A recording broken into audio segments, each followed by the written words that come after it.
Chapter 1. My girlfriend said, "My love is not as good as a handbag." Ling Yi, let's break up. The affordable stir-fry restaurant outside the school was bustling with people, and the air was filled with the aroma of cheap cooking oil mixed with the smell of food. The flickering energy-saving light overhead cast spots of light onto the greasy, dark red tabletop, like patches of stubborn, unremovable skin. Ling Yi's heart, upon hearing Xiao Wanqing's words, felt as if it had been suddenly thrown into an ice cave in December, instantly freezing stiff. He looked up in disbelief at the girl he had loved for 3 whole years. Xiao Wanqing wore exquisite makeup today, tucking her long, smooth hair behind her ears to reveal her newly bought earrings that shimmered under the light. Her movements were as elegant as ever, but the way she looked at him was as if she were looking at a pitiful stray dog clinging to a shop window. Why? Ling Yi felt as if his throat had been rubbed with sandpaper, making it extremely dry and hoarse. To celebrate this 3rd anniversary, he skipped 2 elective classes and scoured half of the university town to finally snag her favorite internet celebrity cake. To afford this meal, he saved money for a month, changing his dinner from a 10 yuan serving of braised pork trotters to 3 5 yuan vegetarian buns. But what he received in return was a dismissive "let's break up." Why? Xiao Wanqing seemed to have heard the funniest joke of the century, a mocking smile playing on her lips. She didn't even bother to look at Ling Yi again, instead turning her gaze to the window and gesturing with her lips, painted with delicate mauve lipstick. "Did you see that red BMW? It belongs to Wang Hao, the student council president." Ling Yi followed her gaze and saw a brand new, bright red BMW Z4 parked in front of the small restaurant, completely out of place with the dilapidated surroundings, like a peacock that had wandered into a chicken coop. A look of intoxication and longing appeared on Xiao Wanqing's face. She slowly withdrew her gaze and gently placed a brand new, square leather bag covered with the monogram logo on the table. Snap! The sound wasn't loud, but it struck Ling Yi's heart like a heavy hammer. "The latest LV, Samir BB," Xiao Wanqing stroked the bag lovingly, each word like a poisoned knife, precisely piercing Ling Yi's most vulnerable pride. "Wang Hao gave it to me today." She finally turned her gaze back to Ling Yi, from his slightly faded t-shirt to the pair of domestically made sneakers he had worn for almost 2 years. The disdain and disgust in her eyes were so strong that they were almost overflowing. "And you, Ling Yi? You can't even afford a decent bag. We've been dating for 3 years, and the most expensive thing you've ever given me was that silver necklace that cost 800 yuan last year for my birthday." She paused, seemingly enjoying the process of the color draining from Ling Yi's face, and then, word by word, sentenced this 3-year relationship to death. "Your love is not as valuable as a handbag." Boom! Ling Yi's mind went blank for a moment, as if it had gone completely empty. The surrounding noise of toasting, drinking games, and the clatter of pots and pans seemed to be silenced at that moment. The whole world was reduced to Xiao Wanqing's cold and unfamiliar face, which seemed to be etched with the word reality. Several students at the next table, who were drinking, had obviously heard the commotion and were openly casting gloating glances and whispering among themselves. Those gazes, like countless red-hot steel needles, pierced his dignity, leaving him nowhere to hide. He recalled that during his freshman year of college, he queued for 6 hours in the dead of winter to buy her a concert ticket for her idol, and then developed a high fever when he got back. He remembered that during his sophomore year, she casually mentioned wanting to eat desserts from a certain dessert shop in the west of the city. He skipped his most important afternoon class and took a bus for more than an hour, just so he could deliver that still warm dessert to her when she finished class. He remembered. It turns out that all of this really is not as good as a bag. It turns out that his 3 years of youth and love were just a huge joke. A chill ran from the soles of his feet straight to the top of his head, extinguishing the last trace of warmth and fantasy in his heart. "I see." Ling Yi took a deep breath, and when he spoke again, his voice was frighteningly calm. That kind of calm is the numbness that comes after a heart has turned to ashes. He slowly reached into his pocket and pulled out the 300 yuan he had painstakingly saved up over the past month. 2 red bills, 1 green bill, and a few loose change were neatly stacked together by him. He placed the money on the table and slowly pushed it towards Xiao Wanqing with his fingertips. "This meal is on me, it's my treat for your breakup." After saying that, he stood up without even glancing at Xiao Wanqing again. He didn't want to look at that LV bag or that exquisite yet ugly face for even a second longer. He turned around, and amidst the pitying yet mocking gazes of the onlookers, straightened his back and walked out of the suffocating little restaurant, step by step. The moment I stepped out of the restaurant, a cool breeze of late summer swept over me. The composure he maintained in front of everyone shattered like a sandcastle blown away by a gale. The boundless humiliation and pain, like a tidal wave bursting its banks, instantly overwhelmed him. His heart ached as if it were being repeatedly cut with a dull knife. He wandered aimlessly under the noisy neon lights of the university town, like a soulless zombie. The laughter of couples around him, the shouts of barbecue vendors, the honking of cars, all this liveliness and prosperity seemed to be mocking his failure and overestimation of his abilities in the loudest voice. He just kept walking, not knowing how long he walked, until his legs started to go numb. Unbeknownst to him, he arrived at a busy crossroads. The green light is flashing in front of me, and the countdown starts from 5. He remained oblivious, continuing to walk forward with numb steps. "Hey kid! Watch out!" A clear, melodious shout, yet filled with extreme panic, struck his chaotic consciousness like a bolt of lightning. Ling Yi subconsciously turned around. In his field of vision, he saw a slender figure moving so fast it almost left a blur, rushing toward him at breakneck speed. It appears they are trying to avoid an out-of-control electric scooter that suddenly darted out from the side. It was a girl. She wore a pristine white dress, almost dazzlingly white in the night and under the lights. Her figure was tall and graceful, and her long, jet-black hair drew breathtaking arcs as she ran. Even in a state of panic, that face was still breathtakingly beautiful. Her temperament was as aloof and serene as a lotus flower atop a snow-capped mountain, pure, distant, and untouchable. Is it her? Su Qingxue, the school's undisputed queen of beauty, an ice queen whom countless rich kids have tried to dine with despite spending fortunes. A figure who should only exist in legends and be admired. However, at this moment, the goddess lost her composure, and her exquisite crystal high heels twisted suddenly because she was running too fast. Her body instantly lost all balance, and due to inertia, she was like a cannonball, hurtling straight towards Ling Yi. Ling Yi's brain completely shut down in that instant, going blank, and he had no time to react at all. He could even clearly see Su Qingxue's stunningly beautiful face growing larger and larger in his pupils. The next second, accompanied by her last short gasp, an indescribable softness, warmth, and sweetness crashed into his arms. "It's over, face stop." This was Ling Yi's last thought before he lost consciousness. Chapter 2 Help. The super hot school beauty's face just slammed into my arms. Consciousness is like an old, faulty television, struggling to reconnect to the signal amidst darkness and static. My head hurt so much. It felt like I'd been hit hard with a club. The back of my head was ringing. Ling Yi struggled to open his heavy eyelids, the glaring white light causing him to squint instinctively. The smell of disinfectant entered my nostrils, unfamiliar and pungent. He shook his head, and his vision gradually cleared. White walls, white sheets, and a face so close it seemed unreal. "You're awake?" A clear and melodious voice rang in his ears, like the clearest spring water in a mountain stream, tapping on his heart with a tinkling sound. Ling Yi suddenly turned his head, his pupils instantly contracting. Su Qingxue. The legendary supermodel school beauty was sitting quietly by his hospital bed. She changed out of her stunning white dress and into a simple light gray tracksuit. Her long hair was casually draped over her shoulders, and although she wore no makeup, she was still breathtakingly beautiful. Perhaps because she had just calmed down from the initial panic, a faint blush lingered on her fair cheeks, like the finest white jade, with a thin layer of rouge.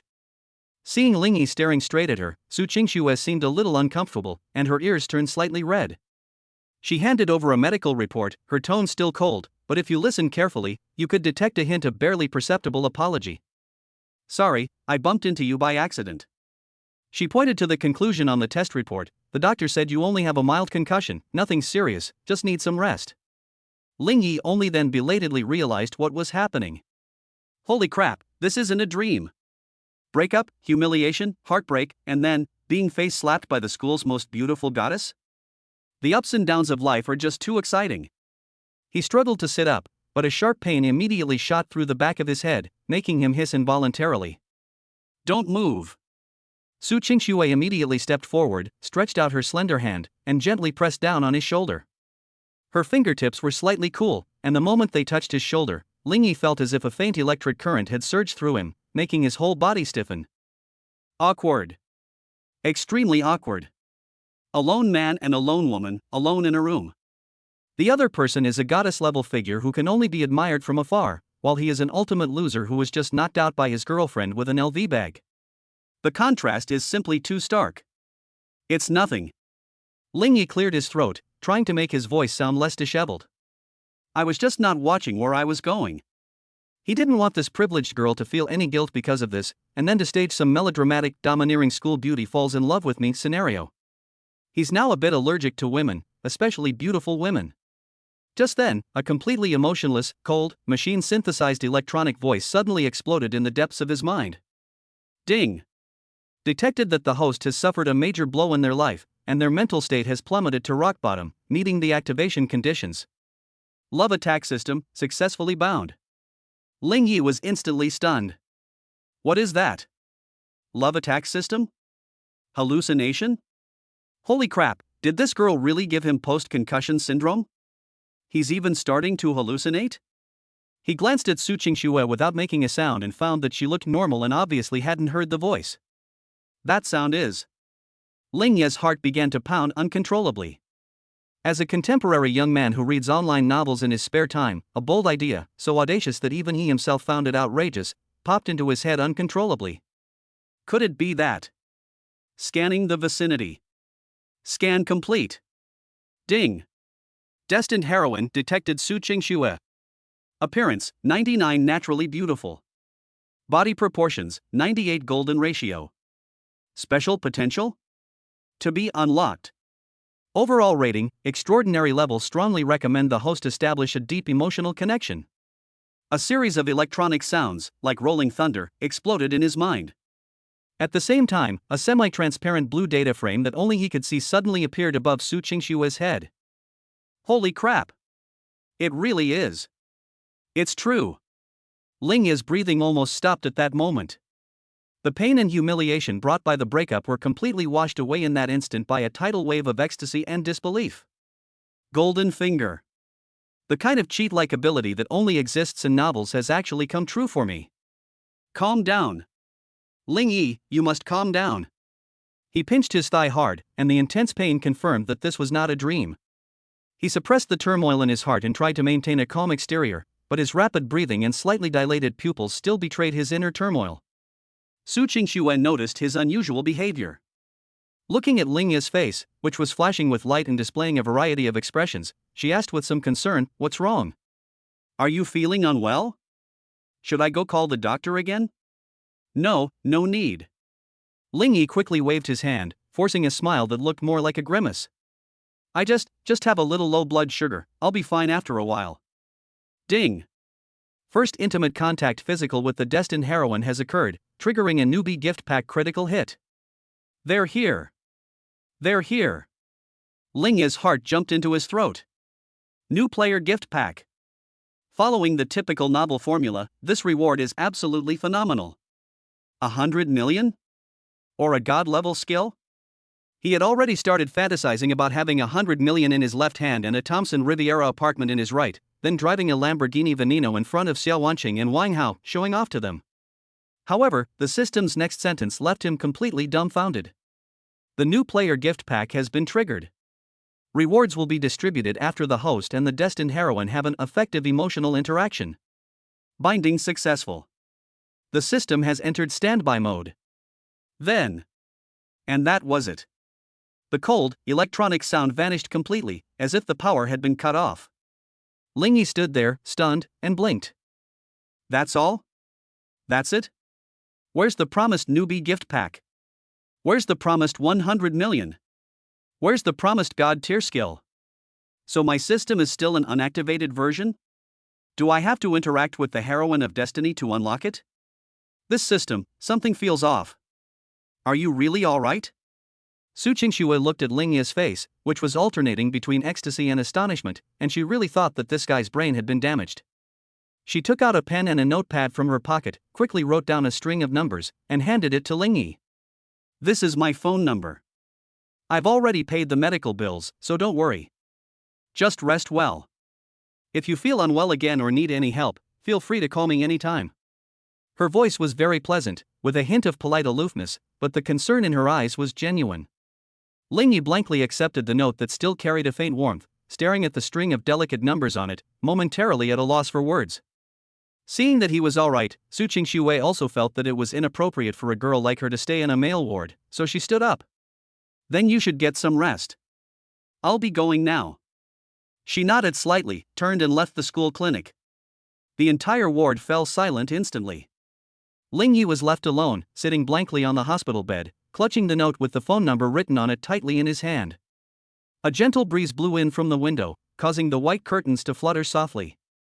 In Lingya's mind, on one hand, there was Xia Wanqing's cold words, "Your love is not as good as a bag," and on the other hand, there was the system's bizarre prompt, "Conduct effective emotional interaction with the destined heroine." He looked down at the note in his hand, then looked up in the direction Su Qingxi had left, his eyes filled with unprecedented confusion and doubt. So, if I want to start my life's transformation, the first step is to woo this ice queen who's the coolest girl in the whole school? Isn't this a bit too difficult? Get some rest, call me if you need anything. Chapter 3. This system is weird, it insists I fall in love? When Lingyi returned to the dormitory, it was already evening. In room 404, his 3 other roommates were all there. When they saw him push the door open and come in, they all surrounded him. Holy crap! Yoko, you're back. Are you alright? I heard you broke up with that gold digger Xia Wanqing? Good thing. We guys have been fed up with her for ages. Exactly. Out with the old, in with the new. Tonight, we're going to treat you to a meal and drown your sorrows in alcohol. The speakers were Fatty Lu, Liam O, and Shen Shon, Lingya's best buddies from university. Seeing the undisguised concern on their faces, Lingyi felt a warmth in his heart. His heart, pierced by reality, seemed to be soothed a little by this warmth. He twitched the corners of his mouth, revealing a fairly relaxed smile. Don't worry, I'm not that fragile. He patted Fatty Lu on the shoulder. We'll definitely have a meal together, but not tonight. I'll wait until I've taken care of some personal matters. Seeing that Lingyi didn't seem completely dejected, the 3 of them breathed a sigh of relief. Knowing Lingya's personality, they didn't try to persuade him any further and returned to their seats. Lingyi sat back on his creaky wooden bed, pulled the curtain, shut out the light and sound from the outside world. The whole world fell silent instantly. He closed his eyes and focused all his attention on the depths of his consciousness. System? Are you still there? He murmured to himself. The next second, that cold, mechanical voice arrived as promised. Host, I'm here. It really is there. Lingya's heart raced again. He suppressed his excitement and continued to ask in his mind, what exactly are you? What are you for? This system, named the Love Strike system, aims to help the host gain extraordinary abilities and reach the pinnacle of life by establishing a deep emotional connection with the destined heroine. The destined female lead? Lingyi thought of the data box above Su Qingshue's head. It's Su Qingsue? Su Qingsue is currently the only female protagonist with the chosen destiny who has been activated. So you mean I have to go after her? And there's a reward if I succeed? Lingyi felt his lips twitch slightly. What is all this nonsense? It's not just about pursuing. The system's explanation was far more complex than Lingyi had imagined. The next moment, a complete system interface, like a holographic projection, slowly unfolded in his consciousness. The interface is extremely simple, with his personal information at the top. Host, Lingyi. Appearance, 99 God-level beauty, a critical hit upon first contact with the destined heroine Su Qingsue. Current ability, none. Fate points, 0. Below is a set of rules that are as detailed as a game guide.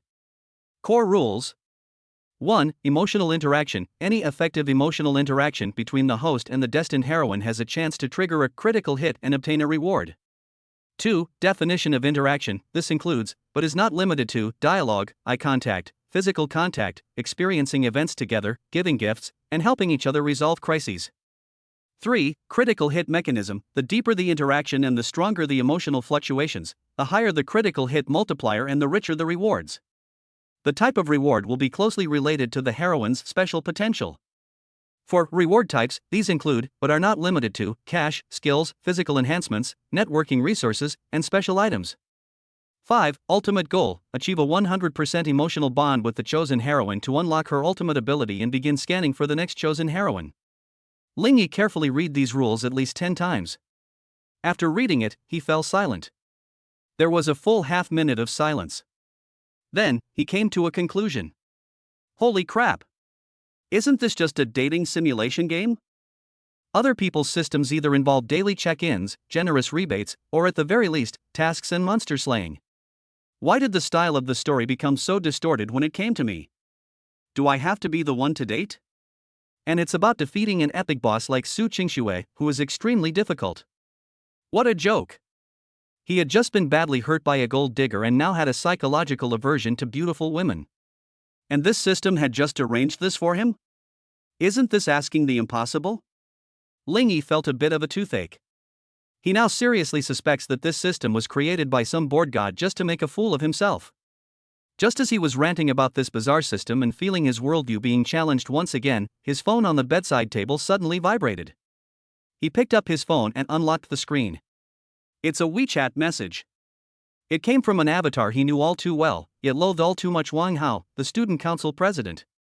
Ling Yi frowned and opened the chat box. There was no text, only a red transfer notification. He clicked on it instinctively. The next second, the numbers that popped up on the screen made his pupils shrink sharply. Transfer amount: 0.52. Ling Yi's breathing stopped instantly. If it were just this number, it would be simply disgusting. Therefore, the accompanying message below is a most vicious curse, laced with deadly poison. Wang Hao, bro, I heard you got dumped? Take this money and buy some medicine, don't do anything rash. Oh, by the way, Wanqing said the best thing she ever did was leave a loser like you. Waste. These two words, like a red-hot branding iron, were fiercely burned onto Ling Yi's nerves. The disdainful look in Xiao Wanqing's eyes in the small restaurant, the mocking glances from the other diners, the disheveled figure as she forced herself to leave. All the humiliation, anger, and resentment that he had forcibly suppressed exploded at this moment, like a powder keg with a lit fuse. Click. The screen of his phone was cracked from the force he used. Good. What a Wang Hao. What a wonderful Xiao Wanqing. New grudges and old hatreds, at this moment, surged like a raging torrent, instantly engulfing all of Ling Yi's reason. His chest heaved violently, and his eyes turned bloodshot with rage. If Wang Hao were standing in front of him right now, he would have no doubt that he would smash that disgusting face to pieces with his fist. But after the anger subsided, a deeper sense of powerlessness welled up inside. On what grounds? Just because he was born into a good family? Just because he has a rich father? Does that mean we can so recklessly trample on other people's dignity and do so repeatedly? Ling Yi slowly released his grip, looking at the glaring 0.52 on the phone screen, and then at his own hands, which were trembling slightly with anger. No. We can't just let this go. Absolutely not. He suddenly raised his head, his consciousness sinking back into the system interface. Above it, the words "Love Attack System" still floated coldly. In the Destined Heroine section, Su Qingshue's aloof and stunningly beautiful profile picture stands out prominently. To engage in effective emotional interaction with the destined heroine. Critical hit. Award. Ling Yi's breathing gradually calmed down. But his eyes grew brighter and colder. Like a lone wolf that has been lurking in the darkness for a long time, finally spotting its prey. Originally, he was somewhat resistant to this bizarre system. But now, Wang Hao's message is like the most powerful catalyst, making even the last bit of hesitation in his heart disappear. Fall in love? Okay. As long as I can become stronger, as long as I can repay the humiliation I suffered today 100-fold, 1,000-fold. Let alone dating, he'd even do it if you asked him to breed with a sow. Ling Yi slowly, very slowly, revealed a cold and insane smile. Looking at Su Qingshue's stunningly beautiful face on the system interface, he already had his first, crystal-clear plan in mind. Wang Hao, Xiao Wanqing. Don't you all think that a poor wretch like me doesn't even have the right to talk to Su Qingxue? Then I'll show you with your own eyes. Watch as I gradually walk into the heart of that unattainable goddess in your eyes. Then, using the power you gained from her, take everything you are so proud of, all of it. Grind it into powder. Yezi, are you alright? That bastard is bullying us. Outside the curtain, Lu Pangzi's angry and worried voice could be heard. Chapter 4, my face automatically got a beauty filter after I made eye contact with the school beauty? The next day, in the morning. Sunlight streamed through the glass windows of the lecture hall, casting dappled shadows. The professor of advanced mathematics, an old man with a Mediterranean hairstyle and thick-rimmed glasses, was lecturing passionately on the Fourier transform, while more than half of the students below seemed to have entered a trance-like state of sanity. Ling Yi yawned and pushed open the heavy wooden door of the lecture hall. He barely slept a wink last night, his mind racing with ideas on how to have an effective interaction with Su Qingxue. Giving a gift? That's too deliberate. Inviting me to dinner? That would be too abrupt. A hero saves a damsel in distress? There aren't that many damsels in need of saving. After much thought, he decided that he should start with the most basic classmate relationship and proceed gradually. Inside the classroom, nearly 100 students turned around in unison to look at this late warrior. When most people saw Lingyi's fairly handsome but slightly haggard face, their gazes returned to normal. Only a few people recognized him as the unlucky guy who had been dumped yesterday, and they showed expressions of anticipation. The old professor on the podium pushed up his glasses, his brows furrowing into a knot, about to erupt in anger. Lingyi didn't give him a chance. He simply raised his hand, said sorry, and then, under everyone's gaze, began looking for a seat. His gaze, as if equipped with GPS navigation, precisely swept across the entire room, finally locking onto the third row by the window. There, a stunningly beautiful figure sat quietly. Su Qingxue. She wore a simple white shirt, her long hair casually tied back with a black hair tie, revealing a section of her slender, snow-white neck. The sunlight gilded her with a soft golden edge, making her seem to glow, creating a contrasting scene with her drowsy classmates. Most importantly, the empty seat next to her seemed to have been tailor-made for Lingyi. Let's do it! With a firm resolve, Lingyi ignored the envious glances from all the boys in the room gives that could kill him 1,000 times over and walked straight toward that seat. He could clearly feel two particularly venomous gazes fixed on his back from the back corner of the classroom. It's obvious without even thinking that it's Wang Hao and Xiao Wanqing. They probably came all this way just to see how pathetic I looked after my breakup, like a lost dog. Unfortunately, I'm sorry to disappoint you. Lingyi's lips curled into a barely perceptible sneer as he casually sat down in the empty seat next to Su Qingxue. Su Qingxue seemed surprised by Lingyi's boldness, a hint of astonishment flashing in her cool eyes.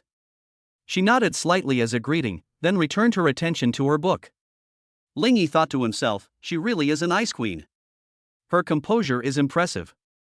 However, the more challenging it is, the more challenging it becomes, isn't it? He pretended to take out his textbook and pen from his school bag, but his eyes were constantly scanning the area out of the corner of his eye, looking for an opportunity to create effective interaction. The opportunity will come soon. The old professor mentioned a key point and turned around to write furiously on the blackboard. Now! Lingyi took a deep breath and lightly touched the table with his right hand, which was resting on the table, seemingly unintentionally. The black ballpoint pen, worth $1.50, immediately rolled off the table, tracing a perfect parabola, and landed precisely at Su Qingxue's feet with a thud. Perfect! Lingyi mentally gave himself a thumbs up. This acting was at least Oscar-worthy. He bent down, pretending to pick it up, and even made a perfectly timed ouch. Su Qingxue's movements were even faster than he had anticipated. Almost the instant the pen hit the ground, she turned slightly to the side, her slender, fair fingers easily picking up the pen and handing it to Lingyi. Your pen. Her voice was still cool, but very pleasant to hear. Thanks. Lingyi raised his head and met her gaze. Their eyes met. In that instant, Lingyi saw himself clearly, reflected in her eyes, which were as clear as an autumn pool. Her eyelashes were long, like two delicate little fans, trembling slightly with her breath. Her eyes held a pure curiosity, as if wondering why the boy who had seemed so lost and dejected yesterday seemed like a completely different person today. Time seemed to slow down at this moment. At that very moment, that cold, mechanical voice, like heavenly music, exploded in his mind. Ding! Detected that the host has engaged in effective emotional interaction with the destined heroine, Su Qingxue. Eye contact. Emotional assessment, curiosity, inquiry. Triggering a 100x visual overload. Rewards being distributed. Congratulations, host, your appearance has been upgraded to godlike level. Optimizing your body is now in progress. It's here. Lingyi's heart leaped into his throat.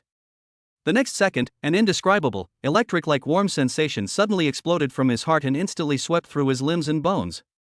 His bones were making subtle crackling sounds, as if they were undergoing the most precise reorganization.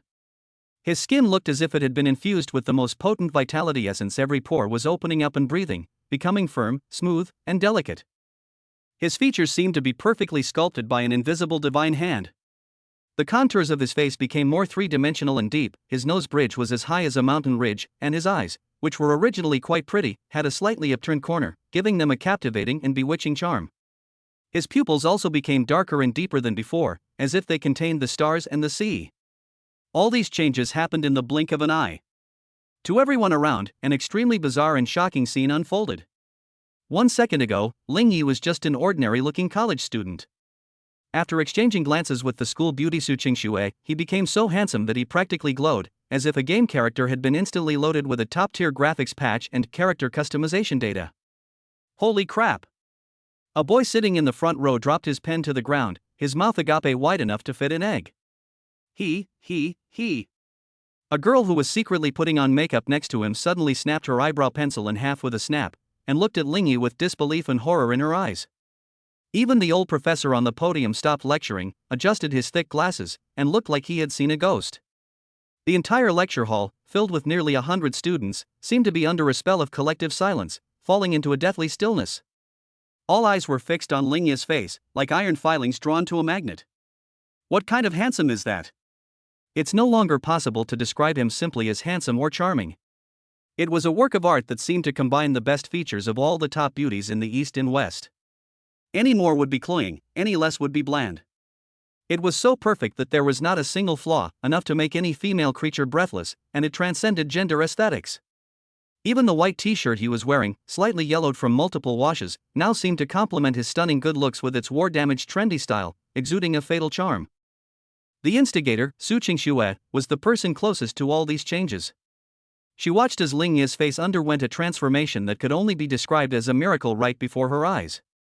For the first time, her usually calm and collected heart began to pound uncontrollably. Oh my god! In the back corner of the classroom, Xiao Wanqing tightly covered her mouth to prevent herself from screaming.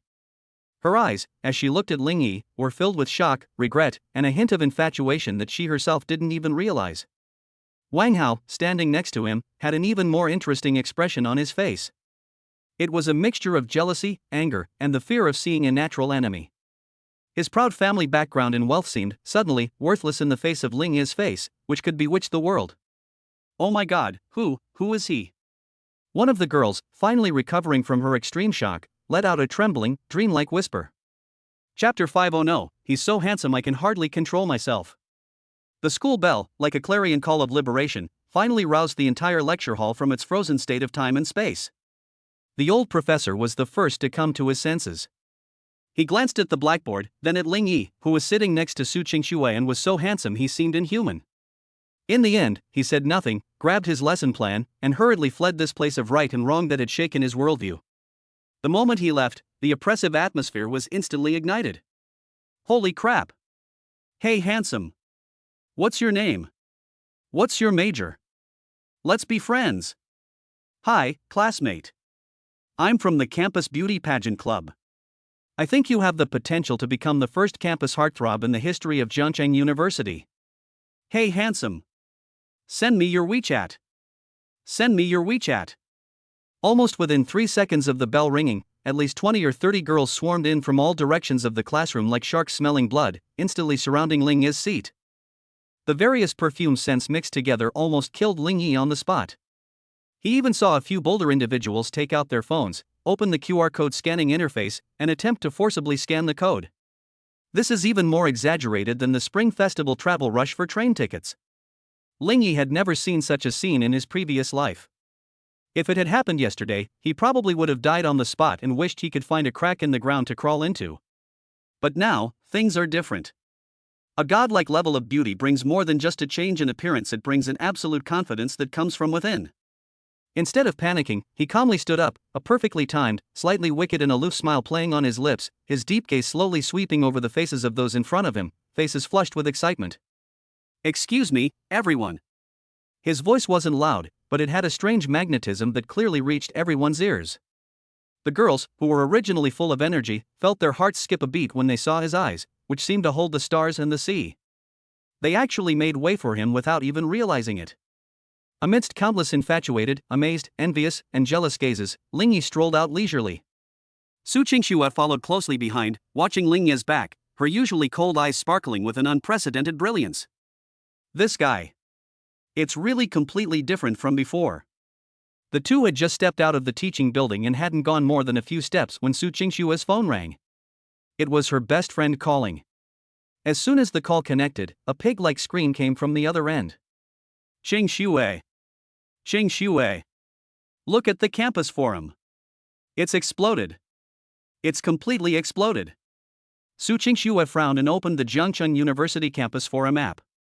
The title of the very first post caught her eye and made her twitch. Shocking news. Computer Science Department student Ling Yi suspected of being modified by aliens. From ugly duckling to swan in one class. Below are a dozen or so candid photos taken from different angles, all of which are incredibly clear. Without exception, the main subject of the photos is Ling Yi.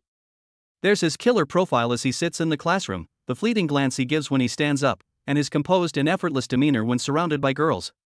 Every single one of them is so handsome that it would make any magazine cover pale in comparison. The number of replies to the post exceeded 5,000 in just 10 minutes. I hereby declare that from today onwards, Ling Yi is my new husband. Nobody can take him from me. Is this really Ling Yi? I remember he was publicly humiliated on the forum yesterday because Xiao Wanqing dumped him. Did he suffer some kind of trauma and mutate genetically? Upstairs, the key point is Xiao Wanqing. I now seriously suspect that Xiao Wanqing has some kind of eye problem. Why would she give up such a top-tier beauty to be with Wang Hao, who is good for nothing but money? Ha ha ha. Xiao Wanqing's face is probably swollen from being slapped. The best joke of the year, bar none. Breaking news.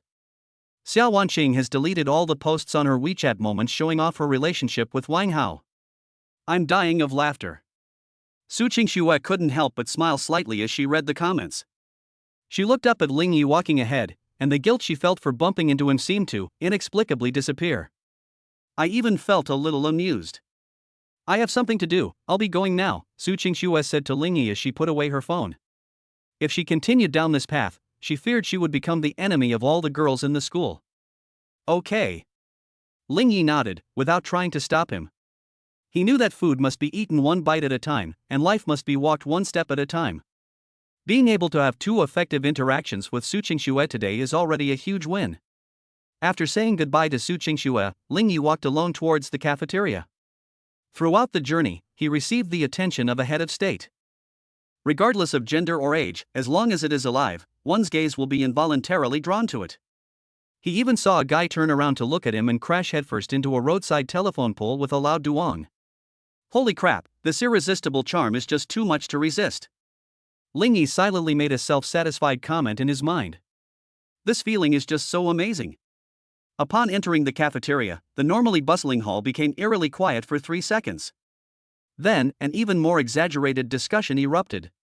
Ling Yi ignored them and went straight to the food window, ordering 2 dishes at random. The auntie serving the food stopped shaking at all. Not only did she stop shaking, but she also piled meat onto his plate with all her might, creating a small mountain of meat. Her face was beaming with joy. Is that enough, student? If not, auntie will give you more. Ling Yi was both amused and exasperated, and thanked him repeatedly. He picked up his tray and casually found an empty seat to sit down. Before I could even sit down properly, a fragrant breeze wafted over from across the room. A sweet-looking girl, blushing, placed a bottle of iced cola in front of him. Hey, classmate, this is for you. After saying that, she ran away shyly before Ling Yi could react. This isn't over yet. Next, as if a market had opened, a bottle of Fanta, a bottle of Gatorade, a carton of Vitasoy, a large chicken leg, and even a plate of freshly cooked sweet and sour pork appeared out of nowhere on Ling Yi's table. He looked at the mountain of food and drinks piled up in front of him and fell into deep thought. So, from now on, I can save money on meals at the cafeteria? This godlike appearance even comes with a hidden attribute of unlimited feeding? Just as he was feeling both amused and exasperated, he clearly sensed 2 pairs of eyes, like poison nails, fixed intently on him from a corner on the 2nd floor of the cafeteria. He looked up. Wang Hao and Xiao Wanqing were sitting there. Wang Hao's face was so gloomy it was almost dripping with water, and he nearly broke the chopsticks in his hand. Xiao Wanqing bit her lip tightly, looking at Ling Yi who was being fawned over, and then at Wang Hao beside her, whose face was full of jealousy and anger. Her eyes were filled with extremely complicated regret and resentment. There was a time when this feeling of being the center of attention belonged to her. The boy who was ignored by everyone and could only watch her silently from the corner was named Ling Yi. Now, everything has turned out the other way around. Ling Yi met their gazes without flinching. Instead, he boldly picked up the large chicken leg the girl had given him and took a big bite. Then, he flashed a bright, provocative smile in Wang Hao's direction. Wang Hao was so angry he felt like his lungs were about to explode. After finishing this meal from 100 families, Ling Yi returned to his dormitory satisfied.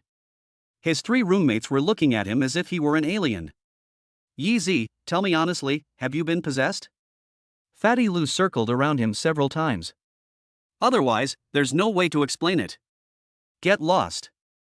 Ling Yi laughed and cursed, then lay back down on his bed. He took out his phone, ready to see how far the legend about him on the forum had spread. As soon as he unlocked his phone, he saw a WeChat friend request. The applicant was Xiao Wanqing, whom he had just blocked yesterday. The verification message contained only one sentence. Ling Yi, it's me. Ling Yi glanced at the application, a playful smile curving his lips, and simply chose to ignore it. Immediately afterwards, a text message popped up. It was an unfamiliar number, but Ling Yi knew who it belonged to. Click to open. The content of the text message made Ling Yi's smile even more mocking and cold. Ling Yi, did you get plastic surgery? Chapter 6 Ex-girlfriend's text message, did you get plastic surgery? Plastic surgery? Ling Yi almost burst out laughing when he saw the words on his phone screen. It must be said that women's imaginations can be quite rich at times. Aside from plastic surgery or genetic modification, which only happens in science fiction movies, probably no one can explain how a person's appearance could change so drastically in just one day. Yezi, who is it? Fatty Lou, who was in the lower bunk, poked his head out and asked curiously, "You're smiling so happily, did some junior girl confess to you?" Almost. Ling Yi casually replied, turned over, and pulled the curtain even tighter. He clicked on Xiao Wanqing's WeChat friend request and looked at the familiar profile picture that he had pinned to the top of his chat list for 3 years. A cute cartoon cat, but his heart was no longer stirred by anything. Just yesterday, this profile picture represented the whole world to him. Now, it's like an insignificant, even somewhat annoying, app icon on your phone, which you can delete at any time. He pressed ignore again and then opened the text message interface. How should I reply? Should I just yell at her? It makes it seem like I still care about her a lot, which is a bit rude. Not replying? It also seems like he's giving in a bit, which isn't enough to vent his anger. Ling Yi's finger hovered over the screen for a few seconds, and the playful smile on his lips gradually turned cold and mocking. He recalled Xiao Wanqing's condescending attitude in the small restaurant yesterday. I remembered her saying, "Your love is not as good as a handbag." I remembered Wang Hao's 0.52 yuan transfer and that vicious trash. The last vestige of memories of past affection vanished instantly, leaving only a bone-chilling cold and a faint sense of disgust. Yes, who are you, Xiao Wanqing? A sophisticated egoist. What you care about has never been me, Ling Yi, whether I am good or bad, alive or dead. What you care about is just this suddenly handsome and radiant appearance, and the value that may be hidden behind this appearance that you don't know about. If I were still that poor, penniless guy from yesterday, let alone sending you a text message, you probably wouldn't even give me a second glance. You'd avoid me like the plague, like you'd run away from trash on the street. Now that they see I've become more handsome and good looking, they're like flies drawn to a scent, eager to come closer. He. It's too late. Ling Ye's eyes turned completely cold. He slowly and deliberately typed a line of text in the text message editing box. Then, I pressed send. Meanwhile, in the girls' dormitory, Xiao Wanqing paced anxiously back and forth in the room, her hands gripping the latest iPhone until it was burning hot. Her roommates were gathered around, chattering excitedly about the viral post on the campus forum. My God! Wanqing, is that really your ex-boyfriend Ling Yi? He's so handsome. Did he get a shock and secretly go to South Korea to get something done? It was so successful. It's like a head transplant. Wanqing, you must be regretting it to death now, right? You turned down such a promising prospect and chose Wang Hao, that good-for-nothing who's all money and nothing else. One of her roommates, who never got along with her, said sarcastically. Shut up. Xiao Wanqing turned around abruptly and glared fiercely at her roommate. The word regret was like a needle, piercing her heart deeply. How could she not regret it? I'm so regretful. Yesterday in the cafeteria, when she saw Ling Yi, who was surrounded by countless girls like a star and looked as handsome as a god, her entire worldview collapsed. In that instant, she even forgot that Wang Hao was sitting next to her, and only one thought filled her mind. That man should have belonged to her. It was she who pushed him away. If she hadn't said those things yesterday, if she had given Ling Yi a little more time, wouldn't she be the one standing beside him now, enjoying everyone's envious gaze? She dared not think any further. All she wanted to know was what had happened to Ling Yi. So, she abandoned all her reserve and pride, took the initiative to add Lingyi on WeChat, and sent that probing text message. She stared intently at her phone screen, both anticipating and fearing Lingyi's reply. Buzz. Just then, my phone finally vibrated. It's here. Xiao Wanqing's heart skipped a beat, and she almost collapsed onto the bed. With trembling hands, she opened the new text message. When she saw the short line of text on the screen, which didn't even have punctuation, all the color drained from her face instantly. He was struck dumb, frozen in place as if by lightning. The text message contained the following. Thanks to you, my life has changed. A new life. Thanks to you. These 8 simple words were like 8 resounding slaps, one after another, striking her face hard. Every word is filled with merciless mockery and resolute severance. Is he telling me that everything he has now is because of my leaving? Is he mocking me for being blind? Xiao Wanqing felt her breathing become difficult. A tremendous sense of humiliation and regret, like a venomous snake, was frantically gnawing at her heart. She was not willing to accept it. She was absolutely not willing to accept this. She immediately dialed the number back, wanting to confront them, to cry and plead, to try and win them back. However, what came through the receiver was a cold female voice. Sorry, the number you dialed is busy. Please try again later. She refused to believe it and dialed several more times. Without exception, all of them received a busy signal. She was blocked. Xiao Wanqing's mind went blank with a buzz. She slumped onto the bed, staring at the glaring text message, and tears finally streamed down her face uncontrollably. Dormitory 404. Lingyi, expressionless, added Xiao Wanqing's phone number to his blacklist. After doing all this, he felt as if his entire soul had been cleansed, and he felt an unprecedented sense of ease and clarity. The Lingyi of the past, who humbled himself to the dust for a woman who wasn't worth it, is completely dead. From now on, he will live only for himself. He let out a long sigh of relief, then focused his mind again and opened the simple system interface. In the very center of the interface, Su Qingshua's aloof and stunningly beautiful profile picture floated silently. Below the profile picture, there is a line of small text. Current favorability level, 15. Curious. It's only 3 p.m.? It seems the revolution is not yet complete, comrades. We must continue our efforts. Lingyi stroked his chin and began to think seriously. To continue receiving rewards, you must engage in deeper and more effective interactions with Su Qingxue. Such tricks as dropping the pen and making eye contact can probably only be used once. Using them again would seem too deliberate. We need to find a more natural way to build closer relationships. A goddess of Su Qingshue's caliber, who is also a super academic achiever, would definitely not be able to be won over by ordinary tactics. Sending flowers?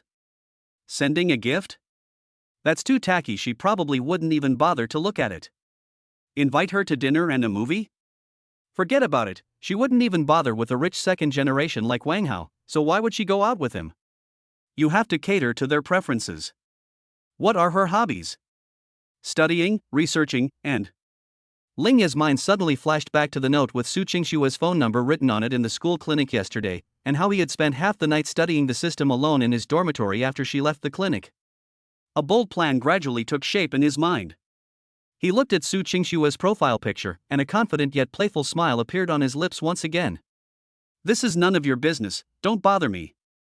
Chapter 7. The school beauty invited me for milk tea, and all the boys in school were heartbroken. After completely cutting ties with Xiao Wanqing, Lingyi felt much clearer about his thoughts. He spent the next 2 days in unusual peace.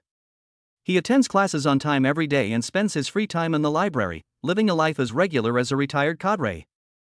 Of course, he's the kind of veteran cadre who attracts attention wherever he goes. His godlike face is incredibly powerful. Wherever he goes, he's the absolute center of attention. He receives so many love confessions and friend requests every day that his phone is practically lagging. However, Lingyi ignored them all. Firstly, his current focus is on how to win over Su Qingshuo, this epic challenge. Secondly, he also enjoys the cool and aloof male god persona that is visible but unattainable. Yes, mainly the latter. That afternoon, Lingyi, as usual, was reading in his usual spot by the window on the 3rd floor of the library. He was engrossed in reading a thick book called Fun Readings in Quantum Physics. Ever since the system blessed him, he could now read these things, which used to seem like gibberish, as easily as reading a novel. Just as he was immersed in the world of Schrodinger's half-dead cat, a faint but pleasant scent of gardenias quietly approached. Ling Yi looked up and saw Su Qingxue standing by the table. Today she wore a beige knitted sweater, her long hair flowing smoothly over her shoulders, and she was holding a thick English novel in her arms. Her cool temperament carried a touch of scholarly gentleness. "Is this seat taken?" She pointed to the empty seat opposite Ling Yi. Ling Yi was stunned for a moment. In the past few days, in order to avoid those enthusiastic fans, he deliberately chose the most secluded corner of the library, where several rows around him were empty. It was no coincidence that Su Qingxue was here. Nobody's here. Ling Yi closed the book and smiled slightly. Su Qingxue nodded and sat down quietly, then lowered her eyes and began to read her book. There was a wooden table between the two of them, and neither of them spoke again. Sunlight streamed through the window, bathing the two of them and illuminating even the finest dust particles in the air. The atmosphere was quiet and beautiful.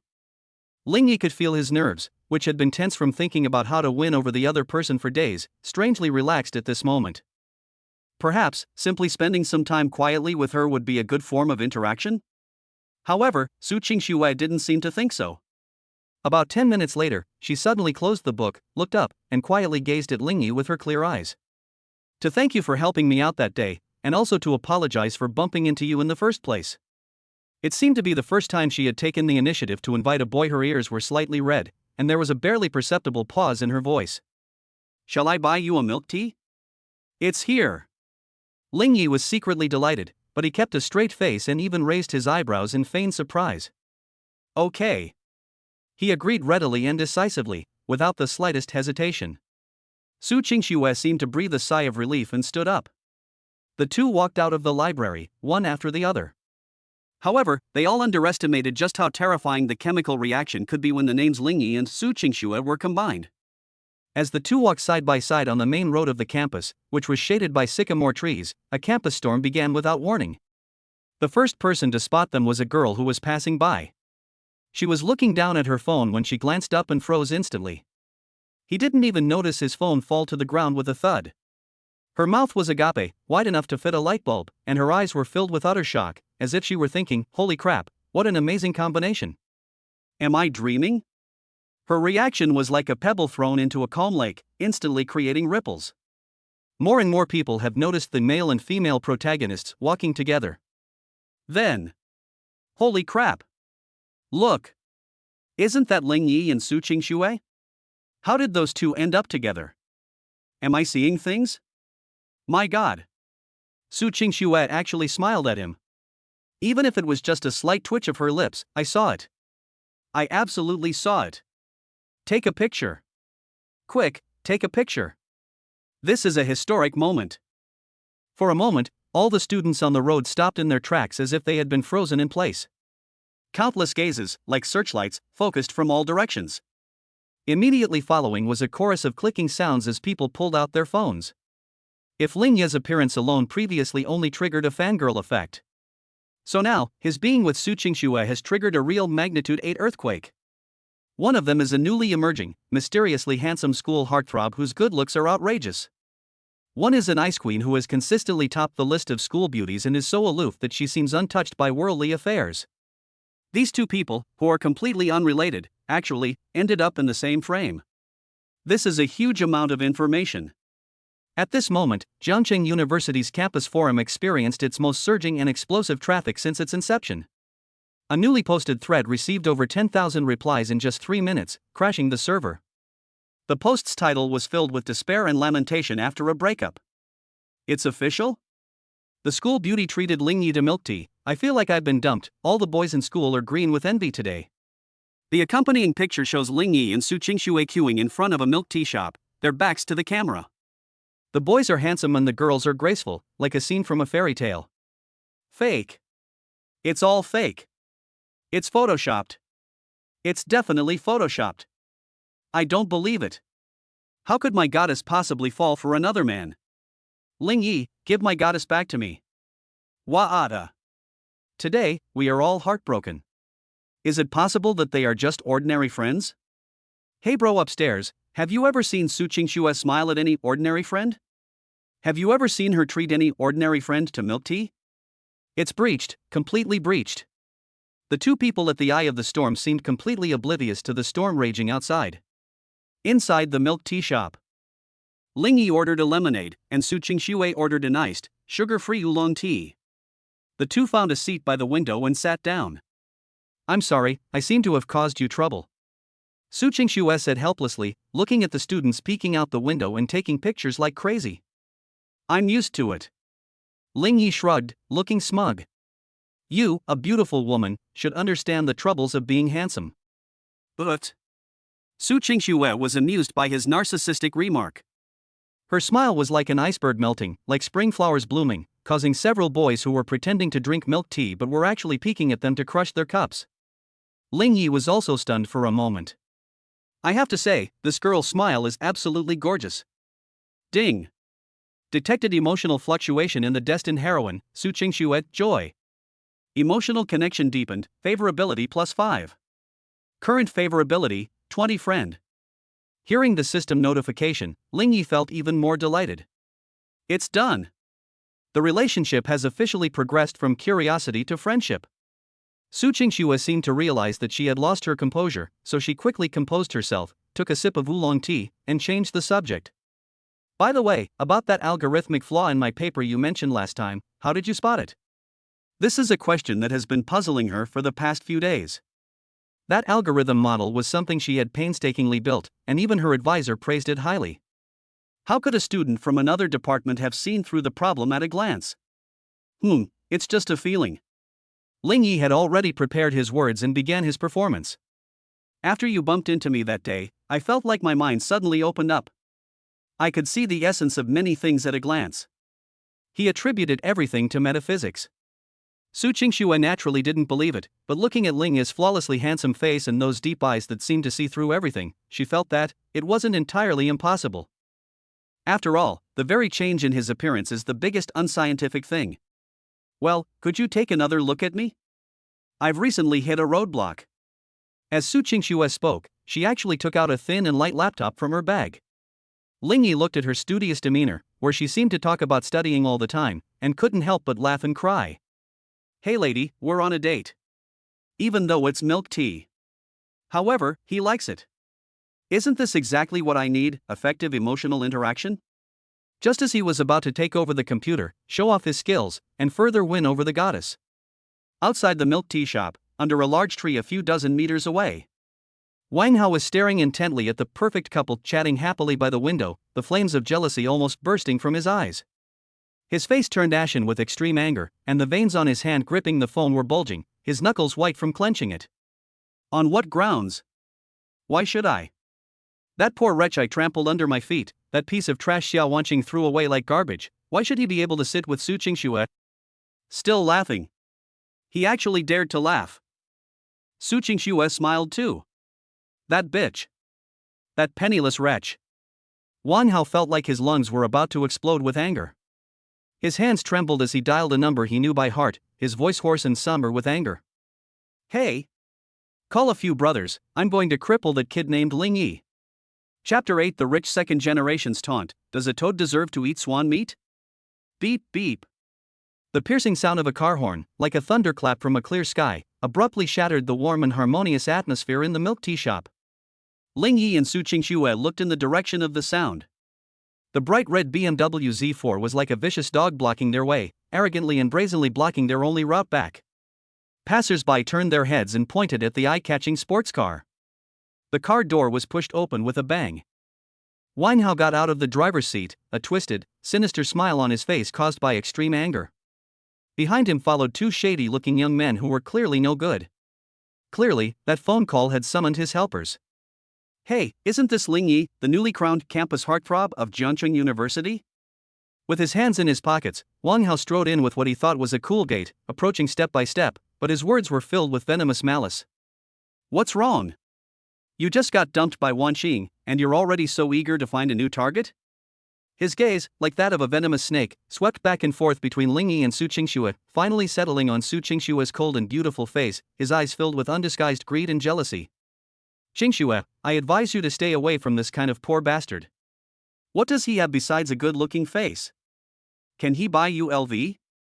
Can he take you to a Michelin 3-star restaurant? Can he let you drive a sports car right after graduation?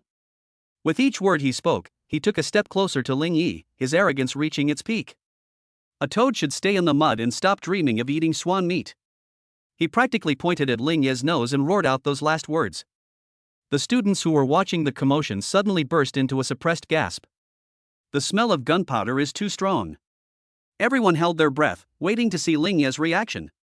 In their minds, the best option for Ling Yi, an ordinary student with no power or influence, to deal with a rich second generation like Wang Hao, who came from a prominent family and was arrogant and domineering, was to swallow their anger or simply take Su Qingxue and go around him. After all, if you go head to head, you'll definitely be the one who suffers. Even Su Qingxue's brows furrowed tightly. She subconsciously took half a step forward, as if preparing to say something. However, Ling Yi's reaction completely exceeded everyone's expectations. Facing Wang Hao's face, which was practically pressed against his own and radiated an aura of "I'm rich and I'm awesome," Ling Yi felt no anger or fear whatsoever. Instead, he laughed. It was a very strange smile. It wasn't like mockery, nor like a sneer, it was more like pity. It's like a billionaire adult looking at a bratty kid who thinks he owns the whole world just because he got a few hundred yuan in New Year's money. Wang Hao. Ling Yi spoke slowly, his voice calm and undisturbed. Do you know what you look like right now? Wang Hao was taken aback by his nonchalant attitude and subconsciously asked, like what? The smile on Ling Yi's lips widened even further. Like a pug barking wildly at a guest because it's afraid its owner will be taken away. However, the chain around your neck is gold. Puff. Someone in the surrounding crowd couldn't help but burst out laughing. Immediately following was a burst of suppressed laughter. Pug. That's such a damn nasty analogy. That's so damn accurate. Wang Hao's face instantly turned a deep liver color. His family background and wealth, which he was most proud of, were now being lightly and casually devalued by Ling Yi into a dogleash in this way. This is humiliating. A blatant humiliation. It hurt him even more than if he were slapped. You fucking want to die. Wang Hao completely lost his composure, and the string of reason snapped with a crack. He roared, clenched his fist, and slammed it down hard towards Ling Yi's face, a face so handsome it drove him mad with jealousy. Su Qingxue's expression changed, and she exclaimed, "Be careful." The girls around were so frightened that they closed their eyes. However, Ling Yi remained standing in the same spot, without moving an inch. He simply watched the fist getting closer and closer, his eyes still filled with the same pity one would show to a clown. Just as Wang Hao's fist was about to touch Ling Yi's nose, a fair, slender yet exceptionally strong hand, like an iron clamp, precisely gripped Wang Hao's wrist. It's Su Qingxue. No one expected that this seemingly delicate and quiet ice queen of the school would have such amazing reaction speed and strength. Wang Hao felt as if his wrist was locked tightly by a steel hoop. No matter how hard he tried, he could not move forward even an inch. He stared at Su Qingxue in shock, unable to believe what he was seeing. Wang Hao, I think I told you before that Ling Yi is my friend. Su Qingxue spoke slowly, her voice not loud, but so cold it seemed like ice shards could fall out. Her eyes, usually clear as water, were now brewing a terrifying storm as she stared intently at Wang Hao. Do you think you can bully my friends like this? At this moment, Su Qingxue was no longer the quiet, studious goddess. She was like a female leopard whose scales had been touched, exuding a powerful and unsettling aura from head to toe. Wang Hao was completely dumbfounded. He had never seen Su Qingxue like this before.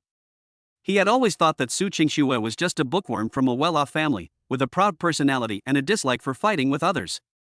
But now, he felt as if he had offended someone he absolutely could not afford to offend. I didn't. Wang Hao's voice trembled slightly. Ling Yi stood behind Su Qingxue, watching this scene with great interest. Wow, I didn't realize that. I, the destined heroine, am not exactly someone to be trifled with either.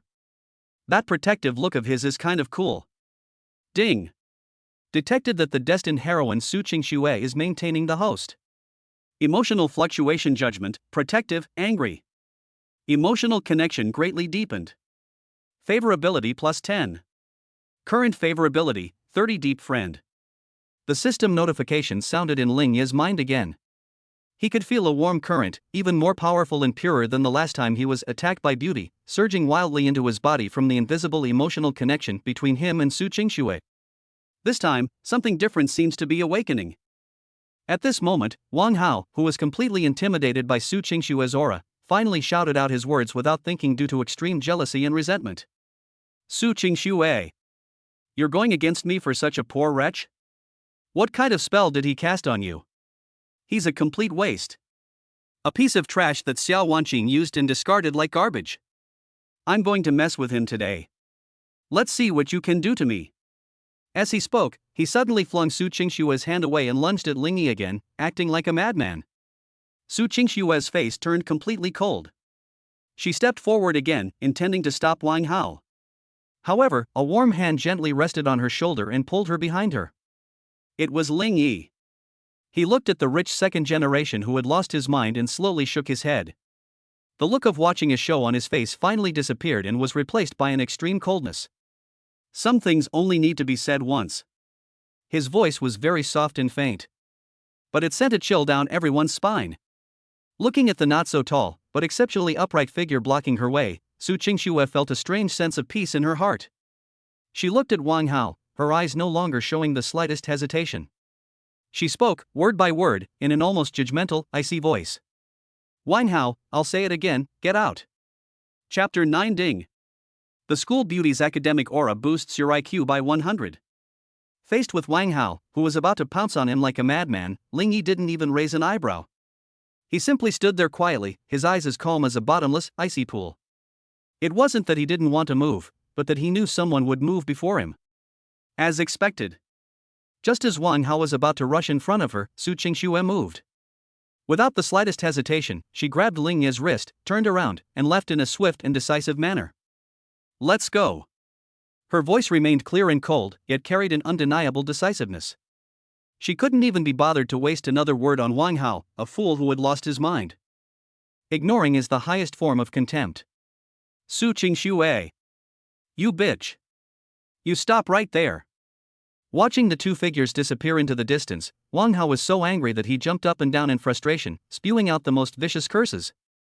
The students around him looked at him as if he were an idiot. Compared to this rich second generation who acts like a shrew, Ling Yi, who remained calm and collected throughout and was even eloped with the school beauty, was simply incredibly cool. The difference in quality is immediately apparent. Ling Yi let Su Qingxue pull him along, and they quickly walked through the crowd. He could clearly feel the astonishing strength and a slightly cool temperature emanating from her slender wrist. This girl isn't as delicate as she seems on the surface. Ding! The destined heroine, Su Qingxue, has taken the initiative to protect her host and engage in deep physical contact with her. Emotional fluctuation assessment, protection, anger, and a hint of closeness that the host cannot understand.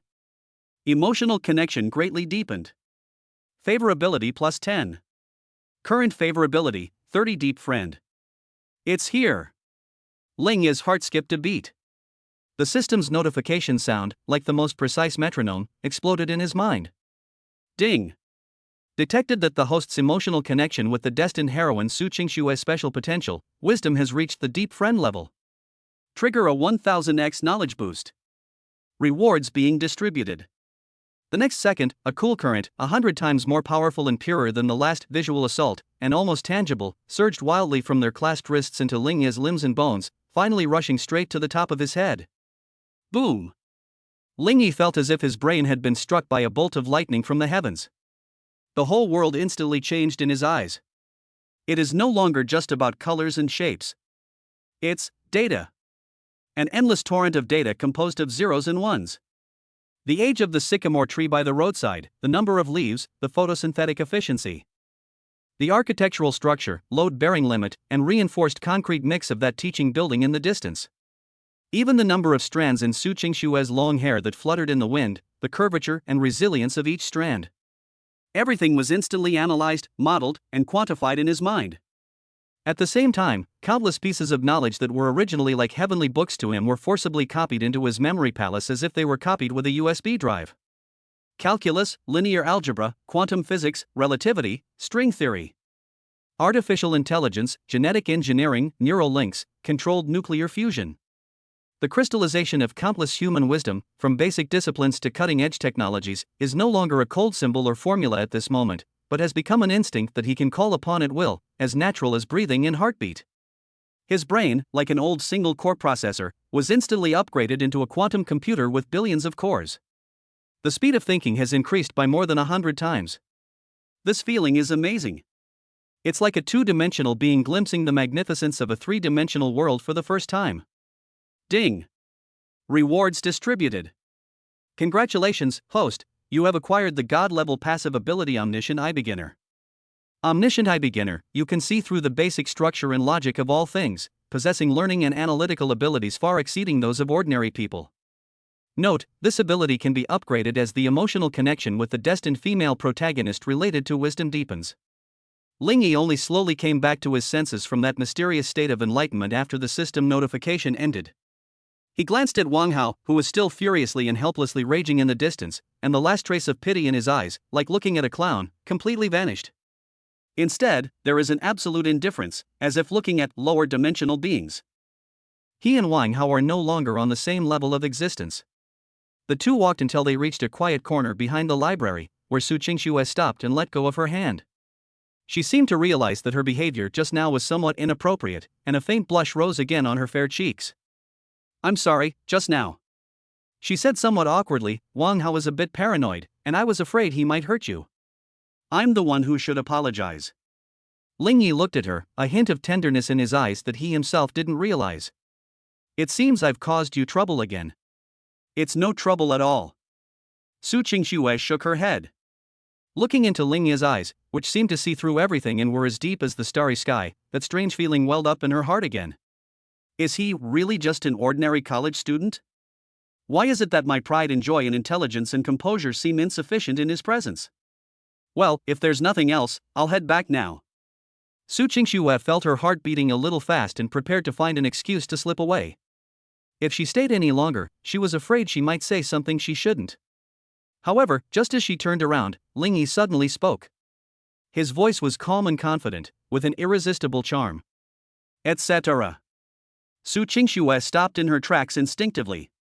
She turned around and looked at him with some confusion. Ling Yi met her gaze, and a smile slowly appeared on his lips, a smile that could make the world pale in comparison. He looked at her as if she were a perfect work of art with minor flaws, and spoke slowly in a calm yet confident tone. I've read your paper on artificial intelligence self-learning models. Su Qingxue's pupils suddenly contracted. That paper is her most core and proudest research achievement to date, and it only circulates in a small academic circle.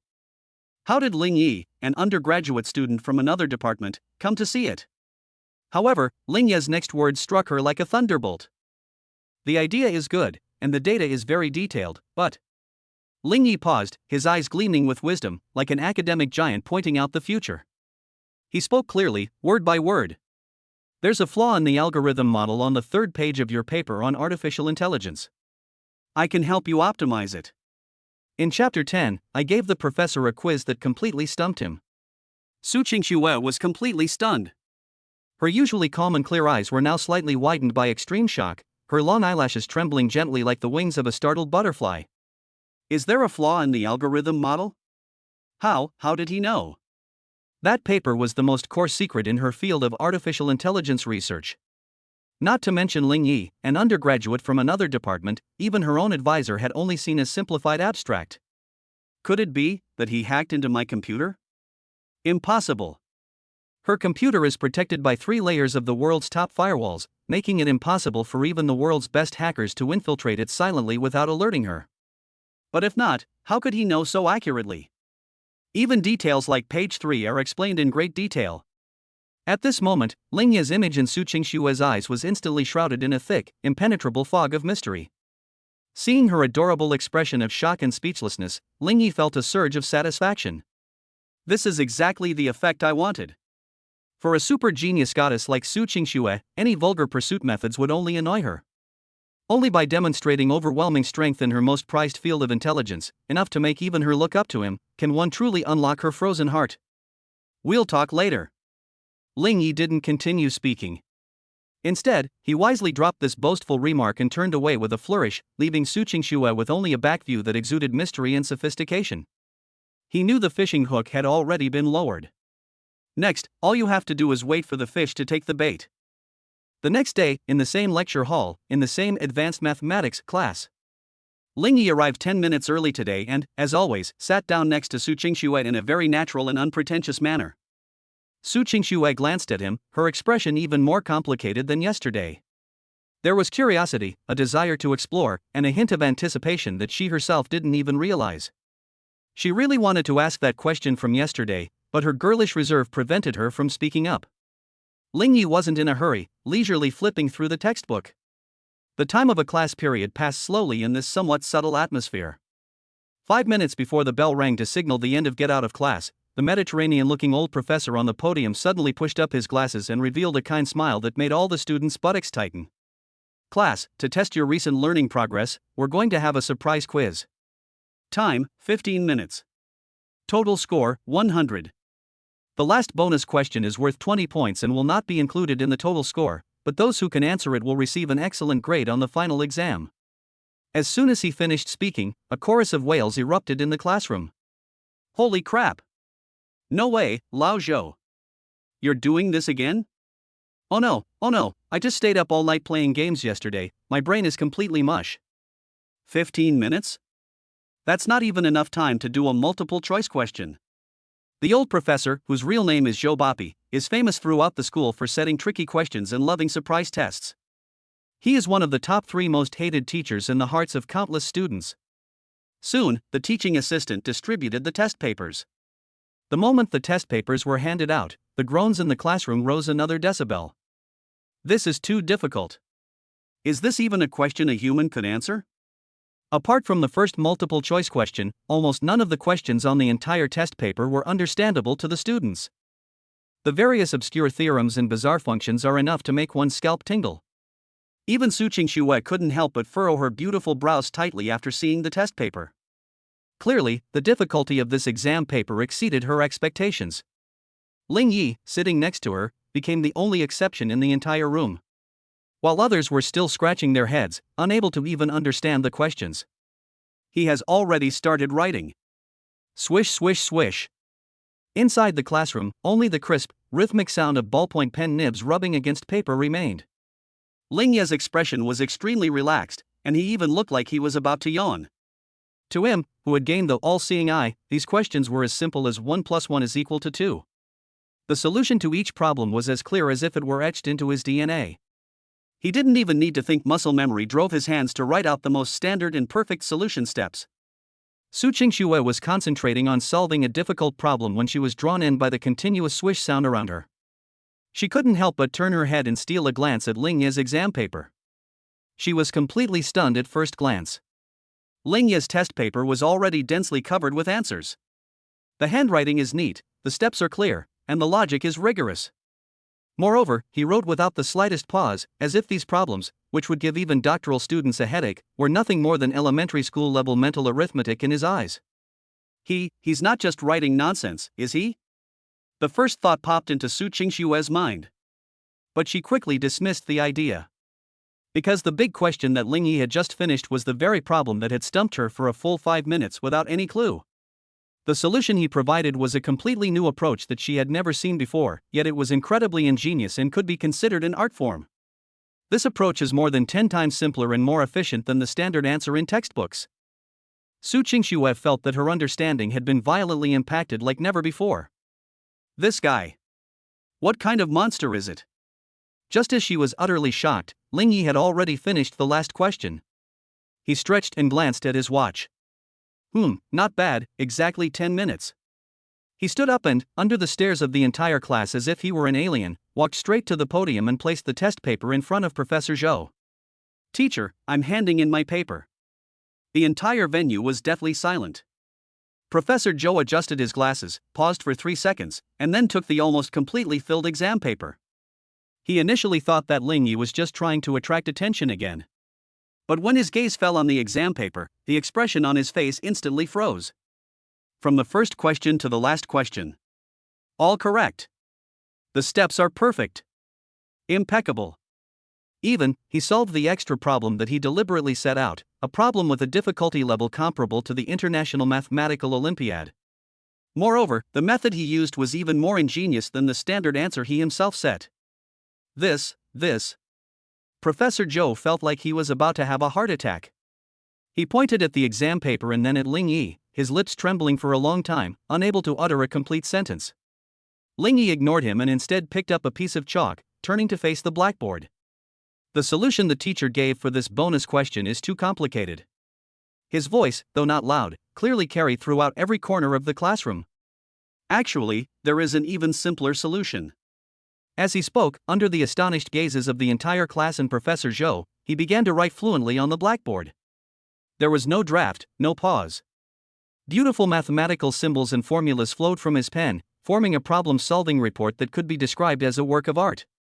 The whole process took less than 3 minutes. When he wrote the last character, threw away the chalk, and clapped his hands with a flourish, the entire lecture hall remained deathly silent. Everyone seemed to be collectively petrified, staring blankly at the smooth calculations on the blackboard and the incredibly handsome figure in front of the podium. Their minds were completely blank. Clatter. Someone's pen slipped from their hand and fell to the ground. That soft sound was like a switch, instantly igniting the entire venue. Holy shit! Holy shit! Holy shit! I couldn't even understand the bonus question, and he solved it in 3 minutes? What is that he wrote? Is it Martian script? I don't recognize a single symbol. A genius. This is a true genius. My mom asked me why I was kneeling while watching the live stream.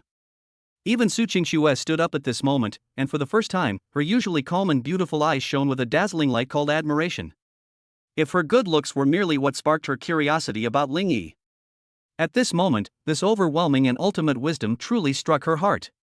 The school bell rang at just the right moment. Under the fervent gazes of the crowd, Ling Yi slowly walked down from the podium, returned to his seat, and began packing his things. It was as if the person who had just shone brightly on the stage and shocked the entire audience was not him at all. The level of sophistication is instantly boosted. Su Qingxue walked to his side, looked at him, her eyes filled with inquiry, curiosity, shock, and a hint of admiration that she herself was unaware of.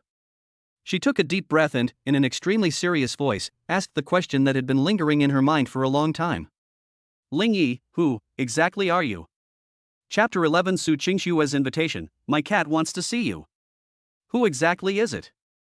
Facing Su Qingxue's clear eyes, which seemed to see through people's hearts and were filled with inquiry and curiosity, Ling Yi's heart skipped a beat for no reason. This is a difficult question to answer. They claim they were modified by the system? I reckon the next second, Su Qingxue will look at me like I'm crazy and then call the school hospital to come and take me for a brain CT scan. Claiming to be a reincarnated person? A time traveler? That seems even more outrageous. With the blessing of the all-knowing eye, Ling Yi's brain instantly flashed through at least 17 or 18 possible solutions. Ultimately, he chose the most flamboyant one, which also best suited his current persona. He looked at Su Qingxue, sighed deeply as if in a deliberately profound manner, and a faint sadness, as if gazing at the sky at a 45-degree angle, was revealed on his handsome face. Perhaps, when you bumped into me yesterday, you not only turned on a switch in my body but also, a switch in my brain. He paused, then spoke slowly in a deep, almost aria-like voice. To put it simply, it boils down to 2 words. I had an epiphany. Su Qingxue fell completely silent. For the first time, a rare and wonderful expression appeared on her cool and beautiful face, a mixture of speechlessness, a desire to laugh, and an inability to refute. A sudden realization? You call this kind of miracle, which can be described as genetic mutation and knowledge empowerment, sudden enlightenment? What an outrageous reason! But when she looked at Ling Yi's face, which was flawlessly handsome yet carried a melancholic air of a master's loneliness, she felt that nothing in this world seemed unreasonable to happen to him. Perhaps the world of geniuses is just this simple, unadorned, and boring. Glib-tongued. Su Qingxue's cheeks felt slightly flushed for some reason. She looked away from Ling Yi's deep, seemingly piercing eyes and muttered a soft curse. But the tone didn't carry the slightest blame. Instead, it sounded more like a helpless, coquettish complaint. Ling Yi was overjoyed. Very good, it seems this show-off was put on quite well. Just when he thought that today's interaction was about to end, Su Qingxue suddenly spoke up again. Her voice was even lower than before, and her eyes were somewhat unfocused. She dared not look directly at Ling Yi. To thank you for pointing out the flaws in my paper, and also to celebrate your epiphany. She seemed to be looking for a reasonable excuse for what she was about to say. A lovely pink tinge had quietly crept onto her fair earlobes. My cat seems to really like you and was talking about you last time. So, would you like to go see it? What is that? Does your cat talk about me? Is your cat some kind of supernatural being? Can it even speak human language? Ling Yi almost burst out laughing on the spot. He had heard countless girls make excuses to ask him out in his past and present lives, but Su Qingxue was absolutely unique in using such a fresh, unconventional, and slightly naive reason as, "The cat wants to see you." This ice queen seems much cuter than I imagined. He suppressed a laugh, looking at Su Qingxue's serious yet undeniably shy expression, and his heart softened. He knew, of course, that the idea that the cat wanted to see him was just an excuse. The one who truly wanted to see him was the seemingly aloof girl who harbored endless curiosity about him. Okay. Ling Yi agreed readily, a knowing smirk playing on his lips. Since it's the cat master's summons, then as the cat servant, I must be there whenever he calls. Who told you to be a cat owner? Su Qingxue blushed at his flirtatious remark and quickly retorted, but her voice was barely audible. She herself didn't know what was wrong with her today. She, who is usually calm and composed and believes that everything can be explained by logic, seems to have lost all her rationality and logic when facing Ling Yi. My heart always races uncontrollably. My cheeks would always inexplicably feel hot. This feeling is unfamiliar and dangerous. But she doesn't seem to dislike it. Jiangcheng University, as one of the top universities in China, not only boasts a strong faculty but also offers unparalleled treatment to top talents. For a genius doctoral student like Su Qingxue, the university directly assigned her a fully furnished studio apartment in an upscale residential area not far from the school gate. When Ling Yi followed Su Qingxue to the foot of this heavily guarded and elegant apartment building, he couldn't help but marvel. The difference between people can sometimes be greater than the difference between a person and a dog. Back then, he saved up for half a year so that he and Xiao Wanqing could have some private time outside of school, and finally rented a small single room of about 10 square meters in a village in the city more than 10 kilometers away from the school. Su Qingxue, on the other hand, moved into a high-end apartment that he might not be able to afford even a toilet in his entire life. It's true, different fates even among students from the same school. Bite. The elevator stopped on the 16th floor. Su Qingxue led Ling Yi to a door at the end of the corridor and stopped. She took out a set of exquisite keys from her small bag. The key makes a soft click sound when it contacts the lock. It stood out remarkably clearly in the quiet corridor. Standing behind her, Ling Yi could clearly smell the faint, gardenia-like fragrance emanating from her hair. The atmosphere became somewhat subtle and ambiguous at this moment. After all, this was the first time he had ever been to a girl's private residence with a girl, not with a goddess he had known for less than 3 days.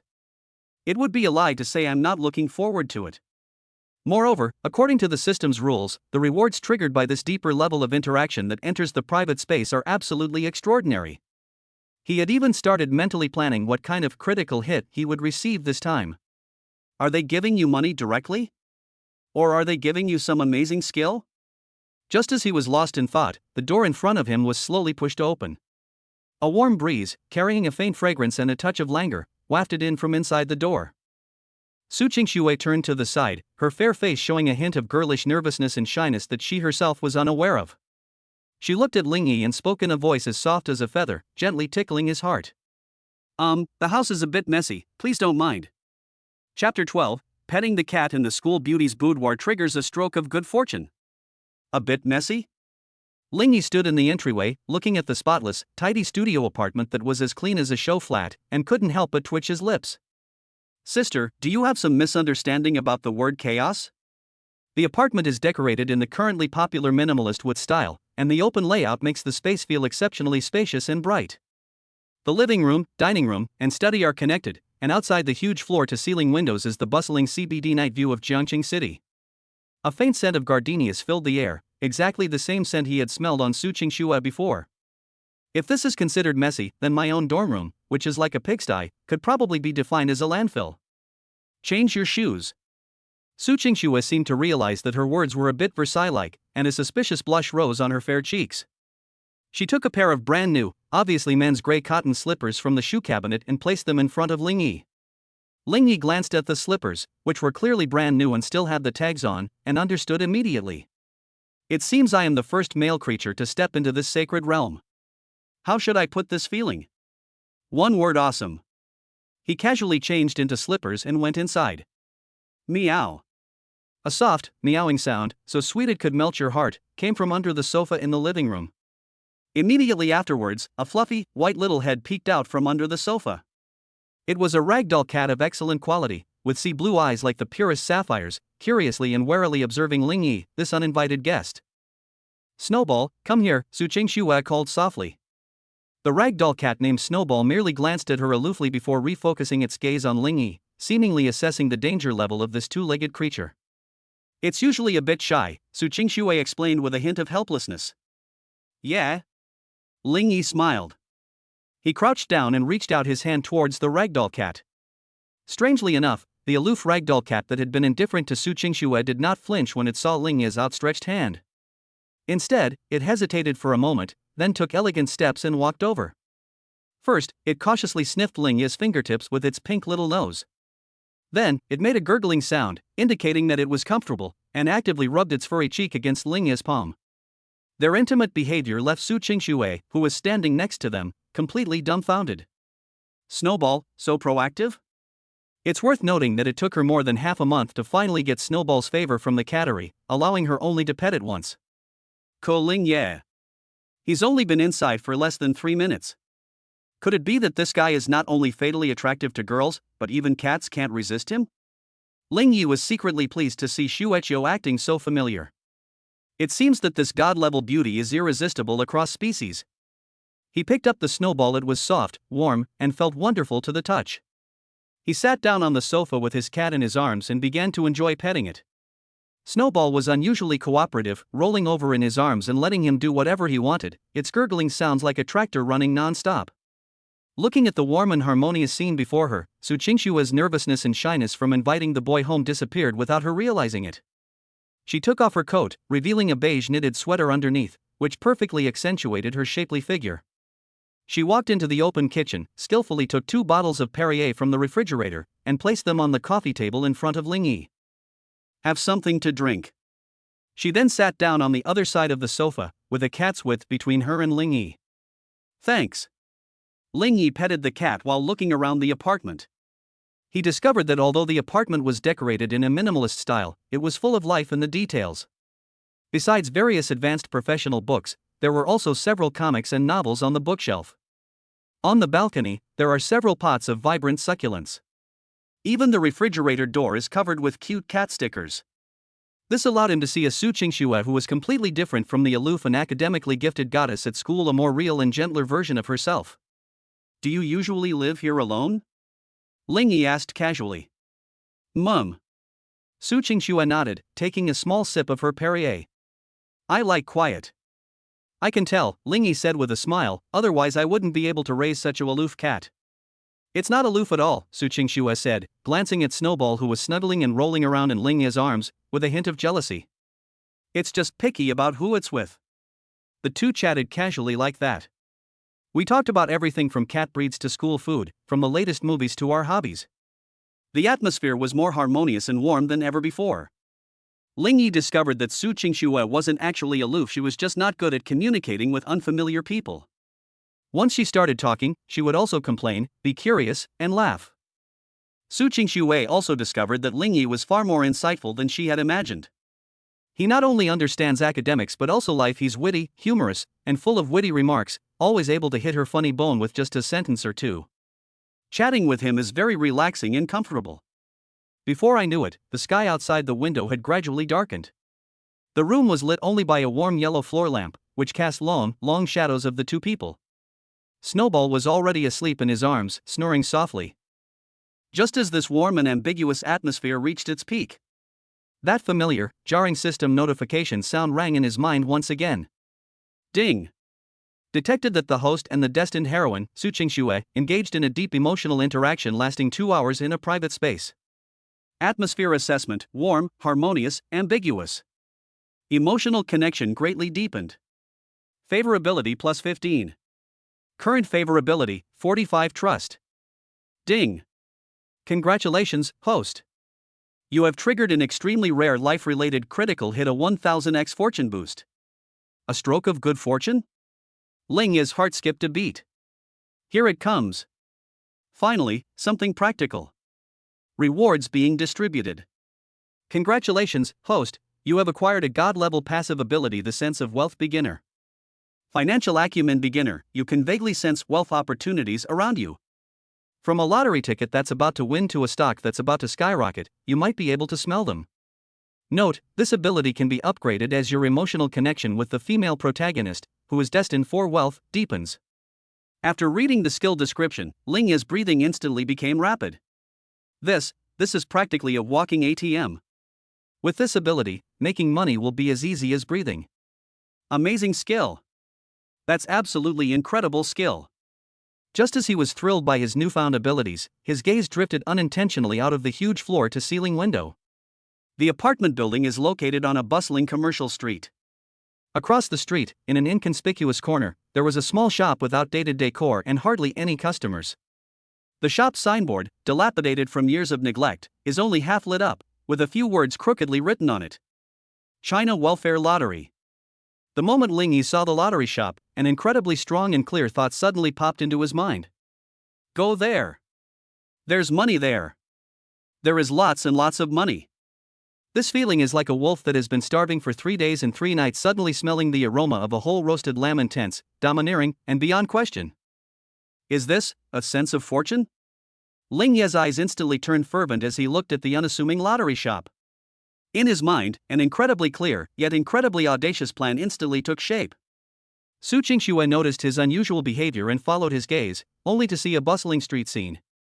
With a hint of curiosity, she turned her head and looked at Ling Yi's handsome profile, which was filled with excitement and longing, and asked softly, "What are you looking at so intently?" Chapter 13. The roadside scratch-off lottery ticket vendor was so badly injured he almost cried. Nothing, I just think the night view is quite beautiful. Ling Yi withdrew his burning gaze and made up a random excuse to brush it off. Su Qingxue had no suspicions and simply nodded. After sitting for a while longer, seeing that it was getting late, Ling Yi took the initiative to say goodbye. Su Qingxue didn't try to stop him, but simply saw him to the door and told him, "Be careful on the road." Stepping out of the apartment building, the evening breeze instantly woke Ling Yi up, his mind, which had been drowsy from petting the cat. He looked up, his gaze once again precisely locking onto the lottery shop diagonally opposite, which looked particularly dilapidated amidst the bustling street scene. "Hey bro, you're here." Ling Yi rubbed his hands together, his heart pounding with excitement. The time has come to test your mettle as a walking ATM. He strode across the pedestrian crossing and pushed open the old glass door of the lottery shop. "Welcome." A greasy middle-aged man with a receding hairline and wearing a yellowish-white vest was lounging with his legs crossed, picking his toes while watching short videos on his phone and grinning foolishly. When he heard the sound, he lazily raised his eyelids slightly before quickly lowering them again, clearly not expecting any spending from Ling Yi, a student who looked like he didn't have much money. Ling Yi didn't care about his attitude. His gaze, like a radar, swept directly towards the colorful scratch-off lottery tickets under the glass counter. Financial sense activated. The next second, something amazing happened. In his view, most of the scratch-off lottery tickets appeared as a dull gray. Only one of the scratch cards in a stack called Turning Stone into Gold was emitting a faint, extremely weak golden halo. Like fireflies in the dark, so bright and so alluring. "You're the one." Ling Yi suppressed his overwhelming joy and pointed at the stack of scratch cards, trying his best to make his voice sound calm. "Boss, give me one of those Turning Stone into Gold ones." 21. The shopkeeper didn't even lift his eyelids, skillfully tearing off the top one from the stack and throwing it on the counter. However, Ling Yi shook his head. "Not this one." His finger pointed precisely to the lottery ticket that radiated a golden glow and was located approximately in the middle. "I want that one." The boss finally took his eyes off his phone and glanced at Ling Yi with some impatience. "Hey buddy, aren't they all the same? Aren't they all just scrapes?" "I like that one the most, I feel like it's meant for me," Ling Yi insisted. Alright, you're the one destined for us, okay?" The shopkeeper muttered something, thinking the kid was a bit neurotic, but for the sake of 20 yuan, he reluctantly took out the stack of scratch cards, found the one Ling Yi had specified, and tore it off for him. Ling Yi took the lottery ticket, which still seemed to carry the warmth of good fortune, and took out 2 crumpled 10 yuan bills from his pocket, placing them on the counter. This is his last living expenses for this month. It's all or nothing. He picked up a coin from the counter and aimed it at the coating.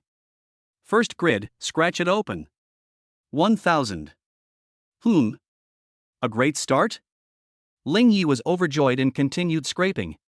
Second grid, scrape it open. 1,000. The third section, scratch it open. 1,000. When he scratched off all the winning areas, he was completely stunned. Rows of 1,000 are neatly arranged, not one more, not one less. The rule for this turning stone into gold scratch card is that if you scratch off 3 identical amounts, you win that amount. That row. Ling Yi handed the lottery ticket to the shopkeeper with some uncertainty. "Boss, can you check if I've won 1,000? 1,000 won my ass." The shopkeeper impatiently took the lottery ticket, ready to make his usual sarcastic remark, but his voice stopped abruptly when his gaze fell on the ticket. His eyes, which had become somewhat cloudy from long hours of staying up late, suddenly widened as if he had seen something unbelievable. He picked up the lottery ticket and held it up to the light, examining it carefully 3 times over. Then he looked up at Ling Yi with a ghost-like expression, his voice trembling. "Young man, what incredible luck you've had. This is a double-up card. All the amounts you scratch off will be added together and then multiplied by 2. Ones, tens, hundreds, thousands, 10,000, damn it. 10,000s add up to 10,000. Multiply that by 2, and you get 20,000. Holy crap." An old man who was studying the trend chart nearby heard the noise and came over. After seeing the lottery ticket, he immediately started swearing. 20 yuan, and I won 20,000? That's faster than robbing a bank. In an instant, everyone in the store focused their attention on Ling Yi, filled with shock and envy. The boss's face turned a little green, but he still forced a smile and counted out 20,000 yuan in cash from the drawer, handing it to Ling Yi. "Young man, you've got good luck." Ling Yi took the thick wad of banknotes, his heart filled with joy. "It's done. A knack for finding wealth, awesome." However, he did not stop there. His gaze swept back to the counter. This time, he saw a similar ticket in another stack of scratch-off tickets called 10 times the luck, which was radiating a golden halo. Moreover, that halo was even brighter than the previous one. "Boss." Ling Yi slapped the 20,000 yuan he had just received onto the counter and pointed to the stack of new scratch-off tickets, saying casually, "Hey, give me another one." "Again?" The boss's eyelids twitched violently. "That one." Ling Yi's finger pointed precisely to the glowing lottery ticket once again. Looking at Ling Yi's nonchalant demeanor and then at his half-empty drawer, the boss suddenly had a bad feeling. He hesitated for a moment, but there was no reason to turn away customers when you're in business. With a bitter expression, he tore up the lottery ticket and handed it to Ling Yi. Ling Yi took the coin and scraped it off. "A miracle has happened again. 50,000. 50,000. 50,000. I've won again." The old man next to me exclaimed, his voice cracking. "This time it's 50,000. Tenfold luck, winning 50,000 is 500,000. Boom." The entire lottery shop was in complete chaos. All the lottery players who were buying tickets rushed over like madmen, looking at Ling Yi as if he were a god of wealth descended to earth. "Young man." "No. God of wealth. How did you do that?" "Master. Do you take on apprentices?" The boss's face was beyond green, it was practically a green meadow. His hands trembled as he took out a thick wad of 500,000 yuan in cash from the safe and piled it on the counter. His heart was bleeding. That's almost half a year's profit for him. In just a short while, they confessed everything. However, the nightmare was far from over. Ling Yi took the 500,000 yuan without even looking at it and threw it directly on the counter. His gaze swept over the counter for the third time, like that of a king surveying his territory. This time, a golden light shot up from a stack of the most inconspicuous scratch-off lottery tickets called Fortune Tree. The light was so dazzling it almost blinded his dog eyes. "Boss." Ling Yi's voice, like a devil's whisper, rang out again. One more, please. I'm not selling it anymore." The boss finally snapped. He clutched the scratch-off lottery ticket under his counter, his eyes filled with fear and pleading as he looked at Ling Yi, practically kneeling down before him. "Brother. Please, don't scratch my little shop, you're going to blow it out of business." Chapter 14. My ex-girlfriend has a part-time job? I bought all the LV items in her store. In the end, Ling Yi still failed to scratch the lottery shop into bankruptcy. It wasn't that he was suddenly kind-hearted, he just felt that if the wind continued to blow, he might not be able to leave the store. The way the lottery players around him looked at him had changed from envy to fanatical. They were practically ready to tie him up on the spot and take him home to worship as a god of wealth. Amidst the boss's effusive gratitude, as if saying you're my own father, Ling Yi casually left the auspicious place where he had accumulated his initial wealth, carrying a black plastic bag filled with nearly 700,000 yuan in cash. What's the first thing to do when you have money? Buy a car? Buy a house? No. Ling Yi's goal was crystal clear.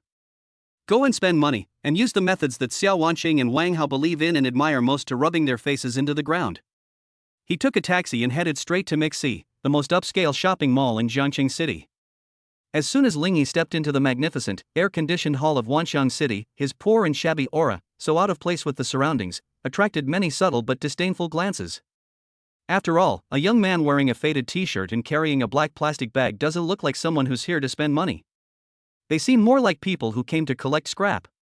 Ling Yi ignored these superficial glances. His eyes, like those of a seasoned hunter, precisely locked onto his prey amidst the dazzling array of luxury brands on the first floor of the mall. Louis Vuitton. Louis Vuitton.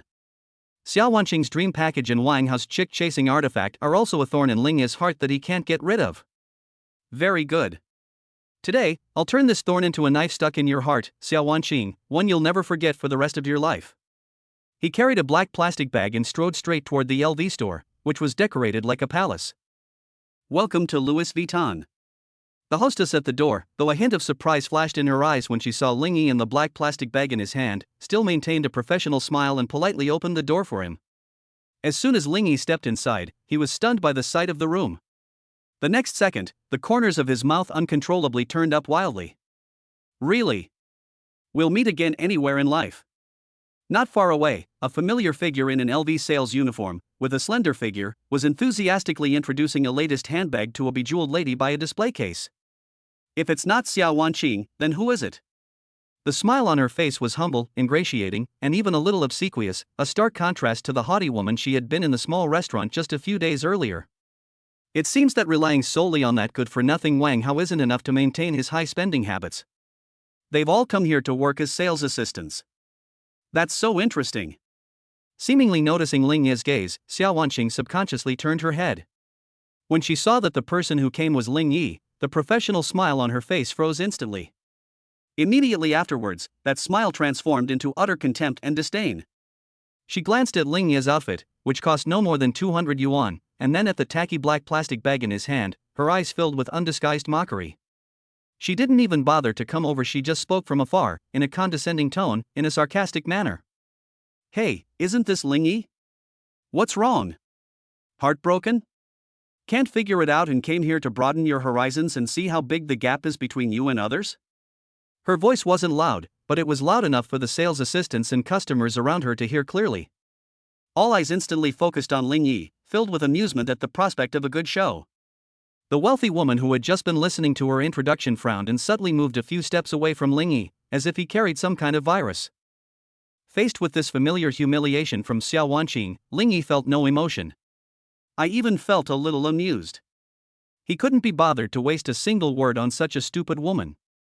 He completely ignored Xiao Wanqing and turned his gaze to a woman in her 30s who looked like the store manager and still had a charming appearance. Hello, I'd like to buy a bag. His voice was calm and clear. The store manager had obviously overheard Xiao Wanqing's words. Although she didn't have a good impression of Ling Yi, this poor student, she still asked in a formulaic manner out of professionalism, Sir, what is your budget and what styles do you like? Ling Yi smiled. His finger slowly rose and pointed to the handbag that Xiao Wanqing had just been enthusiastically recommending to that wealthy woman. That bag was the Saumur BB that Wang Hao gave her. Xiao Wanqing's disdain deepened when she saw Ling Yi's actions. She crossed her arms and sneered, Ling Yi, don't blame me for not reminding you that bag costs 28,000 yuan. You can't even afford one of its shoulder straps with your monthly food allowance. Just look at it, don't touch it. You can't afford to pay for it if you get it dirty. A suppressed snicker rippled through the crowd. However, Ling Yi's next words instantly froze the smiles on everyone's faces. He watched as the store manager spoke slowly and casually, as if he were buying cabbages at the market. Except for this one. All the bags in your store, regardless of style or size, are available, regardless of gender. I want them all. Dead silence. The entire LV store fell into a deathly silence. Everyone seemed to be frozen in place, staring at Ling Yi with utter shock, wondering, who am I? Where am I? What did I just hear? Do you want them all? Does he know where he is? Did you know that even the cheapest keychain here costs several thousand? Is that black plastic bag in his hand filled with ghost money? Xiao Wanqing was completely dumbfounded. She stood there for a full 3 seconds before bursting into exaggerated laughter. Ha ha ha ha. Ling Yi. Did you break up with your boyfriend and your brain explode from the shock? Do you know how much all these bags cost in total? You couldn't even scrape together a fraction of that. Showing off without even knowing where you are. The store manager's face also darkened. She felt that she had been tricked by this ignorant and arrogant poor boy. Sir, her voice was now undisguisedly cold, if you are not here to shop, please leave immediately and do not disturb our other customers. Ling Yi ignored them. He simply and leisurely placed the tacky black plastic bag in his hand on the gleaming marble countertop. Then, in front of everyone, he slowly unzipped his jacket. Whoosh! The next second, bundles of brand new red banknotes, still bearing bank seals and exuding the fresh scent of ink, poured out of the small plastic bag like a flash flood. In just a few seconds, a dazzling display was formed on the gleaming counter, a display so impressive it would blind anyone. A mountain of banknotes. The whole world fell silent once again. Everyone's breath caught in their throats at that moment. Xiao Wanqing's shrill laughter stopped abruptly, like a duck being choked. She stared intently at the small mountain made up of countless red banknotes, feeling as if her brain had been violently exploded by 10,000 tons of TNT. How is this possible? Where did he get so much money? The store manager's eyes widened instantly, and his breathing became rapid. She'd been in this line of work for over a decade and seen countless nouveau riche, but nothing quite like Ling Yi, carrying a plastic bag of cash to buy a bag. This is the first time she's seen it. Who the hell is this deity who descended to Earth? This should be enough to pay a deposit, right? Ling Yi emptied the last bundle of money from the plastic bag, then looked up and gave the completely petrified shopkeeper a pure, harmless, and innocent smile. If that's not enough, I still have some in my card. As he spoke, he actually pulled an ordinary savings card out of his pocket. Enough. Enough. Absolutely enough. The store manager finally snapped out of his utter shock, his face instantly plastered with the most humble, obsequious, and enthusiastic smile of his entire career. She rushed forward and personally pulled out a chair for Ling Yi, her voice sickeningly sweet. Sir.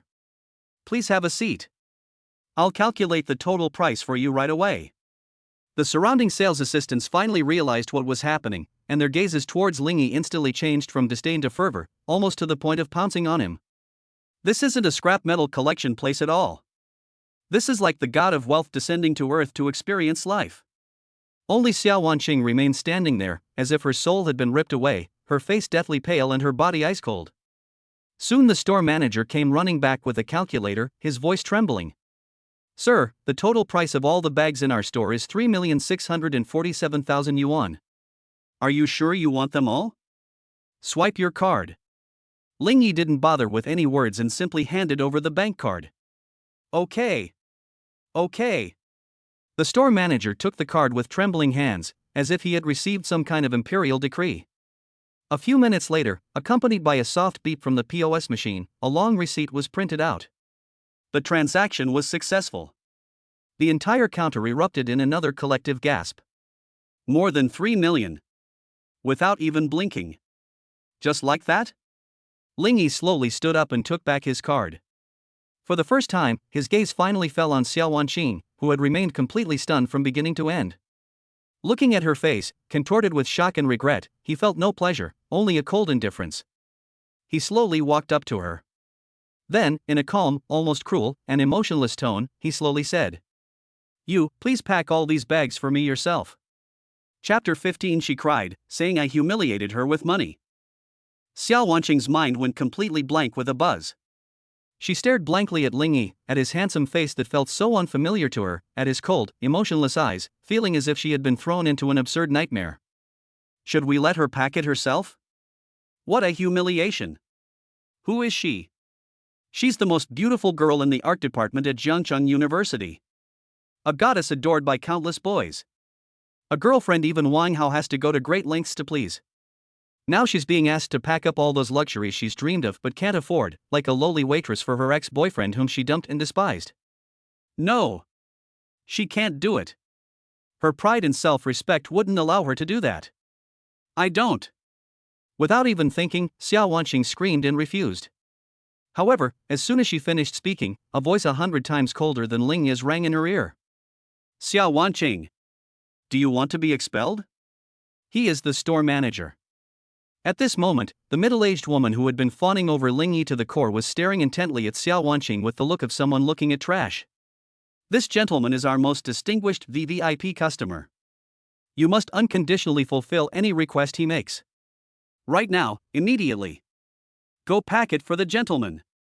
If you can't do it, pack your bags and get out of here right now. The store manager's voice was sharp, harsh, and utterly devoid of any compassion. Are you kidding me? A super rich person who spent over 3.6 million in a single transaction. For customers of this caliber, even if you asked a trainee sales associate to pack their orders, or even to kneel down and lick their shoes, she would have to comply. If you offend this god of wealth, the store manager can forget about working here. Xiao Wanqing was completely dumbfounded. She looked at the store manager's face, which seemed to say you're dead if you dare say no, then glanced at the gloating, expectant looks of her other colleagues, and finally fixed her gaze on Ling Yi, who remained calm throughout. She finally understood. I have no other choice. An overwhelming sense of humiliation overwhelmed her instantly, like icy seawater. Tears, which she could no longer control, streamed down her face like beads from a broken string, flowing from her eyes, which were always adorned with exquisite eyeliner. She cried. She wept so hard her pear blossoms were wet with rain. I felt a pang of pity for her. If it were in the past, Ling Yi would probably have been heartbroken to see her like this and would have rushed over to hug her and comfort her gently. But now, looking at her, he felt only a cold indifference. If only I had known then what I know now, I wouldn't have done it in the first place. Hurry up, the store manager urged impatiently. Xiao Wanqing trembled all over, but finally took a step with her leaden legs under everyone's gaze. She walked up to the mountain of bags, picked one up, and stiffly began packing it into a box. Those were things she had always dreamed of having. She once abandoned a 3-year relationship without hesitation for one of them. And now, all of these things belonged to the man she abandoned. But she could only pack his food herself, like a lowly servant. What an irony! How cruel! Wah-ah! Xiao Wanqing could no longer hold back and broke down in tears while packing the food. She raised her tear-stained face and looked at the man who was sitting leisurely on the sofa, sipping the top-quality coffee personally served by the manager, and uttered a hoarse accusation. Ling Yi, why are you doing this to me? Do you hate me that much? I know I was wrong, isn't that enough?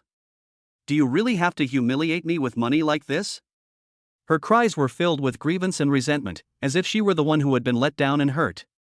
Several female customers nearby felt a pang of sympathy upon witnessing this scene. However, Ling Yi simply placed the coffee cup in his hand gently on the table with a soft tap. He raised his deep eyes and calmly met Xiao Wanqing's gaze. His voice was soft and gentle, yet it struck Xiao Wanqing's heart like an invisible hammer, each word striking her deeply. To humiliate you? He laughed, a laugh tinged with mockery. Xiao Wanqing, have you forgotten? Just a few days ago, at that small restaurant near the school gate. Who was it that pointed to an LV bag and told me? Ling Yi paused, then returned to her exactly the words she had spoken, which sounded like a verdict. Your love is not worth a handbag? Boom! Xiao Wanqing's mind felt like it had been blown open by a bomb. The color drained from her face instantly. His whole body trembled violently because of those words. Yes. She said those words herself. It was she who, with those words, trampled Ling Yi's dignity into the mud. Now, Ling Yi is simply giving her the loudest response in the way she believes in most. What right does she have to criticize him? Xiao Wanqing opened her mouth, but found that her throat was blocked by something and she couldn't say a word. All the grievances and resentment turned into a huge, irrefutable joke at this moment. Ling Yi didn't bother to look at her again. He stood up, walked to the counter, looked at the piles of luxury goods that had already been packaged, and said calmly to the store manager. Deliver it to this address. He handed her a note with Su Qingshue's apartment address written on it. Well, let's just consider it a return gift for drinking 2 bottles of Perrier she gave me this afternoon. Okay. Don't worry, sir. We will deliver it to you as quickly as possible. The store manager bowed and scraped as he accepted the package, as respectfully as a eunuch. After finishing everything, Ling Yi put his hands in his pockets and turned to leave this place that had made him feel somewhat disgusted. And just as he was about to walk out of the store, behind her, Xiao Wanqing's hoarse, utterly broken cries echoed once more.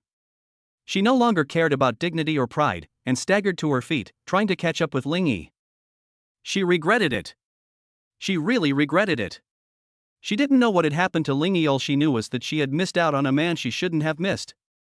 She wanted to hold on to him, beg for his forgiveness, and go back to the past. However, after running only 2 steps, she suddenly collapsed onto the cold, hard marble floor as if all her strength had been drained. In her eyes, all that remained was Ling Yi's increasingly distant and resolute figure, and boundless regret that was enough to completely engulf her. This scene was witnessed by a man who had just stepped out of the elevator, carrying a large bouquet of blue roses. That man was Wang Hao. He had planned the timing perfectly, intending to surprise Xiao Wanqing, who was working part-time. But what he saw was his beloved woman collapsing to the ground, weeping bitterly, like a lost dog. And the culprit who caused her to lose her composure was none other than Ling Yi. Wang Hao's face instantly darkened. He looked at Ling Yi's back, then at Xiao Wanqing collapsing on the ground, and at the scene of frantic packing in the store, and instantly understood the cause and effect. An uncontrollable rage and jealousy erupted from his chest like a volcanic eruption. That poor bastard. What a piece of trash. Where did he get so much money?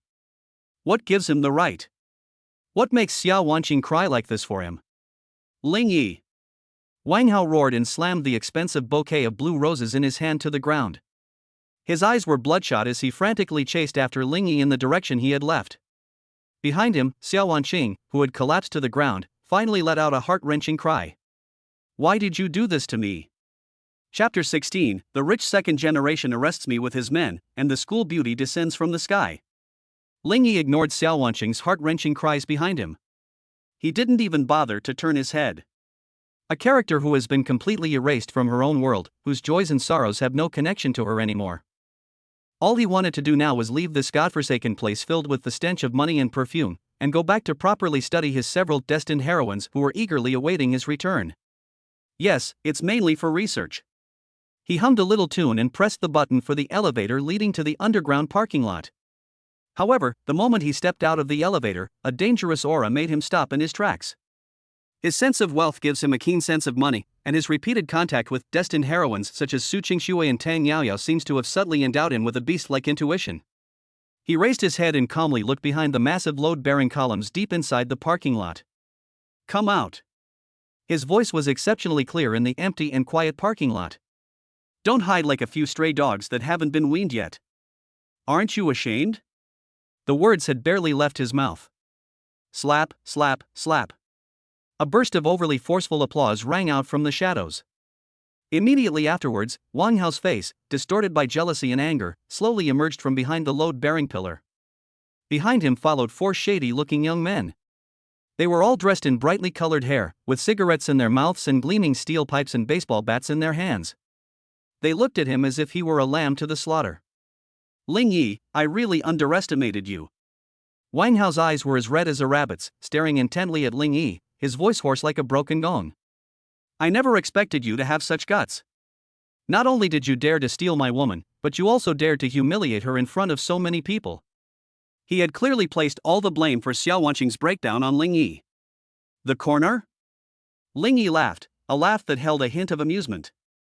Wang Hao, do you have some kind of misunderstanding about yourself? First of all, Xiao Wanqing was taken from me by you. At most, I'm just returning her to her rightful owner, or rather, recycling her. Secondly, I didn't humiliate her, I just communicated with her in her favorite way. After all, she told me herself that love is not as valuable as a handbag. Every word Ling Yi uttered was like a poison knife, precisely stabbing into Wang Hao's most painful spot. What is waste recycling? What does her favorite way mean? Isn't this just mocking Wang Hao, calling him a sucker who only knows how to throw money around? You fucking want to die. Wang Hao was completely enraged. He pointed at Ling Yi and roared furiously at the thugs behind him. Charge them. Beat them. Beat them to death. Break his legs. I'll make him kneel on the ground and beg me. If anything happens, my dad will take responsibility. Upon hearing this, the 4 thugs instantly revealed ferocious smiles on their faces. With Wang Hao, their financial backer, backing them up, what do they have to fear?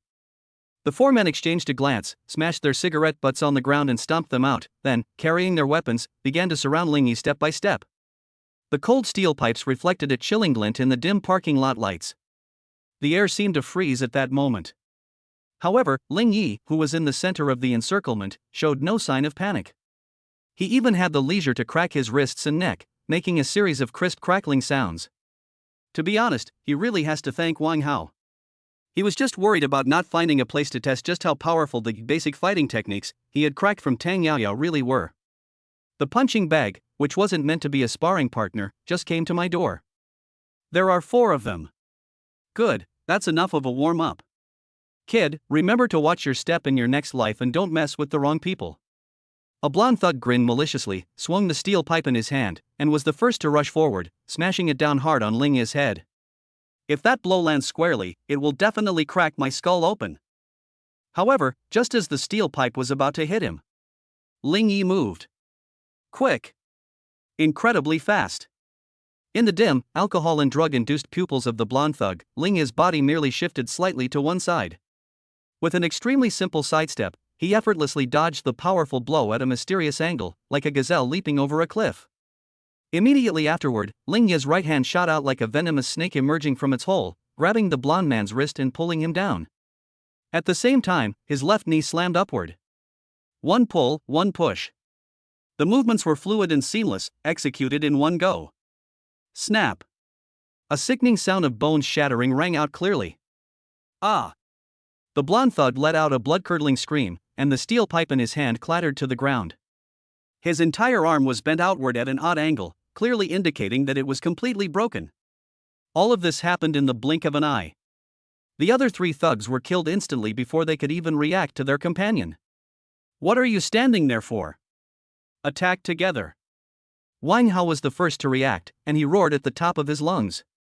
The 3 thugs seemed to wake from a dream, and with a strange cry, they pounced on Ling Yi from 3 directions at the same time. Ling Yi's eyes remained calm. Instead of retreating, he took a step forward to face the 3 steel pipes that were hurtling towards him. He ducked to avoid a blow from the front, and at the same time delivered a clean and decisive sweeping kick. Bang! The thug screamed and was swept to the ground. Immediately afterward, Ling Yi spun around like a top, his elbow transforming into the sharpest weapon as he slammed it into the ribs of the thug on his left. Puff! The thug was struck as if by a heavy blow, spitting out a mouthful of acid and collapsing to the ground like a boiled shrimp. Only one left. The thug was completely terrified when he saw Ling Yi, who was like a tiger among sheep, slaughtering everyone in his path. He yelled and turned to run away. However, how could Ling Yi possibly give him that chance? Ling Yi picked up a steel pipe from the ground and with a flick of his arm, the heavy steel pipe shot out like an arrow and thud, accurately piercing the thigh of the fleeing thug. Ah! Another heart-wrenching scream rang out. Less than 30 seconds. All 4 burly adult men wielding weapons were lying on the ground, incapacitated. Wang Hao was the only one left in the entire parking lot, still standing there blankly. He looked at his underlings rolling on the ground and howling in pain, then at Ling Yi, who was unharmed and walking towards him step by step. He felt as if his legs were filled with lead. The arrogance and ferocity on his face had vanished without a trace. Instead, there was an endless, deep-seated fear. Monster! This guy is a fucking monster. Don't come any closer. Wang Hao's voice trembled. Ling Yi didn't say anything, but quietly walked up to him. Then, slowly, he raised his right hand. Just as he was preparing to let Wang Hao experience what despair was like. Beep! A piercing, high-pitched roar from a supercar engine suddenly erupted from the entrance of the parking lot, growing louder and louder as it approached. Immediately afterwards, 2 beams of xenon headlights, bright enough to blind anyone, pierced the darkness of the parking lot like sharp swords. Squeak! With a tooth-grinding screech of tires screeching against the pavement, a snow-white, futuristic-looking supercar came to a precise stop between Ling Yi and Wang Hao with an exaggerated drift. The car door slowly rose upwards, like butterfly wings. A pair of long, straight, and slender legs, encased in white casual pants, stepped out of the car first. Immediately afterwards, a stunningly beautiful and aloof figure appeared in everyone's sight. It's Su Qingxue. She appeared to have just finished exercising and was still wearing a close-fitting tracksuit that perfectly accentuated her stunning figure. Looking at the tense scene before her, at the thugs writhing on the ground, then at the pale-faced Wang Hao and the unharmed Ling Yi, a terrifying storm instantly brewed in her cold eyes. She slowly walked up to Wang Hao. Then, in a voice so cold it could lower the temperature of the entire parking lot by several degrees, he asked, word by word. Wang Hao, do you want your dad's company to disappear from Jiangqing tomorrow? Chapter 17 Su Qingshua's domineering aura, you dare to touch my people? Wang Hao, do you want your dad's company to disappear from Jiangqing tomorrow? Su Qingshua's voice was very soft and indifferent, without a trace of worldly warmth. But in the empty and quiet underground parking lot, it was like a depth charge that went off, sending a chill down everyone's spine. The fear and anger on Wang Hao's face froze instantly. He stared blankly at Su Qingxue as if someone had grabbed his neck, his eyes filled with utter absurdity and disbelief. Make his father's company disappear from Jiangcheng? What kind of international joke is this? Who is his father? Wang Tianlong. Jiangqing's famous real estate tycoon has a net worth of billions. In Jiangcheng, he might not be able to do whatever he wants, but he can definitely make countless people lose their jobs with a single stomp of his foot. And what about Su Qingxue? Isn't she just a bookworm with good grades? Even if her family is well off, at most they're from a family of professors or scholars, right? What makes her so special? Where does she get the audacity to say such a thing? Su Qingxue, who the hell are you trying to scare? Wang Hao, like a cat whose tail had been stepped on, instantly bristled and roared, his voice a mix of bravado and fear. Who do you think you are? The king of heaven? My dad's company isn't something you can just order around with a word. He hadn't finished speaking. With a blank expression, Su Qingxue pulled an ordinary-looking black cell phone from the pocket of her sweatpants. The phone had no logo and its design was so minimalist that it looked more like a model. But Wang Hao noticed that on the back of the phone was an emblem made of dragon patterns and shields that he had only heard his father mention in legends. Wang Hao's pupils suddenly contracted to the size of pinpoints. That is impossible. Absolutely impossible. Su Qingxue ignored the shock on his face and casually pressed the unlock button on her phone right in front of him. No fingerprints, no password. The screen lit up immediately. Then she slowly tapped on a contact. The note is Uncle Chen. Upon seeing this name, Wang Hao felt as if the blood in his body was about to freeze. Uncle Chen? Which Uncle Chen? Could it be Qin Xianjun, the one hailed as the underground emperor of Jiangcheng, whom even his father had to respectfully address as Lord Chen? Su Qingshue's finger was already hovering over the dial button. She raised her eyes and stared at Wang Hao with her cold, clear gaze, as if she were looking at a dead man. I'll count to 3. 1. Her voice was soft, yet it struck Wang Hao's heart like an invisible hammer. Wang Hao's mind went completely blank with a buzz. He didn't know what the relationship was between Su Qingxue and Chen Xianjun. But he knew that once the call was made, no matter the outcome, he's finished. His father is finished too. 2. Su Qingshue's voice remained completely devoid of emotion. No. Don't hit me. Wang Hao finally broke down. All the arrogance and ferocity on his face vanished without a trace at that moment, like a punctured balloon. Instead, there was an endless, deep-seated fear. With a thud, his legs gave way and he collapsed to the ground, his voice trembling with sobs. I was wrong. Grandma. I was really wrong. I'm leaving right now. He scrambled and crawled on his hands and feet, running towards his BMW, ignoring the groans of his underlings on the ground. His disheveled appearance formed the most ironic contrast to his arrogant demeanor just moments before. Ling Yi stood aside, taking in everything. He gazed at Su Qingshue's aloof and stunningly beautiful profile, his eyes becoming more profound than ever before. That's interesting. It seems that the secrets surrounding her, this destined heroine, are far more numerous than she imagined. It's not just about wisdom. It seems that there is a terrifying energy hidden behind her, enough to make the entire Jiangcheng tremble. At that very moment. Wah wah. A sudden, urgent siren pierced the silence of the parking lot as it drew nearer. Immediately afterwards, a police car with flashing red and blue lights came to a smooth stop not far away. The car door opened. 2 uniformed police officers rushed down first. Immediately afterwards, a graceful and dashing figure stepped out of the driver's seat at a leisurely pace. The newcomer's crisp police uniform accentuated her fiery figure. Her short, neat hair and stunningly beautiful face, tinged with a touch of fierceness, made her resemble a thorny, burning rose. It was Tang Yaoyao, the beautiful policewoman who had met Ling Yi once before. Ling Yi couldn't help but raise an eyebrow. Wow, speak of the devil and he appears. Wait a minute, isn't this response time a bit too fast? He glanced at Su Qingxue. Su Qingxue, however, seemed to have expected this, and calmly put the mysterious black phone back into her pocket. Ling Yi understood instantly. It seems that it was this same person who called the police. This girl is something else. Not only do they have strong social connections, but they also have connections in legitimate circles? Tang Yaoyao clearly didn't expect to run into Ling Yi here again. When her gaze swept across the scene, even she, who was used to seeing big events, couldn't help but be stunned for a moment. A young man who was unbelievably handsome. An unbelievably beautiful ice queen.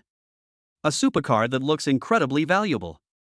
There were also 4 young men lying on the ground, clutching their broken arms and legs and crying for their parents, and a rich second-generation kid lying paralyzed next to the BMW, terrified and wetting himself.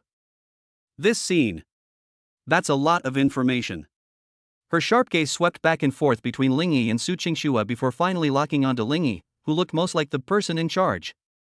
There's no way around it, this guy is just too conspicuous. It's hard not to notice him. Tang Yaoyao walked up to Ling Yi and looked him up and down. When she saw that he was covered in dust and had no cuts, while the people on the ground looked like disassembled parts, a hint of undisguised surprise flashed in her beautiful phoenix eyes. This guy. He seems to be even better at fighting than I saw him at the police station last time? She cleared her throat, resuming her cold, businesslike demeanor, and snapped open the notebook in her hand. Her gaze swept across the entire room, her voice clear and authoritative. Group fighting? Everyone, come back to the station with me. Chapter 18 Beautiful policewoman Tang Yaoyao, fighting? Come with me. Half an hour later, at the Changnan branch of the Public Security Bureau.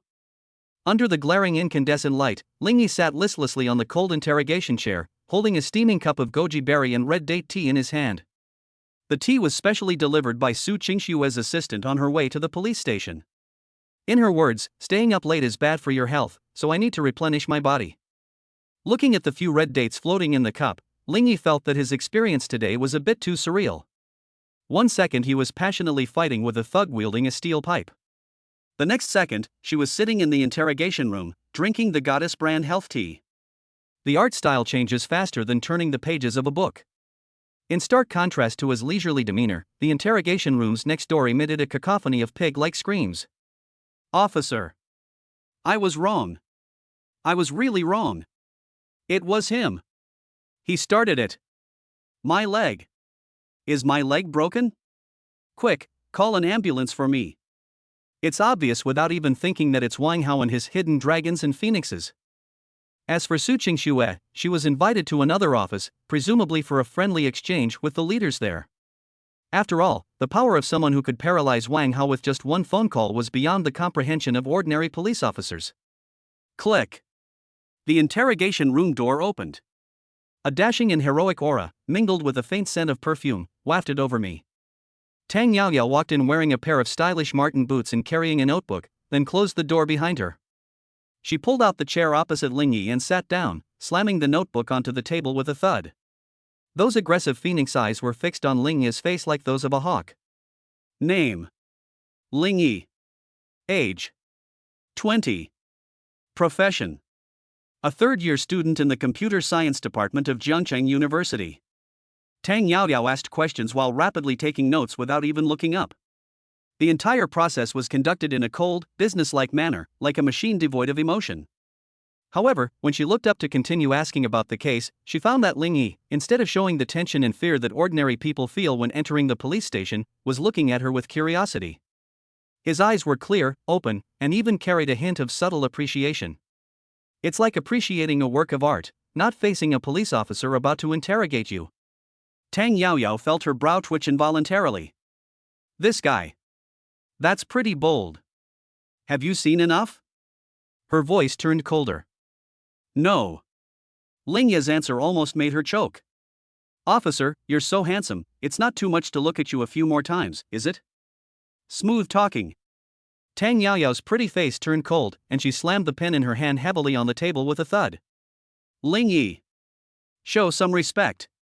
This is a police station, not a bar for picking up girls. Do you know what the maximum sentence can be for causing serious injury in a gang fight? She tried to use her imposing manner to suppress this arrogant young man. However, Lingyi simply shrugged and slowly took a sip of the goji berry and red date tea in his hand. Then he raised his eyes to meet Tang Yaoyao's fiery gaze, and a confident smile slowly curved his lips. First, I did not gather any crowds. I was alone from beginning to end. Secondly, it wasn't a fight, but a one-sided assault. Oh, without using legal terminology, it should be called self-defense. Third, they were not seriously injured. They only had minor cuts and fractures, which do not meet the criteria for serious injury. Fourth, and most importantly, Lingyi paused, gently put down the teacup in his hand, and his gaze instantly became as sharp and precise as a scalpel. Officer Tang, you should know better than me that the whole incident was caused by Wang Hao's malicious provocation and gathering of idle people to carry controlled weapons, with the intention of causing me physical harm. I was just a victim from beginning to end. So what you just said has absolutely nothing to do with me. Dead silence. A deathly silence fell over the interrogation room. Tang Yaoyao was completely stunned. For the first time, a look of shock appeared in her phoenix eyes, which always gleamed with shrewdness and sharpness. Looking at the young man in front of her who spoke eloquently, with clear logic, and even quoted legal statutes with ease, she felt that her worldview had been slightly shaken. This guy. Is she really a junior in college? Isn't he a top lawyer who graduated from some law school? That composure, that eloquence, that reaction speed. That's fucking insane. Having been a police officer for so many years, she has interrogated at least 800, if not 1,000, criminals. For the first time, she felt like she was being interrogated by a suspect. Seeing Tang Yaoyao's discomfiture, Lingyi felt a secret sense of satisfaction. Joke. Dude, you're now a man with all-seeing eyes. Although it's only a basic level, it's more than enough to handle your situation. Just then, there was a knock on the interrogation room door. A young policeman leaned in and whispered a few words in Tang Yaoyao's ear.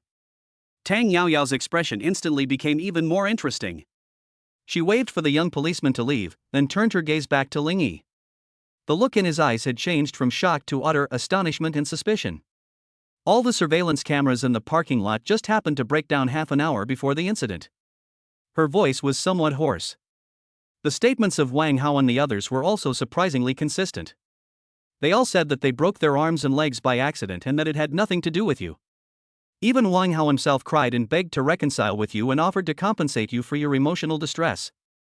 Tang Yaoyao stared intently at Lingyi, as if trying to find even the slightest flaw in his face. Lingyi, tell me honestly, who exactly are you?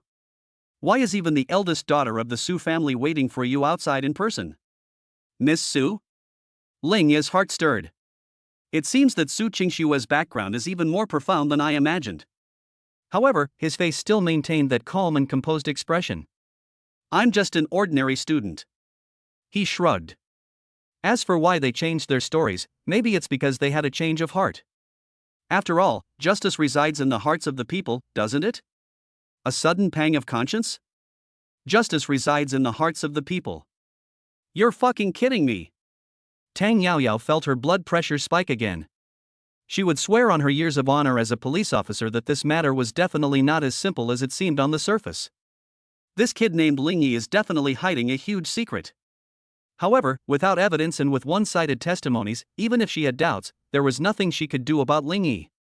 In the end, she could only squeeze out a few words through gritted teeth. You can go now. Thank you, officer. Lingyi stood up, stretched, and a victorious smile appeared on his face. He walked to the door and placed his hand on the doorknob. Just as he was about to pull the door open and leave, behind them, Tang Yaoyao's voice, tinged with resentment and intense curiosity, suddenly rang out. She called out to him. She asked a personal question that had nothing to do with the case. Hey, you're pretty good. Who taught you? In Chapter 19, I had a heart-to-heart talk with the policewoman in the interrogation room. Who taught you? Lingyi stopped what he was doing, gripping the doorknob. He turned around and looked at the beautiful policewoman in the interrogation room who was staring at him with a curious expression. A playful smile crept onto his lips. Interesting. This policewoman seems to have developed an interest in things other than the case itself. Would this be considered a sign of effective emotional interaction? Ling Ye's eyes darted around, and a clever move instantly formed in his mind. Instead of answering, he let go of the doorknob and walked back, casually sitting down opposite Tang Yaoyao again. "What are you doing?" Tang Yaoyao was taken aback by his unusual behavior and instinctively became wary. "I told you to leave, do you want to stay here?" "No, that's not it." Ling Yi shook his head, crossed his arms on the table, leaned forward slightly, and met Tang Yaoyao's gaze with his deep eyes, which were as vast as the stars and the sea. He lowered his voice and spoke slowly in a magnetic tone, as if sharing some earth-shattering secret. "Officer Tang, before I answer your question, I'd like to ask you a question first. Do you believe in reincarnation?" "Ha?" Tang Yaoyao was completely dumbfounded. She felt her mind was a little slow to catch up with the man's train of thought. 1 second they were talking about gang fighting. The next second, how did it suddenly jump to such mystical topics as past lives and present lives? This guy. Could it be that he really was beaten senseless by those thugs in the parking lot? Seeing Tang Yaoyao's wonderful "are you sick" expression, Ling Yi chuckled inwardly. This is exactly the effect he wanted. Without incorporating some metaphysics, how can one explain their outrageous abilities? He ignored Tang Yaoyao's astonishment and continued his performance. A perfectly measured look of melancholy and reminiscence crossed his face as he gazed up at the ceiling at a 45-degree angle. "I guess in my past life I was a great general who fought across battlefields and took the head of a general from among thousands of troops. Or perhaps, he is a chivalrous knight-errant who leaps across rooftops and lives a life of swift justice and vengeance. So this rudimentary skill is all muscle memory ingrained in our DNA, it's all innate." Dead silence. The interrogation room fell into a suffocating silence that lasted for 3 seconds. Tang Yaoyao just stared blankly at the man in front of her who was talking nonsense with a straight face, feeling that her worldview was about to be bent by him. General? A chivalrous knight-errant? Muscle memory? Dude, have you been reading too many fantasy novels? However, before she could even open her mouth to complain, Ling Yi suddenly changed the subject, and the lonely master expression on his face vanished instantly, replaced by a bright smile with a hint of roguishness. "Just kidding." He winked at Tang Yaoyao and said, "Actually, I learned it from TV." Tang Yaoyao felt the veins on her forehead throbbing uncontrollably. This guy. It was absolutely intentional. He's just playing himself. Put. However, just a second before she was about to explode, looking at Ling Yi's outrageously handsome face with a hint of wickedness, the nameless fire in her heart was extinguished as if by a bucket of cold water. She didn't know why, but instead of being angry, she found it a little funny. This guy is so funny. This was completely different from the people she usually encountered, who were either vicious criminals, sycophantic rich businessmen, or those clueless blockheads in the police station. There is an inexplicable magic about him. Confident and mysterious, with a touch of just the right amount of roguish charm that makes him hard to dislike. You learned it from TV? Tang Yaoyao suppressed her laughter, deliberately put on a stern face, and glared at him irritably. Do you think I'm a 3-year-old? You think you can take on 4 people by yourself just because you see it on TV? What else? Ling Yi shrugged, looking completely innocent. It couldn't be that Officer Tang secretly came into my dream last night to teach me, could it? This statement carries a blatant hint of flirting. A beautiful blush suddenly appeared on Tang Yaoyao's cheeks. What nonsense are you spouting? She felt her heart skip a beat for no apparent reason. This guy is incredibly bold. They even dare to harass the police? However, at that very moment, her heart raced with shame and anger. The system notification, which only Ling Yi could hear, rang precisely in his mind once again, like a hunter who had been waiting for a long time. Ding! A new destined heroine has been detected. Tang Yaoyao. Appearance, 95 heroic and dashing. Body, 97 hot and sexy. Special potential, justice, to be unlocked. Overall rating, extraordinary level. Strongly recommend the host establish a deep emotional connection. Ding! Detected that the host and the destined heroine Tang Yaoyao have successfully engaged in a private emotional interaction. Emotional fluctuations, curiosity, admiration, and a hint of embarrassment. Emotional connection established. Favorability plus 10. Current favorability, 10 appreciation. It's here. Ling Yi was overjoyed. Sure enough, this dashing policewoman was one of his destinies. Moreover, it grants 10 points of favorability right away. Isn't this much easier than conquering Suqingxue, that iceberg? But what really excited him was yet to come. Ding! Congratulations, host! You have triggered an exclusive critical strike with the destined heroine Tang Yaoyao special potential, Justice a 1000x Justice critical strike. Rewards are being distributed.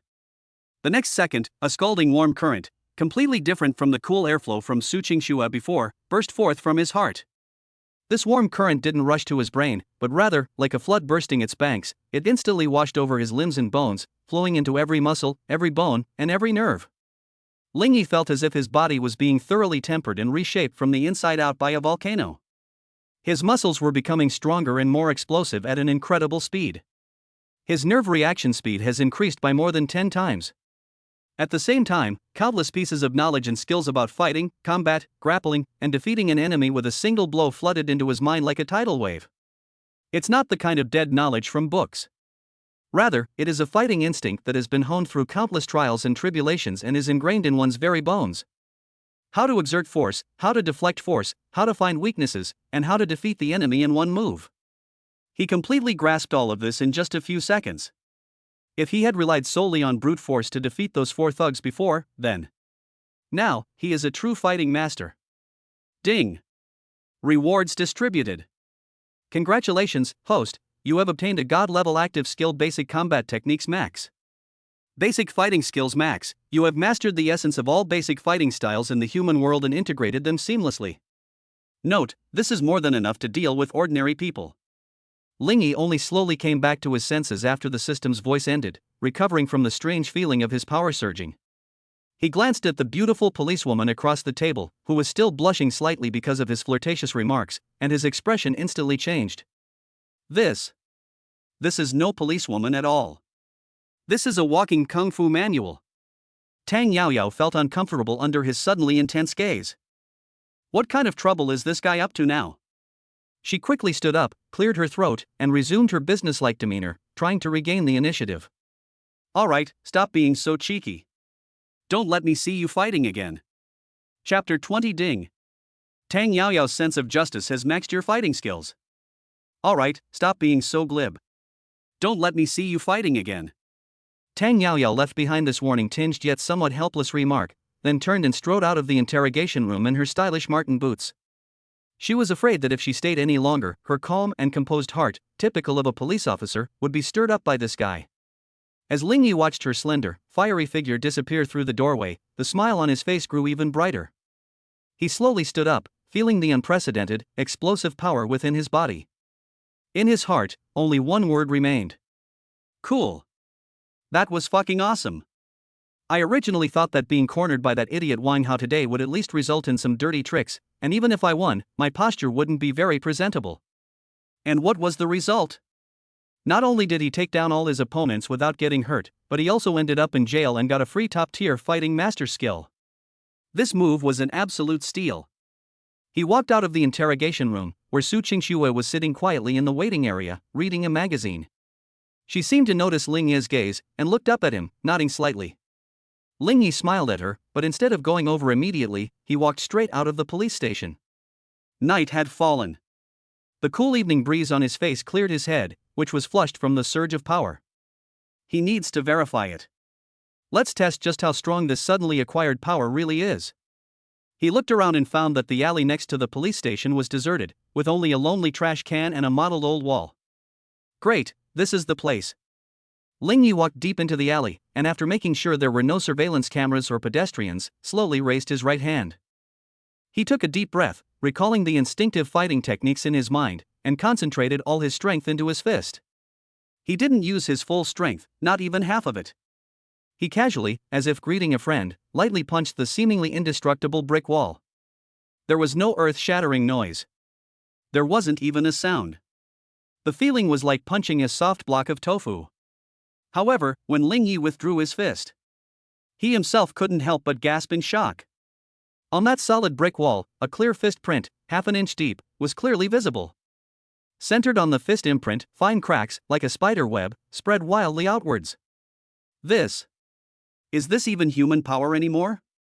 Lingyi stared blankly at his fist, where not even the skin was broken. He finally understood what the system meant by "it's more than enough to deal with ordinary people." This is more than enough. This guy is fucking superhero. With this skill, who would dare to mess with me in the future? No matter how many more people like Wang Hao come, they'll just be freebies. An unprecedented, powerful confidence, stemming from absolute strength, erupted wildly from his chest like a volcanic eruption. From this moment on, Ling Yi was no longer that poor student who could be bullied at will. Just as he was feeling awe and ecstasy at his own power. Beep! A familiar, extremely piercing roar of a supercar rang out once again. The snow-white, futuristic-looking supercar stopped silently beside him, like a bolt of lightning in the night. The car door slowly rose upwards. Su Qingshua's aloof and stunningly beautiful face peeked out from the car, carrying a hint of barely perceptible concern. Get in the car. Her voice is simple, yet very pleasant to listen to. Ling Yi smiled, opened the passenger door, and got in. The car was filled with the same faint scent of gardenias as her apartment. Su Qingxue didn't drive off immediately. Instead, she turned her head and carefully examined Ling Yi from head to toe with her clear eyes, as if trying to make sure he wasn't missing any limbs. She seemed to breathe a sigh of relief when she saw that he was completely unharmed except for some dust on his clothes. She handed Ling Yi a bottle of mineral water that she had prepared beforehand. Give. Ling Yi took it, unscrewed it, and took a big gulp. The cool liquid slid down his throat, gradually calming his heart, which had been pounding with excitement. Looking at Su Qingshua's profile, which appeared even more exquisite and captivating under the ambient lighting inside the car, a warm feeling inexplicably welled up in his heart. It feels so good to be cared for. In particular, to be cared for by such a stunningly beautiful goddess. Buzz. Su Qingxue started the car, her white supercar, and silently merged into the city's traffic like a ghost. Ling Yi leaned back in the soft leather seat, watching the neon-lit night view rushing past the window. He then turned back and glanced at the police station building, which looked particularly solemn and dignified in the night. He saw a dashing figure standing at the entrance of the police station, arms crossed, leaning against the police car, quietly watching them leave. It's Tang Yao Yao. Ling Yi's lips couldn't help but curl upwards again.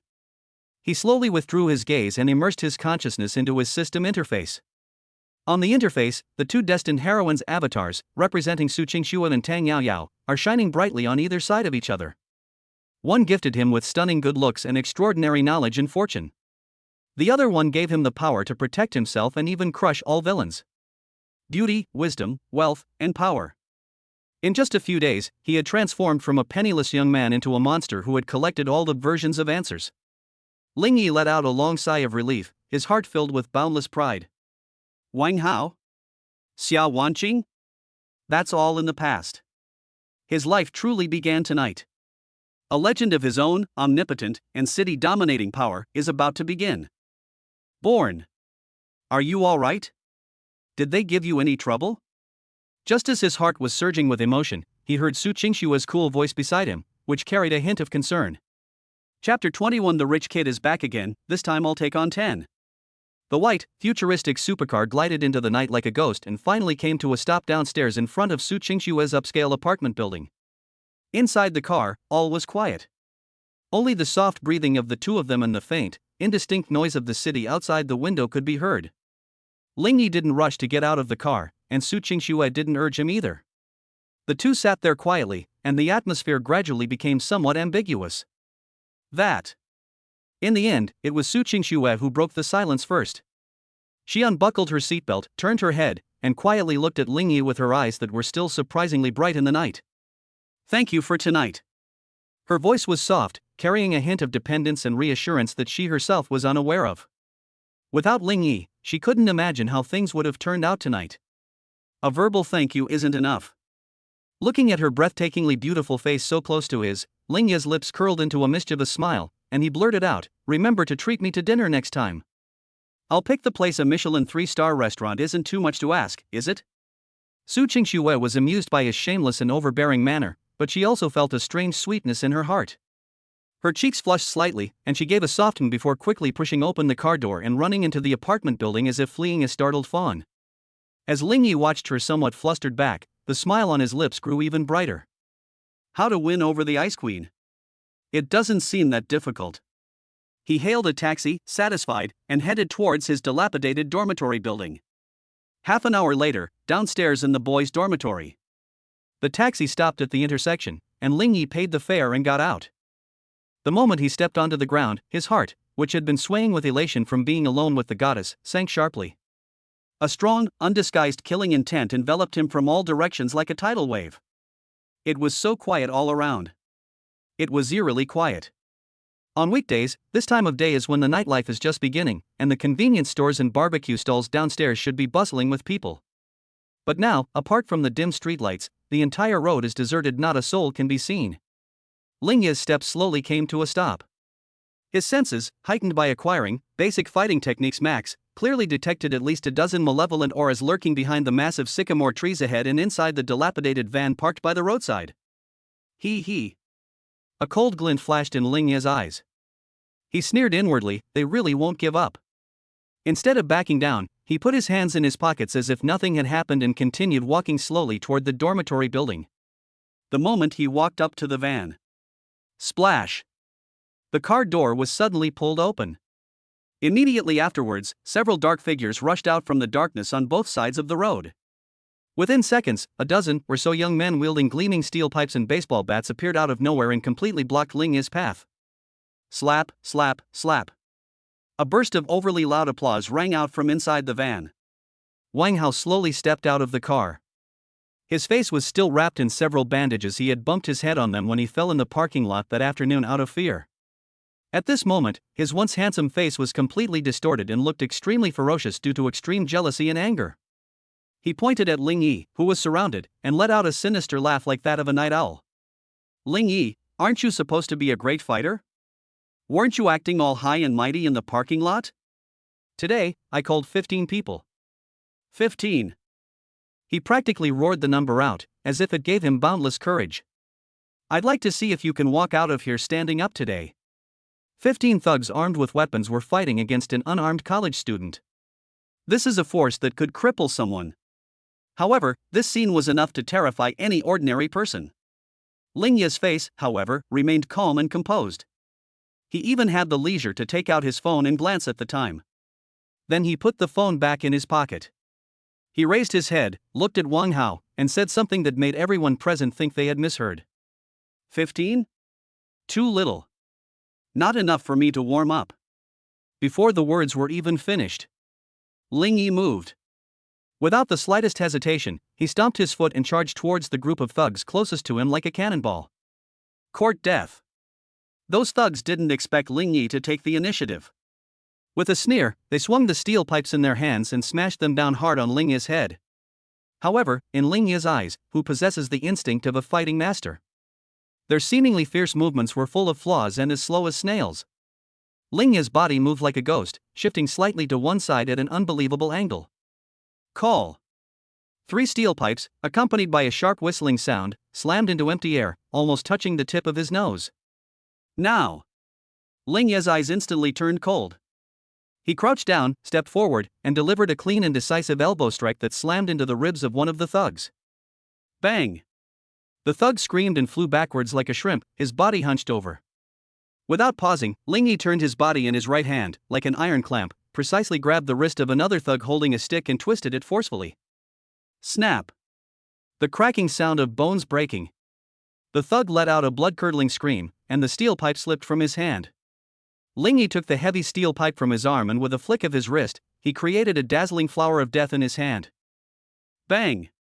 Bang! Bang! 3 muffled thuds in a row.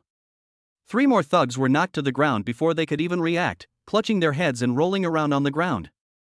The whole process was smooth and seamless.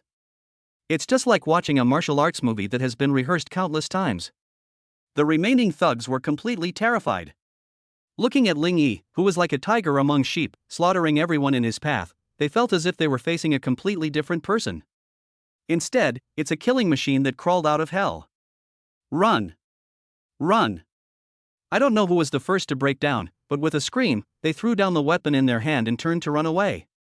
However, Ling Yi, who was already bloodthirsty, was unlikely to give them that chance. With a flick of his toe, a fallen steel pipe seemed to come alive and leaped into his hand. He suddenly swung his arm. The steel pipe shot out like an arrow and with a thud, it accurately pierced the thigh of the fleeing thug, pinning him firmly to the ground. Ah! Another blood-curdling scream rang out. This bloody scene became the last straw that broke the camel's back. The remaining thugs were terrified. They threw down their weapons, cried out for their parents, and knelt on the ground, frantically kowtowing and begging for mercy. "Big brother, spare me. We were wrong. We'll never do it again." Less than 3 minutes. 15 burly adult men, each wielding a weapon. Completely annihilated. Downstairs in the entire dormitory building, only Wang Hao remained, standing there blankly as if his soul had been ripped away. Looking at his underlings rolling on the ground and howling in pain, and then at Ling Yi, who was unharmed and walking towards him step by step, he felt as if his legs were filled with lead, and he didn't even have the strength to run away. Ling Yi walked up to him, bent down, and picked up a steel pipe from the ground. Then, right in front of Wang Hao, he smashed down hard on a thick, half-person high iron trash can next to him. Bang! A deafening explosion. He smashed a huge, shocking dent, half a foot deep, into that sturdy trash can with a single blow. Wang Hao's pupils suddenly contracted to the size of pinpoints. He could almost see the bloody consequences if that stick were to hit him on the head.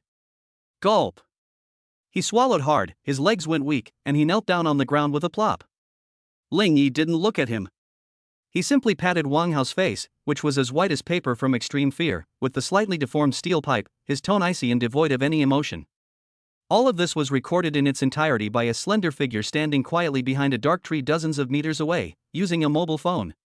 Tang Yaoyao stared at the man on her phone screen, who looked like a demon god descending to earth. For the first time, her beautiful face, which always exuded heroism and confidence, was filled with unprecedented shock. Just then, she heard the demon deliver its final verdict to the ants on the ground. "Call your dad and tell him that if you want to live, bring 5 million to ransom him. Remember, it has to be in cash." Chapter 22. Tang Yaoyao's shock. "You call this a college student? Remember, it's cash." Ling Ye's icy voice, like the pronouncement of death, slowly fell into the silent night. Wang Hao, who was kneeling on the ground, was already terrified. Upon hearing this, he nodded frantically like a chicken pecking at rice, and began to dial his father's number with trembling hands. Ling Yi didn't bother to look at him again, threw away the deformed steel pipe in her hand, turned around, and prepared to go back to her dormitory. However, he had only taken 2 steps. Slap, slap, slap. A crisp, slightly playful clapping sound rang out from behind the dark tree not far away.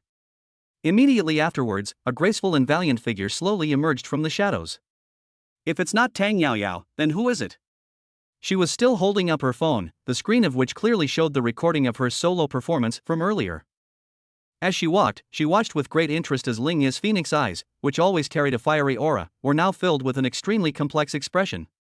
There was shock, admiration, and a hint of apprehension that she herself was unaware of. Goodness! She stopped in front of Ling Yi, put her phone back in her pocket, and sighed with a complicated tone. "The South City tyrant gang that I chased for 3 years as a criminal investigator and couldn't completely take down was wiped out by you all in 3 minutes? Ling Yi, you've really impressed me." Her voice carried an undisguised hint of mockery. Ling Yi wasn't surprised at all when he saw her. From the moment he sensed the ambush around him, he also detected an even more hidden, faint presence further away. He was very familiar with that aura. It carries a hint of righteous indignation and fiery passion. He knew that this policewoman must have been worried about him, so she secretly followed him. That's fine. This saved me the trouble of calling the police. Officer Tang, instead of going home to sleep at night, you're out here cosplaying as a stalker outside our school's boys' dormitory? Ling Yi asked with a playful expression, his hands in his pockets. Do you know that's illegal if this gets out? You. Tang Yaoyao was speechless for a moment, her pretty face frozen in shock by his words. This guy's ability to turn the tables on others is truly masterful. She took a deep breath, forcibly suppressing her urge to argue with this guy, and her pretty face hardened, reverting to her usual cold and businesslike demeanor. She pointed to the thugs rolling on the ground, then to Wang Hao, who was crying and begging his father for help on the phone, and questioned him righteously. Then let me ask you. Gang fighting, armed violence, and attempted extortion. Which of these charges isn't enough to get you locked up for a few days? However, when faced with her questioning, Ling Yi simply shrugged innocently. Officer Tang, what you're saying is a bit unfair to an innocent person. Do I look like a crowd? From beginning to end, I am all alone, weak and helpless. Besides, this isn't a fight. He pointed to the horrific scene on the ground and explained earnestly, they came to comfort me, a heartbroken young man. We were just having a friendly martial arts exchange to strengthen our friendship. As for the money, Ling Yi grinned at Wang Hao, who was crying and complaining. That's because young Master Wang saw that I had suffered serious physical and mental trauma and offered to compensate me for my emotional distress. Right, young Master Wang? Wang Hao, who was crying and wailing into the phone, felt a jolt of fear upon hearing Ling Yi's words, his survival instincts instantly kicking in. He roared furiously into the other end of the line. Yes, Dad. It was my fault. I offered to compensate Ling Ge for his emotional distress. Bring the money now. Otherwise, I'm going to be beaten to death. Tang Yaoyao was completely speechless. Looking at Ling Yi's flawless, blatantly deceitful, and shameless demeanor, and then at Wang Hao beside her who was terrified and willingly cooperating, she felt that her worldview had been subjected to an unprecedented and violent shock. I've seen shameless people, but I've never seen anyone this shameless. I've seen arrogant people before, but I've never seen anyone this arrogant. This guy. Is he really a college student? He's either a top soldier who escaped from a hellish training camp, or a seasoned veteran who's been in the underworld for decades. His strength is terrifying. His mind was frighteningly calm. His composure and domineering attitude, as if he disregarded the law and manipulated everything, were undeniable. Looking at the fight video on her phone, which was comparable to a special forces combat training exercise and full of violent aesthetics, Tang Yaoyao began to doubt her control as a police officer for the first time. She realized that she couldn't define the man in front of her using conventional methods or the rules and regulations of the law. And there's no way to control him. For the first time, she felt a mixture of wariness, admiration, fear, and an unprecedented, intense desire to recruit someone at the same time. If such a person cannot be a friend, then he will definitely be an extremely terrifying enemy. Alright, stop acting. Tang Yaoyao took a deep breath, suppressing the turbulent emotions churning within her. She took out her walkie-talkie and quietly called for backup to deal with the mess in front of her. A dozen minutes later, several police cars drove up silently. All the thugs were put into the car. The entire incident was downplayed by Tang Yaoyao as being a self-reconciled internal conflict. After all, the victim Wang Hao had taken the initiative to ask for compensation, so what could she, as a police officer, say? About half an hour later, a black Mercedes-Benz S-Class drove up in a hurry. A middle-aged man with a bloated belly and a receding hairline scrambled out of the car. It was Wang Hao's father, Wang Tianlong. When he saw the horrific scene, especially when he saw Ling Yi standing expressionlessly to the side like a demon, his legs went weak with fear. Without saying a word, he took 5 briefcases full of cash from the trunk and ran to Ling Yi, bowing and scraping at an almost 90-degree angle as he frantically apologized. Mr. Lingling. My son was blind and didn't recognize your greatness. He offended you. I apologize. I make amends. Is this a small token of my appreciation? Are you satisfied? Ling Yi didn't even bother to look at him, but just gestured with her lip to Tang Yaoyao next to her. Tang Yaoyao understood and stepped forward to open a box. Inside were neatly stacked, brand new red banknotes. After confirming that everything was correct, she nodded to Ling Yi. Ling Yi finally turned his gaze to the father and son, who looked like stray dogs, and uttered 2 words indifferently. Get lost. Yes. We'll leave right away. Right away. As if granted a pardon, Wang Tianlong scrambled to his feet, helped the terrified Wang Hao to his feet, and they sped into the Mercedes-Benz, disappearing into the night. Watching the car flee in a disheveled state, Ling Yi knew that from tonight onwards, the Wang family father and son would never dare to provoke him again. He stretched and felt refreshed, then turned to go back to his dormitory. However, a soft yet strong hand suddenly grabbed his arm. It's Tang Yaoyao. Ling Yi turned around and looked at her with some surprise. The dashing and beautiful policewoman was looking at him with an extremely complex gaze, a mixture of admiration, curiosity, and a hint of pleading. She bit her lip, as if making a major decision, and slowly began to speak. Hey, you're so skilled, how about doing me a favor and earning some extra money? A close friend of mine is in a bit of trouble. Chapter 23 The arrogant young lady Qin Yuno. Hey, be my bodyguard for a day. Want to earn some extra money? Is your best friend in trouble? Ling Yi looked at the beautiful policewoman in front of him, who was staring at him with a "you're dead if you dare to refuse" look, and couldn't help but laugh. Officer Tang, is this considered abusing your power for personal gain? Stop talking nonsense. Tang Yaoyao blushed and glared at him angrily. Just tell me if you're willing to do it or not. The reward is generous, much more than what you extorted, much more than your little bit of compensation for emotional distress. Oh? Ling Ye's interest was piqued instantly. More than 5 million? That's when things get interesting. Sure, he nodded readily, but I have one condition. What are the conditions? You have to treat me to a meal first. Ling Yi rubbed his stomach and grinned. Fighting is hard work, and I'm hungry right now.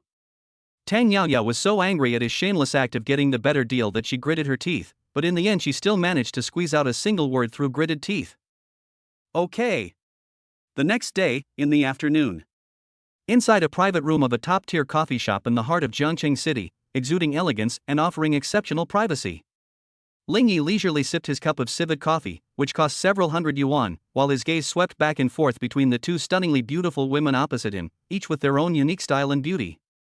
Today, Tang Yaoyao, unusually, took off her police uniform and put on a cool black leather jacket and pants, which perfectly accentuated her hot and sexy figure. The woman sitting next to her was even more important. She wore a well-tailored white Chanel haute couture suit, her long, wavy hair casually draped over her shoulders, and her makeup was exquisite with fiery red lips. She simply sat there quietly, not even glancing at Ling Yi, but the innate, queen-like, noble and powerful aura emanating from her was enough to make any man feel inferior in her presence. Beautiful. It's fucking beautiful. It is a domineering beauty that is full of aggression and a desire to conquer, making people want to kneel down and sing conquer at first glance. Without a doubt, this is the best friend Tang Yaoyao mentioned who ran into some trouble. The moment Ling Yi saw her, the familiar system notification sound in his mind arrived as expected. Ding! New destined heroine detected Qin Yuno. Appearance, 96 glamorous queen. Body type, 98 perfect proportions. Special potential, wealth, to be unlocked. Overall rating, extraordinary level. Strongly recommend the host establish a deep emotional connection. Another one. Ling Yi's heart was burning with passion.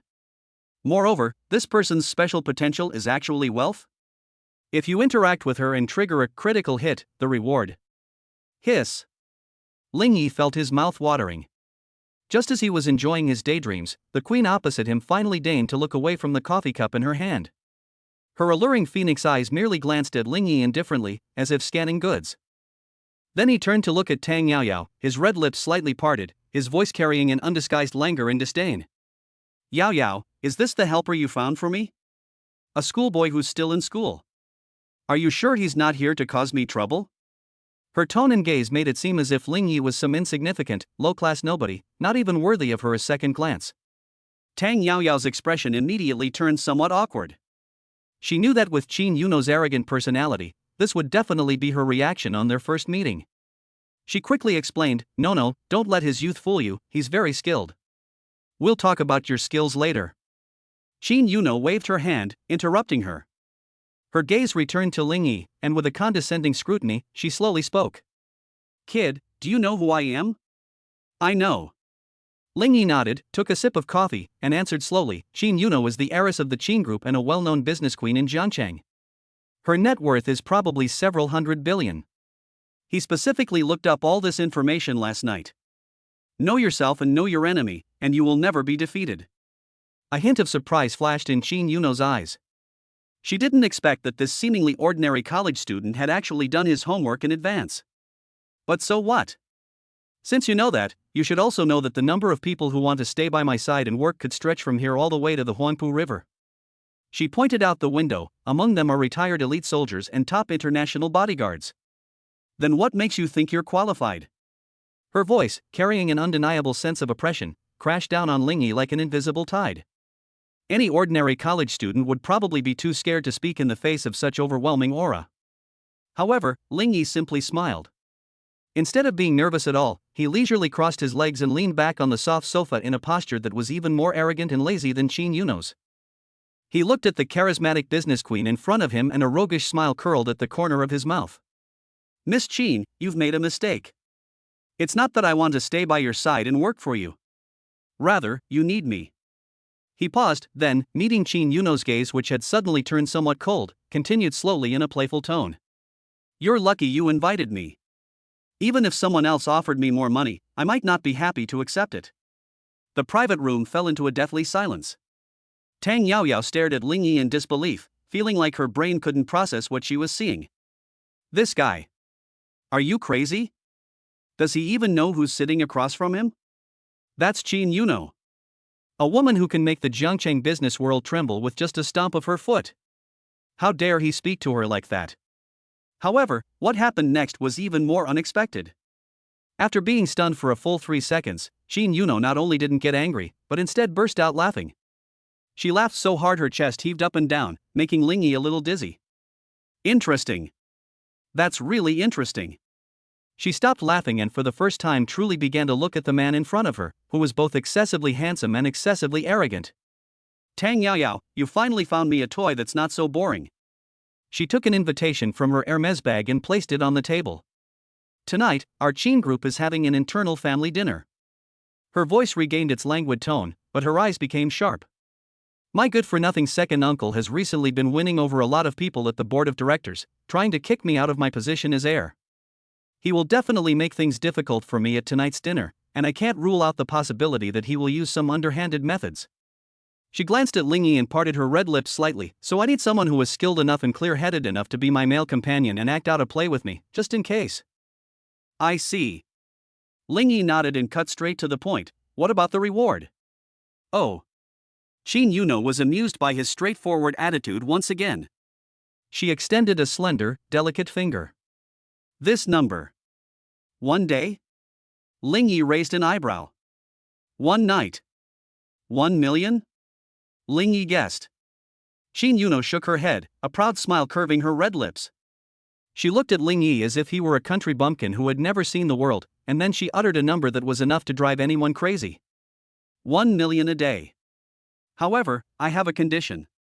She looked at Ling Yi's eyes, which had suddenly become somewhat intense, and the corners of her mouth curved into a more amused smile. She seemed to enjoy the feeling of controlling everything with money. In order to finally test Ling Yi's courage, she slowly attached a death agreement that was almost like a death waiver. 1 million a day. On the condition that you follow my every command tonight. Anything that happens to you is my responsibility, including your death. Do you dare to take it? Chapter 24. This bodyguard is weird. Why is he even more arrogant than me? Make a deal. Faced with Qin Yuno's provocative and testing death agreement, Ling Yi agreed without even blinking. 1 million, and I'll act in this young lady's play for 1 night. Even if there is any danger, what does it matter to someone like me who has max basic fighting skills? This is practically free money, why not take it? Evening, the top floor banquet hall of a 5-star hotel under the Qin group. Melodious classical music flowed gently under the crystal chandelier. Well-dressed business elites gathered in 2s and 3s, holding champagne glasses, chatting and laughing, creating a scene of high society luxury. The moment Ling Yi appeared at the entrance of the banquet hall, arm in arm with Qin Yuno, the entire hall seemed to have been muted, instantly falling silent. Countless gazes, like searchlights, focused on the handsome man and beautiful woman. The man wore a perfectly tailored Armani midnight blue haute couture suit, which made his already stunning good looks even more striking. His tall and straight figure, his lazy yet slightly roguish demeanor, and the faint, mischievous smile on his lips were enough to make 99% of the women present scream. The woman wore a burgundy strapless evening gown that perfectly accentuated her stunning figure. Her snow-white skin seemed to glow under the lights. Her fiery red lips and haughty gaze made her look like a queen reigning supreme, exuding an aura of absolute power. The chemistry between these two is absolutely explosive. My God! Who is that man? He's so handsome. I don't know. I've never seen this person in Jiangcheng's social circles before. Anyone who can be Queen Qin Inua's male companion must have an extraordinary background. Could he be some young master from the capital? Immediately, speculation about Ling Yi's identity spread like wildfire. Qin Yuno enjoyed the feeling of being the center of attention. She slightly raised her snow-white chin, like a proud peacock, and tightened her grip on Ling Yi's arm. She lowered her head and whispered a warning in a voice only the two of them could hear. Remember, from this moment on, you are my shield. Speak less, cause less trouble, and just stay quietly by my side as a decorative vase. Do you understand? Clear. Ling Yi nodded, answering very obediently. However, what he was really thinking was, being a decorative vase. That's so boring. $1 million reward should at least involve doing something worth $1 million, otherwise it's not a loss, right? Upon entering the banquet hall, Qin Yuno was immediately surrounded by several group directors, who began a series of mutual flattery and insincere pleasantries. Ling Yi, the male companion, was naturally left out in the cold. That suits me perfectly. Ling Yi shrugged, loosened his tie, and walked straight toward a certain place. Buffet area. I'm joking, I've been busy all day and haven't even had dinner yet. Forget family feuds and business crises, eating is the most important thing. He picked up a plate and began his sweeping journey without any hesitation. Australian lobsters? 2, please. French-style baked snails? I'll have a plate of them. Caviar? I'll eat it as a meal. 1982 Lafite? Drink it like water. His eating habits, so out of place with his surroundings and like that of a starving ghost, quickly attracted a lot of strange looks. While dealing with the smiling old foxes in front of her, Qin Inua kept a close eye on the bodyguard who was dominating the buffet area. She felt her blood pressure starting to spike uncontrollably again. This guy. Is he a pig? I brought him here to be a shield, not to eat at the buffet. However, what troubled her even more was yet to come. After swiftly devouring everything, Ling Yi, seemingly full, strolled around the banquet hall with a glass of champagne in hand. With his godlike face and his honey-sweet words, he quickly became very close with several attractive heiresses. Beautiful lady, is your eyeshadow a mermaid color today? It looks so good, and it suits your temperament perfectly. Miss, is this the latest style of your dress? You have great taste. Can we add each other on WeChat? We can discuss the philosophy of life sometime? In no time, he had 5 or 6 new WeChat friends on his phone. The wealthy young ladies who were smitten by him were practically staring at him with longing. Seeing this, Qin Inua was so angry that she almost crushed the wineglass in her hand. That bastard. Does he even remember what his current identity is? He was her bodyguard. He was her boyfriend. He's not a womanizer who comes here to pick up girls. Just as Qin Yuno was about to lose her temper and rush over to twist Ling Yi's ear off, a voice filled with a fake laugh rang out behind her. Oh my, isn't this Yunua, the future successor of our Qin group? Qin Yuno felt a chill run down her spine and turned around, a professional fake smile already on her face. She saw a balding, overweight man in his 50s with a bald head, looking at her with a forced smile. It was her second uncle, Qin Tianming, the vice president of the Qin group. Behind him were several directors from various groups, whom he had already bribed. The visitor is not friendly. Second uncle, Qin Yuno called out softly. Yunua, the company's overseas project has been losing money quite badly lately, Qin Tianming said bluntly. Quite a few people on the board have questioned your abilities. As he spoke, he actually took a document from his assistant and handed it to Qin Yuno. This is the project's loss report. Take a look. As the person in charge of the project, shouldn't you give us all an explanation? The board members behind him immediately began to echo his sarcastic remarks. Yes, Yunua, you're still young. If there are things you can't do, don't force yourself. The chairman has entrusted you with such a huge undertaking. We old guys are all worried sick about you. Qin Yuno's face instantly darkened. She knew the report was definitely fake. That project has been consistently profitable. Qin Tianming is preparing to force Qin to abdicate in front of everyone today. Just as she took a deep breath, preparing to argue her case and expose Qin Tianming's conspiracy, a lazy, slightly burping sound suddenly rang out from the side. Excuse me, please make way.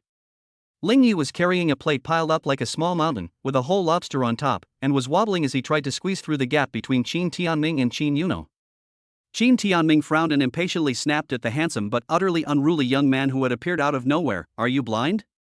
He hadn't finished speaking. It turned into a blood-curdling scream. Ling Yi seemed to trip over something, staggered, and lost his balance with the plate in his hand. The next second, under everyone's gazes as if they had seen a ghost, the mountain of food, piled high with rich cheese and lobster bisque, landed perfectly on Qin Tianming's shiny bald head with a smack in an extremely precise arc. Red lobster, yellow cheese, and green vegetable salad. In an instant, a colorful dye house opened up on his already meager head. What's even more outrageous is his expensive wig, meticulously worn to conceal his ugliness, slowly, very slowly, slid off his head, lubricated by the soup. Finally, with a plop, it fell into the champagne glass of a lady next to it. The whole world fell silent once again. Everyone seemed frozen in place, staring blankly at the incredibly impactful scene that could be described as performance art of the year. Shin Yuno was completely dumbfounded. She opened her mouth, looking at her second uncle, who was in a terrible state with a broccoli stalk on his face, and then at Lingyi, who looked innocent and was holding an empty plate. For a moment, she didn't know whether to be angry or laugh. This guy. He did it on purpose. He definitely did it on purpose. The dinner ended hastily in an extremely strange and awkward atmosphere. Shin Tianming was too ashamed to stay any longer. Covering his colorful head, he fled the scene in a sorry state amidst the stares of others who wanted to laugh but dared not. A potential power struggle that could have shaken Shin Yuno's position as heir was averted by a plate of lobster.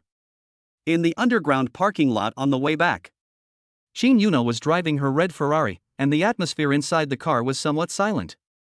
She glanced at the culprit in the passenger seat, humming a tune and acting as if it were none of her business, and finally couldn't help but speak up. Her voice carried a hint of helpless frustration, as if she were both laughing and crying. Should I tell you you did a great job, or should I scold you for being ridiculous?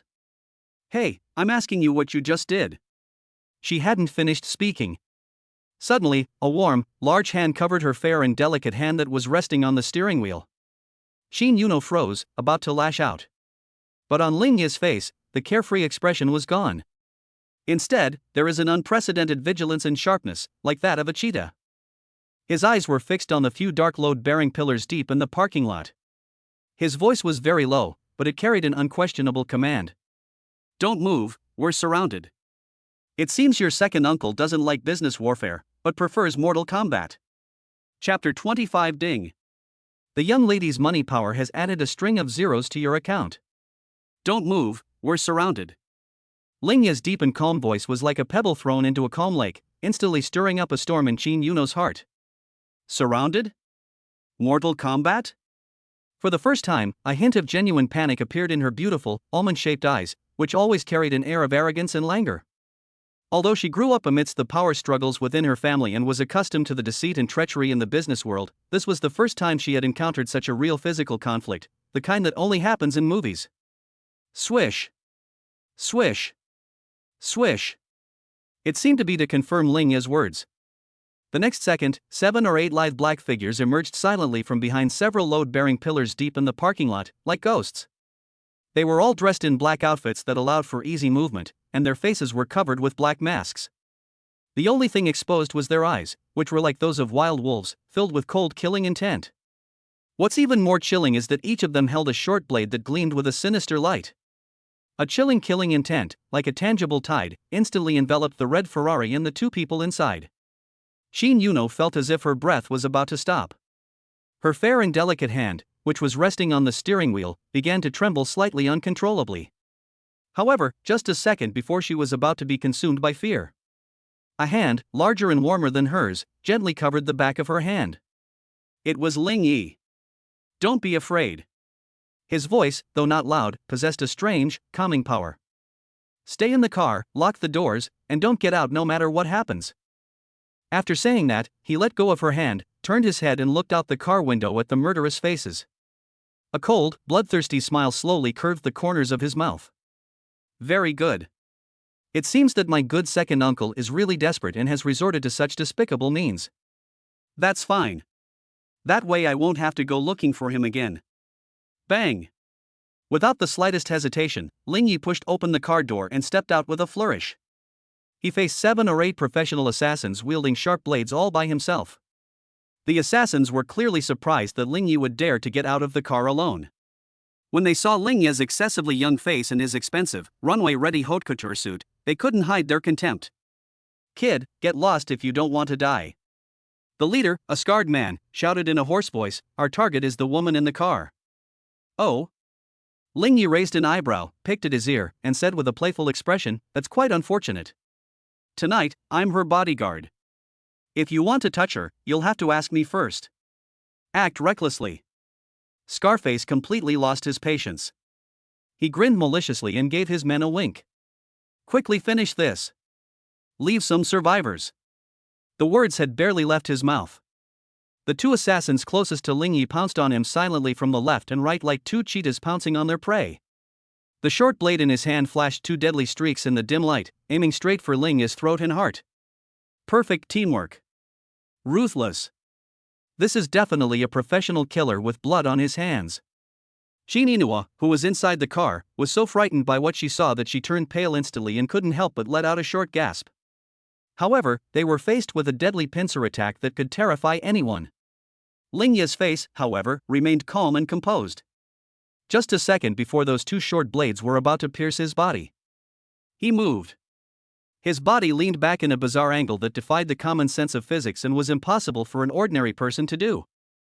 A near-perfect iron bridge. Whoosh! Two cold glints grazed his nose and missed their mark. Now! Ling Ye's eyes flashed with a sharp light in an instant. His seemingly backward-leaning body suddenly exerted force like a spring, advancing instead of retreating. His hands shot out like two venomous snakes emerging from their holes, striking with lightning speed and precisely grabbing the wrists of the two assassins. Then with force, a mistake. Snap! Snap! Two sickeningly clear sounds of bones shattering rang out. Before the two assassins could even scream, they felt a heart-wrenching pain in their wrists, and their short blades flew out of their hands with a clang. Without pausing, Ling Yi used both arms to hurl the two incapacitated assassins as if they were two tattered sacks, slamming them down onto their comrades who were about to charge forward. Bang! Bang! A chaotic scene ensued, with people and horses falling to the ground. In the blink of an eye, half of the 7 or 8 assassins had fallen. The remaining few were completely terrified. They stared at Ling Yi, who looked like a demon god descended to earth, their eyes filled with unprecedented horror and fear. What the hell is that monster?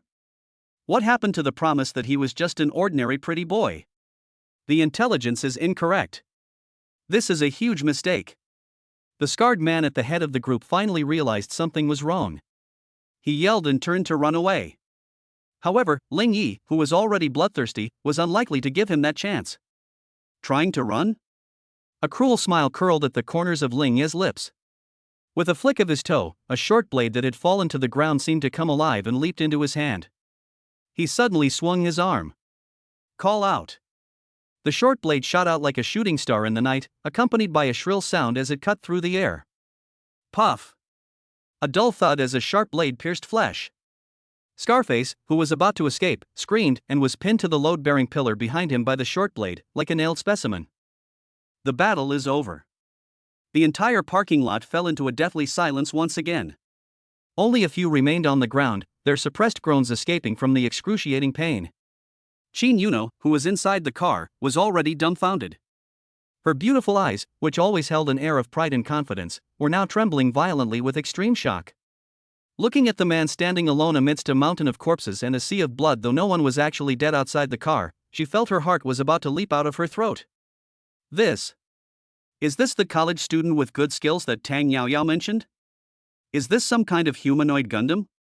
Just as she was feeling agitated, an unexpected change occurred. An assassin who had just been knocked unconscious by Ling Yi had quietly woken up. He looked at Ling Yi's unguarded back, a savage glint flashing in his eyes. He pulled out the last poisoned dagger from his pocket and, with all his might, stabbed it viciously into Ling Yi's back. Careful! Shin Yuno's pupils suddenly contracted to the size of pinpoints, and she let out a desperate scream. Ling Yi also sensed the ominous wind behind him. But it was too late. He could dodge, but once he did, the next target of that poisoned dagger would inevitably be Shin Yuno in the car. In a flash, Ling Yi made a decision that Shin Yuno would never forget. He didn't dodge. Instead, he suddenly took a step forward, completely exposing his back to the dagger. Put! A chilling sound, like a sharp blade tearing through muscle. Ling Yi's body suddenly stiffened. A searing pain shot through his back. But he didn't even flinch. Instead, he turned around abruptly and delivered a clean and decisive roundhouse kick to the attacker's temple. Bang! The attacker didn't even have time to scream before he was sent flying like a kite with a broken string, his head hitting the wall, and he passed out completely. After doing all this, Ling Yi finally breathed a sigh of relief. He turned around and looked at the woman inside the car, who was completely terrified, forcing a smile that was more like a grimace. It's all done. He hadn't finished speaking. A piercing pain and intense dizziness overwhelmed him like a tidal wave. His body swayed and finally, he knelt weakly on the ground. Blood gushed out of the wound on his back like a stream, instantly staining his expensive Armani suit red. Ling Yi. Qin Yuno finally snapped out of her utter shock. Looking at the man who had fallen in a pool of blood while protecting her, she felt as if her heart was being squeezed tightly by an invisible hand. An indescribable emotion, a mixture of gratitude, shock, guilt, and heartache, erupted wildly from her chest like a volcanic eruption. And at that very moment, bite! An unprecedented system notification, almost shattering Ling Yi's mind, suddenly rang out. Detected the destined heroine Qin Yuno, generating Super S-level emotional fluctuations, gratitude, shock, guilt, emotional bond established. Affection plus 30. Current affection, 30 life or death bond. Ding! Congratulations, host. You have triggered the ultimate critical strike with the destined heroine Qin Yuno special potential, Wealth a 10000x Wealth critical strike. Rewards are being distributed. Buzzing. Ling Yi's phone, which was almost soaked in blood, started vibrating wildly as if it had Parkinson's disease. A text message from a bank, powerful enough to drive any billionaire in the world crazy, popped up quietly. Dear customer, your savings card account ending in XXXX received a deposit of RMB on November 18 at 22:05. 1 trillion yuan. Current account balance, 1,005,000,000 yuan. Looking at the long string of zeros that dazzled him, and feeling the burning pain in his back, Ling Yi couldn't help but grin. Blood slowly oozed from the corner of his mouth. He looked up at the stunningly beautiful queen, her face streaked with tears, who had rushed out of the car and was running frantically towards him. In a weak yet slightly amused tone, he slowly said, "Your 1 million bodyguard fee seems a bit overpriced. You're bleeding, don't talk, I'll take you to the hospital." Chapter 26, Using the Qin family's money to acquire the rivals company. VIP ward at Zhengqing First People's Hospital. Ling Yi, shirtless, lay on the soft hospital bed, enjoying the gentle medication application service from a senior female nurse. The wound on his back, slashed by a poisoned dagger, looked horrifying, but given his abnormal physical condition, it hadn't actually damaged his bones or tendons. In addition, Tang Yaoyao made a phone call and summoned the best surgical expert in the hospital to perform the surgery. The entire debridement and suturing operation was done with more precision than embroidery. According to the doctor, as long as he rests well for a few days, there won't even be a scar. On the sofa in the hospital room, Qin Inua's beautiful legs, which were always clad in high heels, were now wearing a pair of flat Chanel casual shoes for the first time. She crossed her arms, looking at Ling Yi's sleek, powerful back muscles, her eyes filled with complex emotions. There was guilt, gratitude, and a hint of fascination that she herself was unaware of.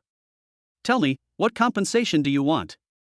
After the nurse finished applying the medicine and respectfully withdrew, Qin Yuno finally spoke. Her voice regained its queenly coolness, but if you listen carefully, you can hear a subtle softness. "A black card, a villa, a sports car, or shares in my Qin group. Just name your price, and I can give you anything." In her opinion, Ling Yi saved her life, and no amount of compensation would be too much. However, Ling Yi simply smiled.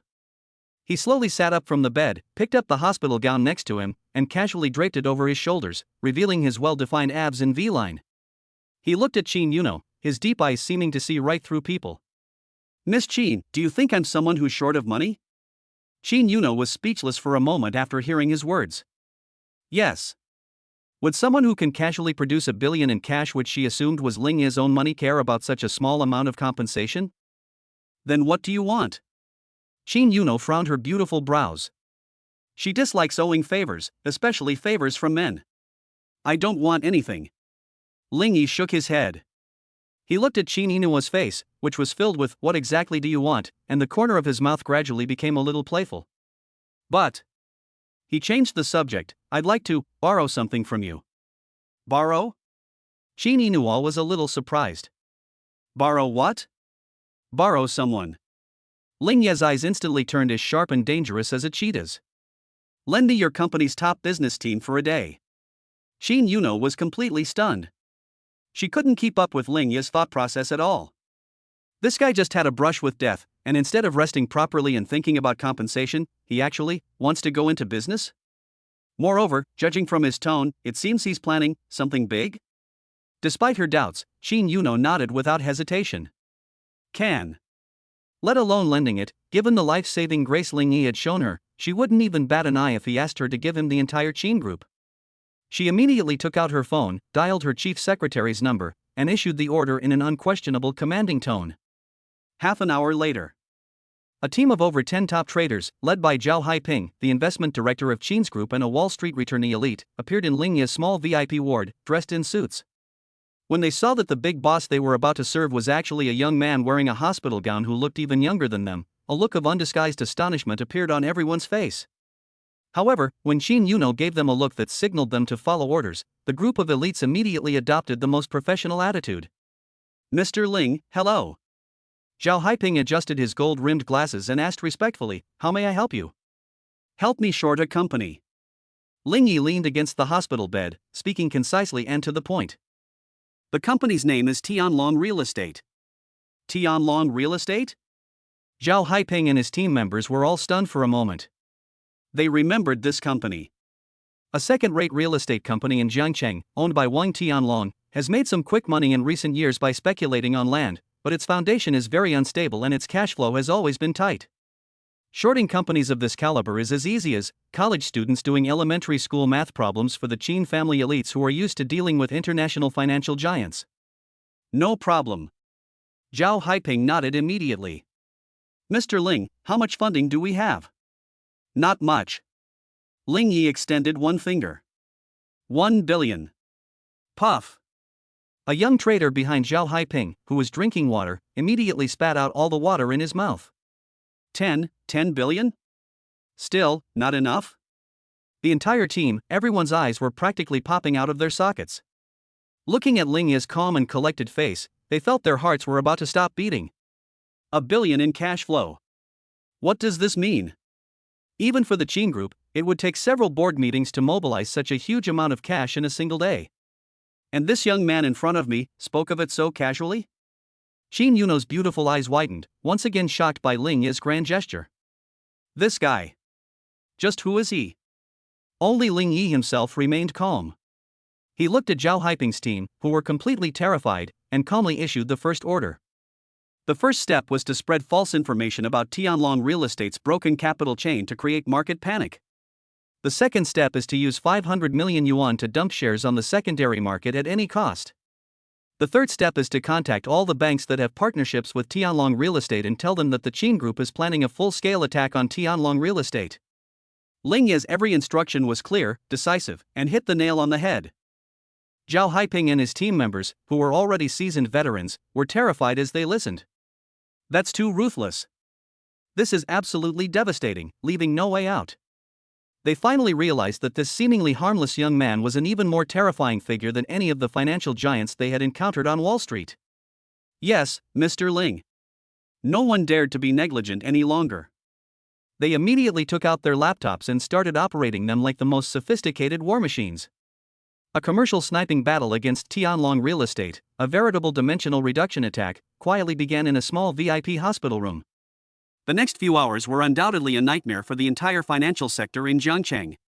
Just a second ago, the stock of Tianlong Real Estate was as stable as a rock, but the moment the market opened, it plummeted like an avalanche without warning. Countless huge sell orders appeared out of thin air, wave after wave, crashing down on the fragile candlestick chart. Limit down. Another limit down. The entire market was in an uproar. Countless retail investors holding shares in the Tianlong Real Estate were trapped at the top of the mountain before they could even react, and they couldn't even cry. At the same time, major banks announced that they would reassess the loan risks to Tianlong Real Estate and suspend all new credit business. Cut off the fuel supply at the root. This directly removed the last straw that Wang Tianlong relied on for survival. In just one day, a listed company with a market value of several billion yuan collapsed and was on the verge of bankruptcy in front of all the shareholders who looked at it as if they had seen a ghost. Tianlong Real Estate, Chairman's Office. Looking at the blackish-green candlestick chart on the computer screen, and his net worth which had shrunk by 90%, Wang Tianlong felt as if he had aged 20 years in an instant. He slumped in his office chair, looking utterly lost, his eyes vacant, muttering to himself incessantly. Why? Who on earth is messing with me? He racked his brains but still couldn't figure out which deity he had offended. Just then, the office door was suddenly pushed open. Wang Hao stumbled and scrambled in, his face filled with apocalyptic fear. Dad! Something terrible has happened. All our bank cards have been frozen. We're bankrupt. These words became the final straw that broke Wang Tianlong's back. He shuddered, suddenly remembering the young man who had been like a demon downstairs in the dormitory last night. And his chilling pronouncement. It's him. It must be him. Wang Tianlong's eyes instantly became bloodshot. With trembling hands, he grabbed the phone on the table and, relying on his last memory, dialed the number he thought he would never want to dial again in his life. The call was answered quickly. Hello? On the other end of the line came Ling Yi's voice, still calm and undisturbed. Wang Tianlong could no longer control himself. In a voice filled with near collapse, fear, and despair, he roared hysterically. Who are you? Why are you targeting me like this? Chapter 27 Gentle Goddess Dr. Lu Ruyan, classmate, you don't look too well. Hearing Wang Tianlong's roar filled with fear and despair on the other end of the phone, Ling Yi felt no ripples in his heart. I even felt a little amused. Now you know fear? Why didn't you do this sooner? When your son used your power to bully others, did you never think that things would turn out this way? Who I am is not important. Ling Yi's voice was as calm as a still pond. The important thing is that you and your son have messed with the person you should never have messed with in your lives. After saying that, he hung up the phone, too lazy to listen to the other person's wailing anymore. Having avenged his great grudge, he felt a sense of peace and satisfaction. Ling Yi let out a long sigh of relief, feeling much lighter in his soul. He glanced at Qin Yuno and her elite team, who were already utterly shocked by his actions, smiled, and lay back down on the hospital bed. All right, Miss Qin, here you go. The rest, such as how to acquire Tianlong real estate at the lowest cost, is the job of you professionals. I'm tired, I need to rest. He really acted like a hands-off manager, pulling up the covers and going to sleep.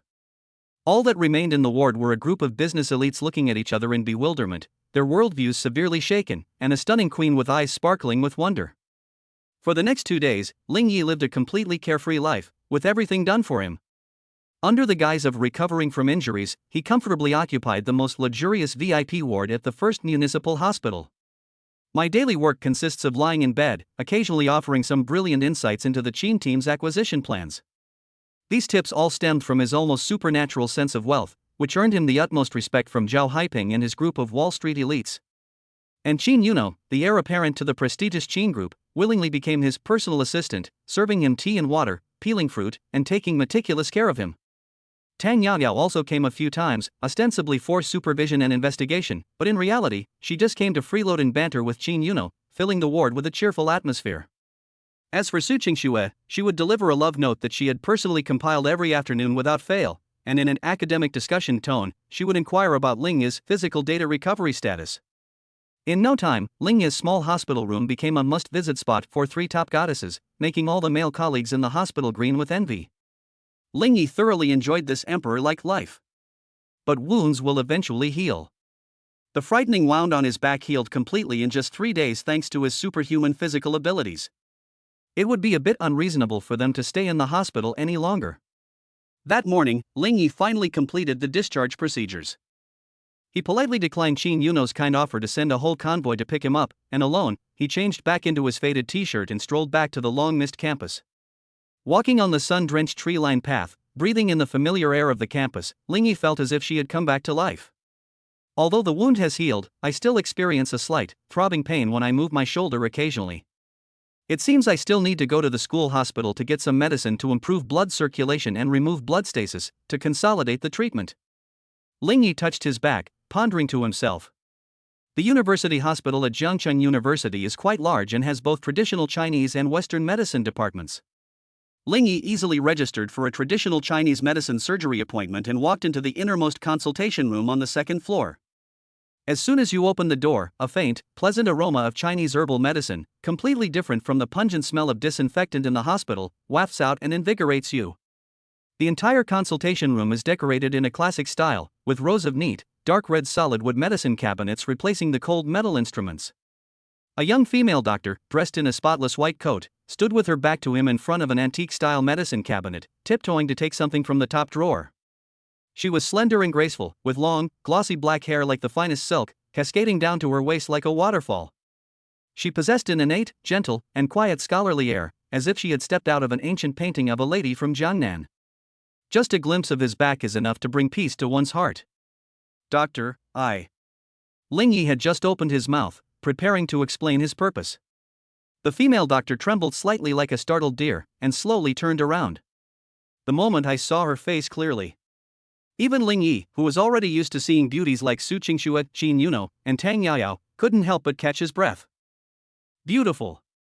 It was a kind of gentle beauty, like the misty rain of Jiangnan, that defied description. Her features weren't as aggressive as Qin Yuno's, nor as aloof and ethereal as Su Qingxue's. Her beauty was gentle, reserved, and imbued with a compassionate empathy. Especially those eyes, clear as a mountain stream, yet so deep they seemed to encompass all the suffering in the world. Being gazed at by these eyes will make you feel that all your troubles and anger have been soothed. Bite. Just as Ling Yi was slightly distracted by the beautiful scenery before him, the familiar system notification sound suddenly rang in his mind. A new destined heroine has been detected. Lu Ruyan. Appearance, 97 gentle and ethereal beauty. Body fit, 95 slim. Special potential, life, to be unlocked. Overall rating, extraordinary level. Strongly recommend the host establish a deep emotional connection. Not again? Ling Yi's heart skipped a beat. Did I accidentally stumble upon the destined heroine? How come I keep running into her everywhere I go?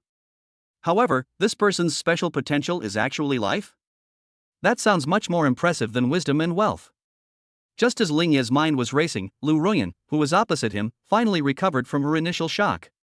When her gaze fell upon Ling Yi's divinely handsome face, even her usually calm and composed mind couldn't help but stir a ripple. Wow, what a handsome classmate. However, she quickly regained her professional medical skills. Her gaze slowly moved down from Ling Yi's face, scrutinizing him carefully. Then, a subtle hint of seriousness appeared in her eyes, which were as clear as autumn water. She took graceful steps and walked lightly to Ling Yi, speaking slowly in a tone as gentle as a spring breeze yet with an undeniable professionalism. Student, you look a little pale and your voice sounds weak. You must have lost too much blood recently.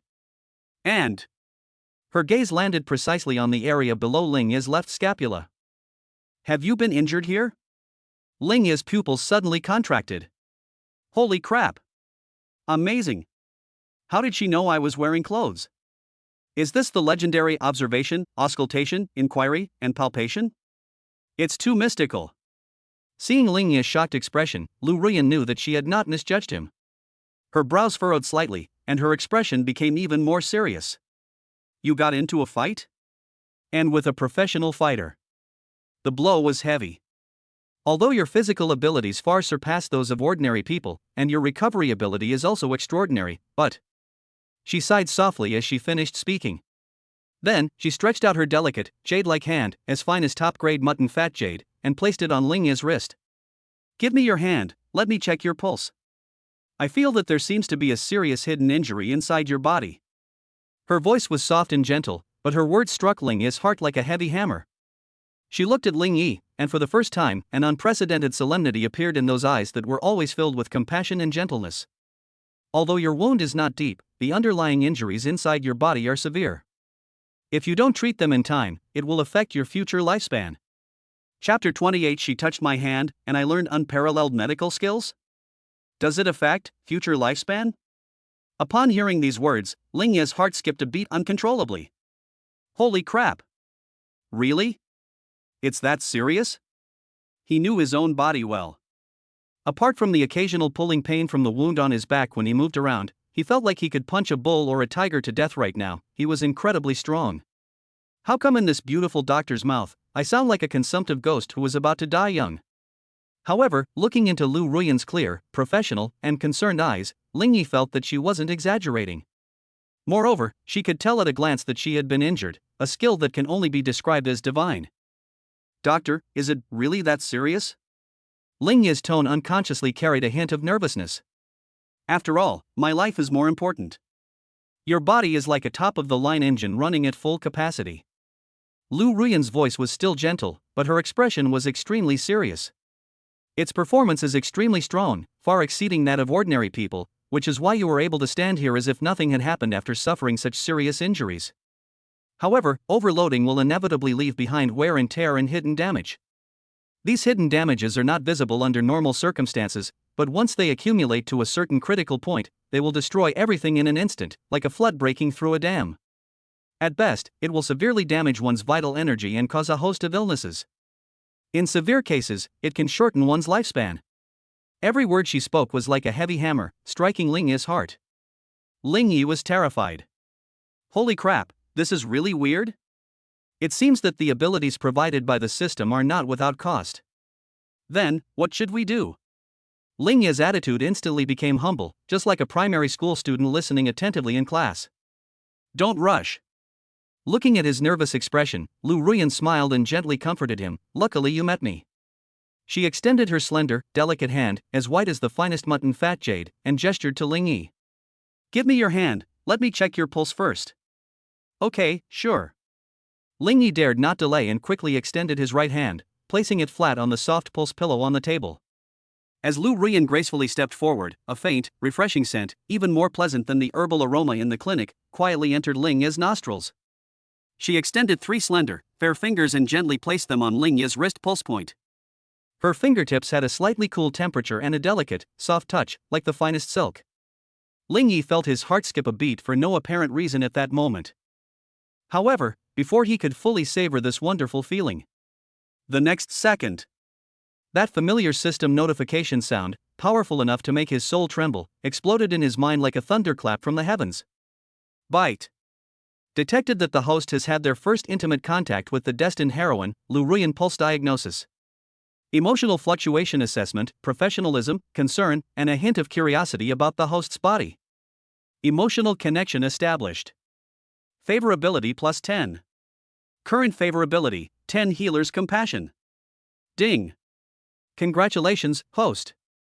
You have triggered an exclusive critical strike with the destined heroine Lu Ruyan special potential, life a 1000x life critical strike. Boom. A surge of scalding warmth, unlike any previous reward, brimming with boundless vitality and healing energy, suddenly rushed from their intertwined wrists into Ling Yi's entire body.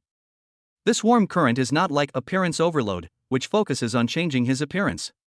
It doesn't focus on developing his brain like Knowledge Blast. Unlike Fighting Blast, it doesn't focus on strengthening his muscles and nerves. This energy directly affects the most fundamental level of his life.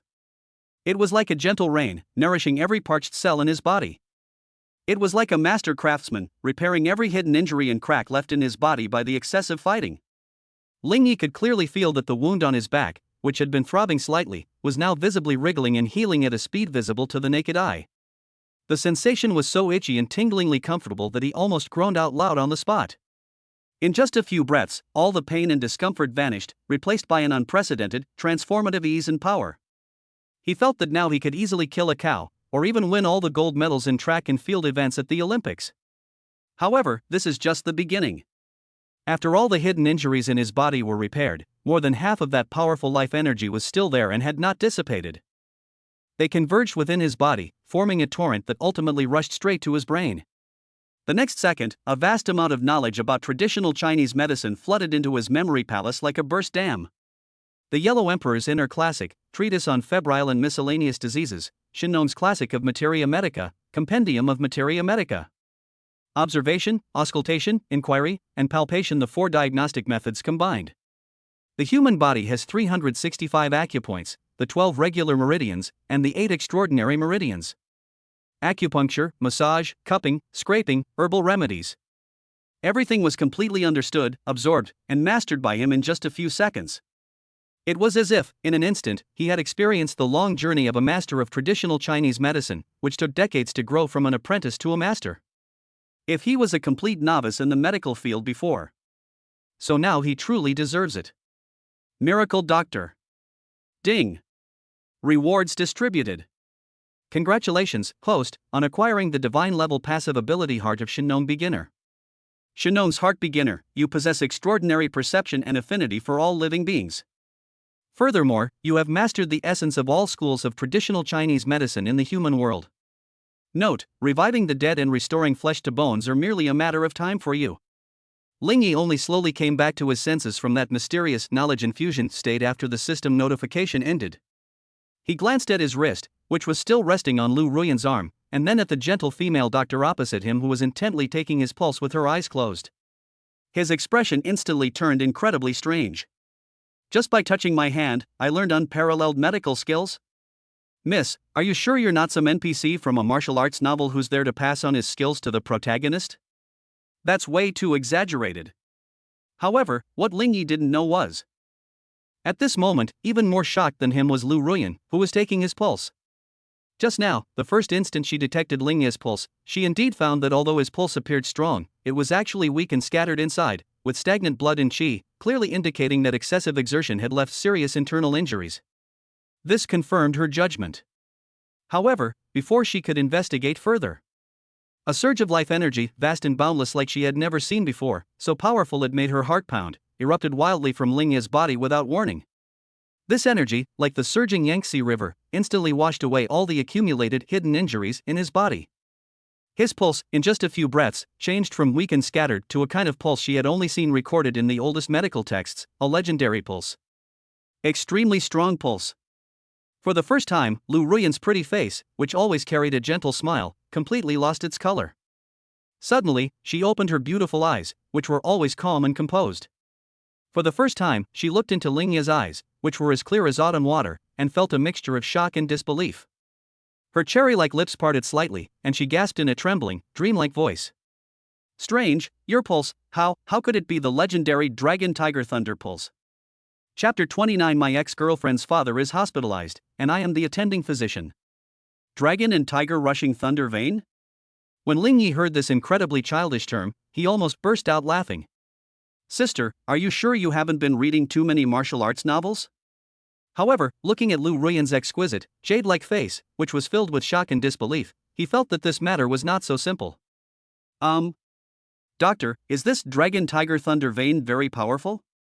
Lingyi asked, feigning curiosity. It's more than just impressive. Lu Ruyan took a deep breath to forcefully suppress the turmoil in her heart, but her voice still trembled slightly. This pulse pattern only exists in the records of our sect's oldest medical classics. Legend has it that only peerless martial arts masters with extremely vigorous blood and qi and vitality like a furnace can possess it. Those who possess this pulse are immune to all diseases, impervious to all poisons, and have a lifespan far exceeding that of ordinary people. For the first time, she looked at Lingyi with the same expression of looking at a monster in his eyes, which were always filled with compassion. But you clearly. She clearly sensed that this guy was suffering from blood stasis and severe internal injuries just a moment ago. How could he have transformed into a legendary martial arts grandmaster in just a few breaths? This was completely beyond her medical knowledge. Perhaps I have a special talent. Lingyi touched his nose and once again resorted to his all-purpose excuse. Anyway, as long as you're not embarrassed, it's others who are embarrassed. Looking at his serious yet nonsensical manner, Lu Ruyan was speechless for a moment. She felt that her unbreakable materialistic view of medicine, which she had built up over the past 20 years, had begun to show signs of collapse after meeting Lingyi. First, she had an incredibly good appearance, then she had extraordinary intelligence, and now even her body has become like something out of a legend. This guy. What exactly is their background? Your hidden injury has healed on its own. In the end, Lu Ruyan could only attribute it all to extraordinary talent. She withdrew her hand and said in a complicated voice, moreover, it's much better than any medicine I've used to treat it. So, I don't need to take medicine anymore? Lingyi asked. No need. Lu Ruyan shook her head. She looked at Lingyi, and a light, as if she had discovered a new continent, suddenly appeared in her eyes. But, classmate, are you interested in medicine? Huh? Lingyi was taken aback by her sudden question. Your body is the most full of possibilities I've ever seen in my life. Lu Ruyan's voice carried a hint of academic fanatic excitement. If you're willing, I would like to invite you to join one of my research projects. Of course, I can also pass on all the medical skills I've learned to you. She actually wants to take me as her apprentice? Lingyi's heart stirred. He himself was also eager to figure out how much potential his body, which had been modified by the system, still had. What's more, this goddess doctor's special potential is life. The critical hit triggered by spending more time and interacting with her is absolutely extraordinary. This is like a pillow being delivered to someone who's about to fall asleep. Okay. Lingyi readily agreed, a sincere smile of eager curiosity appearing on his face. It is my honor to learn from such a beautiful teacher as Dr. Lu. Lu Ruyan's pretty face, which had just been flushed with excitement, turned bright red all the way to her ears. This guy. Why do you keep making fun of me in every other sentence? And so, Ling Ye's life gained another new element. Studying medicine. Of course, this was done in the dual capacity of research subject and closed-door disciple. To facilitate her research, Lu Ruyan directly used her connections to arrange for Ling Yi to become a specially appointed intern at the First People's Hospital of the city. No need to clock in or take shifts, you can freely enter and exit any department of the hospital to observe and learn. The pay is even better than that of a licensed doctor. That morning, Ling Yi put on that white coat, a symbol of purity and professionalism, for the first time. It has to be said that when someone is handsome, they look good in anything. His godlike looks, combined with the ascetic aura of the white coat, are simply irresistible. His appearance in the inpatient building immediately caused quite a stir. Countless young nurses and female patients cast admiring and infatuated glances at her. My God! When did such a handsome doctor get into our hospital? I don't know. She looks so young. Is she a new intern? Ah! I feel like I'm about to have a heart attack. Quick! Get this doctor to give me CPR. Ling Yi remained outwardly calm despite the lewd remarks around him, but inwardly he was secretly delighted. Just as he was preparing to go to the emergency room to observe the speed and passion of modern medicine, a series of urgent, panicked shouts suddenly came from not far away. Doctor! Doctor! Someone, please help! I'm in so much pain. Ling Yi looked in the direction of the sound. At the entrance of the emergency room, several nurses were frantically lifting a stretcher off an ambulance that had just arrived. On the stretcher lay a middle-aged man in his 50s. The man's face was purple, his mouth and eyes were crooked, and his body was still convulsing uncontrollably. It looked like he was about to die. Ling Ye's professional instincts, which he had just acquired, allowed him to make a judgment instantly. Sudden cerebral hemorrhage. Moreover, it's an extremely dangerous kind. The situation is extremely critical. Without the slightest hesitation, he rushed forward in one stride. Let me. He pushed through the crowd and walked to the stretcher. When he saw clearly the family member who was lying next to the stretcher, crying her heart out and almost fainting, he was completely stunned. That face, with its makeup ruined by tears, filled with despair and helplessness, was so familiar to him. Xia Wanqing?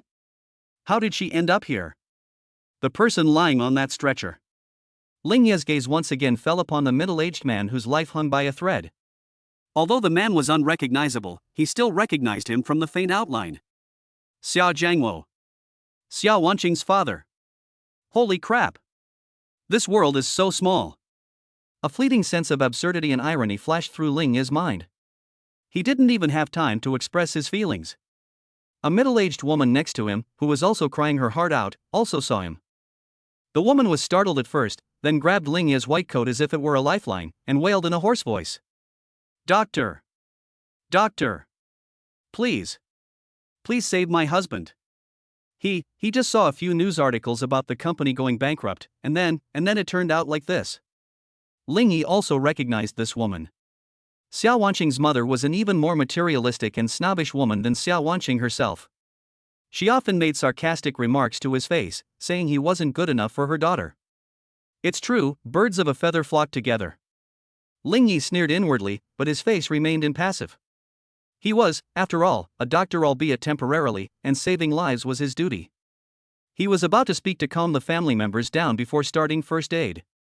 But just then, Xia Wanqing, who had been lying by the hospital bedside, sobbing uncontrollably, seemed to hear her mother's cries as well. She slowly, very slowly, raised her tear-streaked, pear-blossom-like face. When her gaze fell upon Ling Ye's handsome face, which felt both familiar and unfamiliar to her, her crying stopped abruptly. He was completely frozen in place, as if he had been frozen in place by a spell. Her eyes, red and swollen from crying, suddenly widened in surprise. His eyes were filled with an extreme, unbelievable shock. She looked at the man in front of her, who was wearing a spotless white coat and had an extraordinary, otherworldly air about him, as if a god had descended. Then she looked at her father on the hospital bed, whose fate was unknown. It felt like the whole world had played a huge, cruel joke on her. Her lips trembled violently, and she cried out in a voice that was like a dream, filled with endless absurdity and despair. Ling Yi? How could it be you? Chapter 30 Uncle, you'll have to ask me first if you want to cut in line. Ling Yi? How could it be you? Xiao Wanqing's screams, filled with extreme shock and absurdity, sounded particularly jarring in the noisy emergency room corridor. Ling Yi looked at his ex-girlfriend, who was in a sorry state due to crying and shock, and felt no emotion. He couldn't even be bothered to answer her question. His gaze simply and calmly fell on the middle-aged man on the stretcher who had fallen into a deep coma and whose vital signs were rapidly declining. Shinnon's heart activated. The next second, in Ling Yi's vision, Xiao Jiangwo's body turned into a semi-transparent human meridian diagram. He could clearly see that a major blood vessel in Xiao Jiangwo's brain had ruptured. The blood clots were frantically compressing his central nervous system. The situation was more critical than he had imagined. If brain surgery is not performed immediately to remove the blood clot, this man will become a vegetable within 10 minutes at most due to brain death. Prepare the operating room. Without the slightest hesitation, Ling Yi immediately gave the nurse beside him the most concise and professional instructions. The patient has an acute cerebral hemorrhage and excessively high intracranial pressure, requiring immediate surgery. His voice wasn't loud, but it carried an undeniable authority and confidence that was completely at odds with his youthful appearance. The nurses and doctors around him, who were initially a bit flustered, were also subconsciously infected by his powerful professional aura after hearing his words and immediately began to take action. Quickly! Notify the operating room. Prepare the craniotomy kit. The patient's blood pressure is too low. Administer dopamine. Prepare for intubation. The entire rescue process instantly became orderly. Only Xiao Wanqing and her mother remained stunned in place, unable to recover from the enormous shock. Surgery? Xiao's mother, Lu Feng, grabbed Ling Yi's arm and asked in a trembling voice, "Doctor, is my husband, is he all right?" At this moment, she clearly hadn't yet connected the lifeline in the white coat in front of her with the poor boy her daughter had dumped. The situation is very dangerous. Ling Yi said succinctly, surgery must be performed immediately, every minute of delay increases the risk. After saying that, he prepared to go into the emergency room with the stretcher. Then arrange the surgery quickly. Lu Feng cried out. "Doctor, please. We're willing to spend any amount of money. You must save him." "The operating room is already being prepared," a head nurse reassured you. "However, there's a patient who was just brought in ahead of you, seriously injured in a car accident. The operating room is operating non-stop, so you might need to wait a bit." Wait? Upon hearing this, Lu Feng instantly exploded. Wait for what? My husband is dying. And you're making us wait? What's wrong with your hospital? Who's in front of us? Tell him to move aside. We'll pay more, okay? Her tantrum-like behavior was practically identical to Xiao Wanqing's. The head nurse frowned, clearly annoyed by her outburst, but patiently explained, "Ma'am, please calm down. That patient has a severe traumatic brain injury, no less serious than your husband's. Our hospital has regulations that require treatment based on the severity of the patient's condition. I don't care about your rules." Lu Feng interrupted her abruptly, pointing at Ling Yi and saying in a commanding tone, Aren't you the attending physician? Go now. Tell them I said. Let my husband have the surgery first." Me? Ling Yi was amused by her matter-of-fact attitude. "Auntie, I think you've got it wrong. First, I'm just an intern, I don't have that much power. Second, even if I were the hospital director, the hospital's rules can't be broken. All patients are treated equally." Intern? Lu Feng was stunned for a moment, and she carefully examined Ling Yi. Now, she finally matched the excessively handsome face in front of her with the poor boy in her memory who always followed behind her daughter and seemed somewhat timid. You are Ling Yi?" Her voice instantly rose 8 octaves. "It's me." Ling Yi nodded. Lu Feng's expression changed instantly. The pleading and anxiety from before vanished without a trace, replaced by an undisguised and sarcastic sarcasm. "Who do we have here?" "It's you poor lad." With her hands on her hips and spitting as she yelled, "What are you trying to prove, you lousy intern? Don't think I don't know. You're holding a grudge and deliberately getting revenge on our family because Wanqing dumped you. You're deliberately preventing my husband from having the surgery. Let me tell you. If anything happens to my husband, you'll be in big trouble." Her sharp and sarcastic demeanor drew disdainful glances from the surrounding patients and doctors. Ling Ye's gaze gradually turned cold as he looked at her. He couldn't be bothered to waste a single word on such a stupid woman. He said directly to the head nurse next to him, "Notify security to remove any unauthorized personnel. This is an emergency room, not a market. It's Dr. Ling." The head nurse had long disliked this woman and immediately took out her walkie-talkie to call for help. When Lu Fang saw that Ling Yi actually dared to call security, she became even more excited. She pulled out her phone, dialed a number, and shouted into the phone in an extremely arrogant and boastful tone. "Hello? Is this Dean Wang? I'm your sister-in-law's sister-in-law. Yes, the one I played mahjong with last time. I'm in your hospital's emergency room right now. My husband suffered a sudden brain hemorrhage and needs surgery. But there's this clueless intern here named Ling Yi who's deliberately preventing us from having the surgery.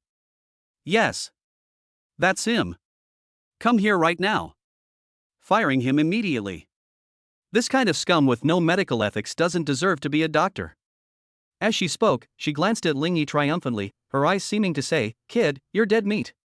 Xiao Wanqing, who was standing next to her, also showed a hint of satisfaction when she saw her mother's actions.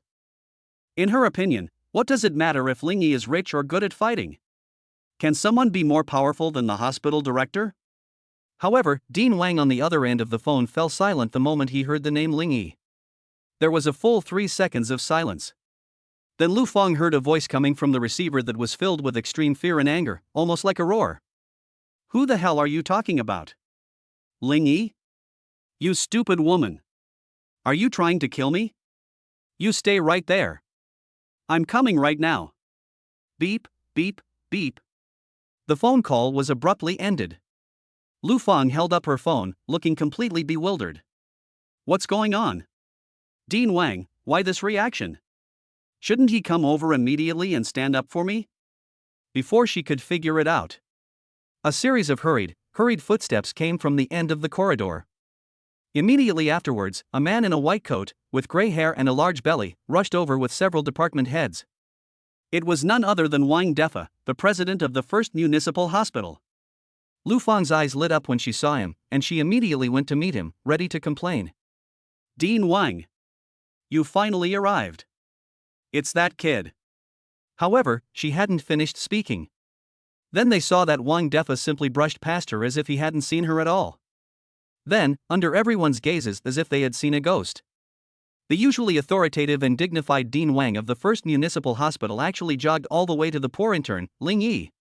Then, bowing at an almost 90-degree angle, he spoke in a humble, almost fawning tone, with utmost respect and trepidation. "Dr. Ling. Dr. Ling. What are you doing here? Is it that the people below are blind and have neglected you?" The whole world fell silent instantly. Lu Fang's words of complaint got stuck in her throat. She couldn't utter a single word. The arrogance and smugness on her face froze completely, replaced by an endless, ghost-like, blank stare. Standing next to her, Xiao Wanqing felt as if she had been struck by lightning. She covered her mouth tightly to prevent herself from screaming out loud. "A miracle doctor? The dean actually calls Ling Yi a miracle doctor? What the hell is going on?" Lu Fang finally snapped out of her utter shock. She pointed at Ling Yi, then at Wang Defa, and screamed wildly in a hysterical voice, like a shrew cursing in the street. "Wang Defa. What are you up to? He's just a worthless intern. A penniless wretch my daughter dumped. You call him a miracle doctor? Are you senile? What makes you so arrogant, you little doctor? Let me tell you, I know you're Dean Wang.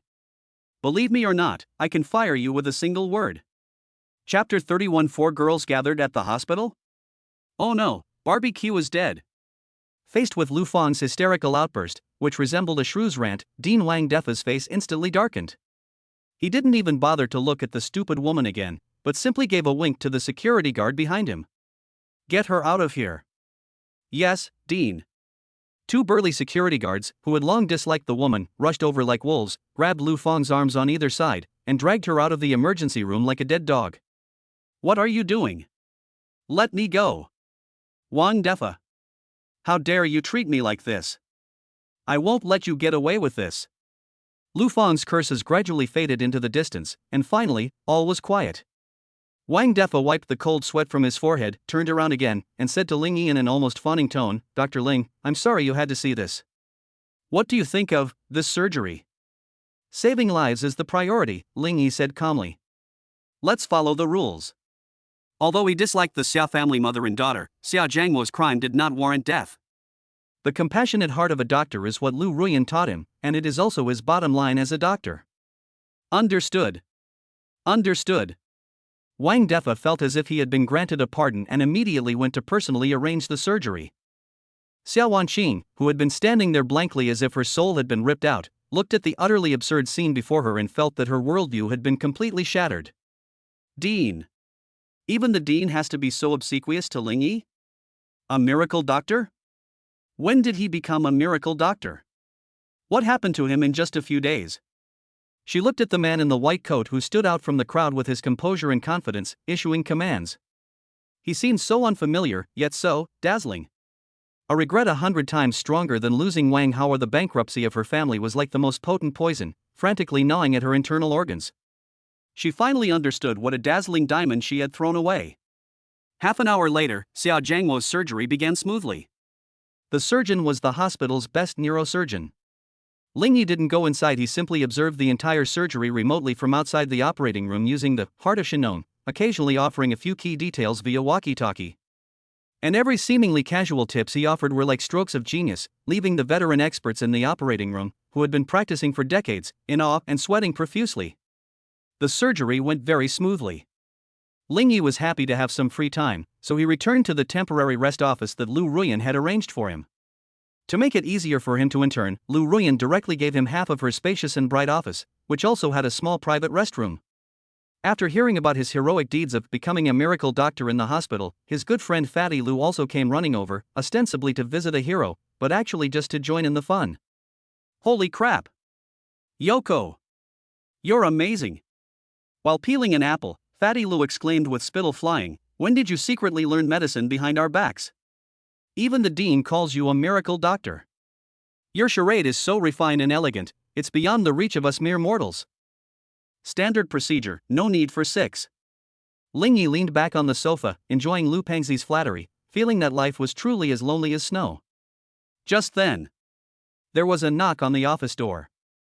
Immediately afterwards, a stunningly beautiful figure with an imposing presence entered through the door. The person who arrived was dressed in a smart office lady suit and was carrying a top-of-the-line insulated food container that looked very expensive. It was Qin Yuno. Why aren't you resting properly after your injury? What are you doing at the hospital? As soon as Qin Yuno entered, she habitually switched to her queen mode. Although her words were reproachful, her beautiful eyes, which always carried an air of arrogance, were filled with undisguised concern. She was already shocked enough yesterday to hear that Ling Yi had rejected her compensation and even went on to acquire Tianlong real estate. I found out today that he's actually come to the hospital again and become a miracle doctor? Just how many surprises is hidden inside this guy? Oh, isn't this our CEO Qin? Ling Yi smiled. What? You're so busy, yet you still find time to visit a lowly intern like me? Stop being so cheeky. Qin Yuno blushed and glared at him, then slammed the insulated food container on the table. I had a Michelin 3-star chef stew some bird's nest for you. Drink it while it's hot. It'll help replenish all the blood you've been losing. She hadn't finished speaking. The office door was once again violently pushed open with a bang. A stunningly beautiful and fiery figure burst in. The newcomer, dressed in a cool and stylish leather jacket and pants, was none other than the thorny policewoman, Tang Yaoyao. Ling Yi. You come out here. As soon as she came in, she shouted in a loud voice. Anyone who didn't know better would think she was there to arrest a wanted criminal. I just received a report that you are suspected of practicing medicine without a license here. Come with me. As she spoke, she solemnly pulled out a pair of shiny handcuffs from her waist. Ling Yi looked at her dramatic performance and didn't know whether to laugh or cry. Practicing medicine without a license? You're kidding me. You silly girl, you're obviously just looking for an excuse to come and check on me because you're worried. Oh, who do we have here? It's our officer Tang. Before Ling Yi could even speak, Qin Yuno, who was standing next to him, had already crossed her arms and said in a sarcastic tone. She looked at her childhood rival and a mocking smile appeared on her lips. What? Is the police station so idle now? Even such trivial matters require you, the captain, to personally handle? Qin Yuno? What are you doing here? Tang Yaoyao looked surprised to see Qin Yuno, and then her eyebrows shot up in a sharp confrontation. Does this police officer need to report to a capitalist like you while handling a case? So what if they're capitalists? Capitalists are taxpayers too. Taxpayers have the right to supervise you public officials. You. It seemed that an earth-shattering battle of the best friends was about to erupt on the spot. The three of them stood facing each other in the small office, and the atmosphere instantly became incredibly awkward. The air seemed to be filled with electricity, crackling, and popping.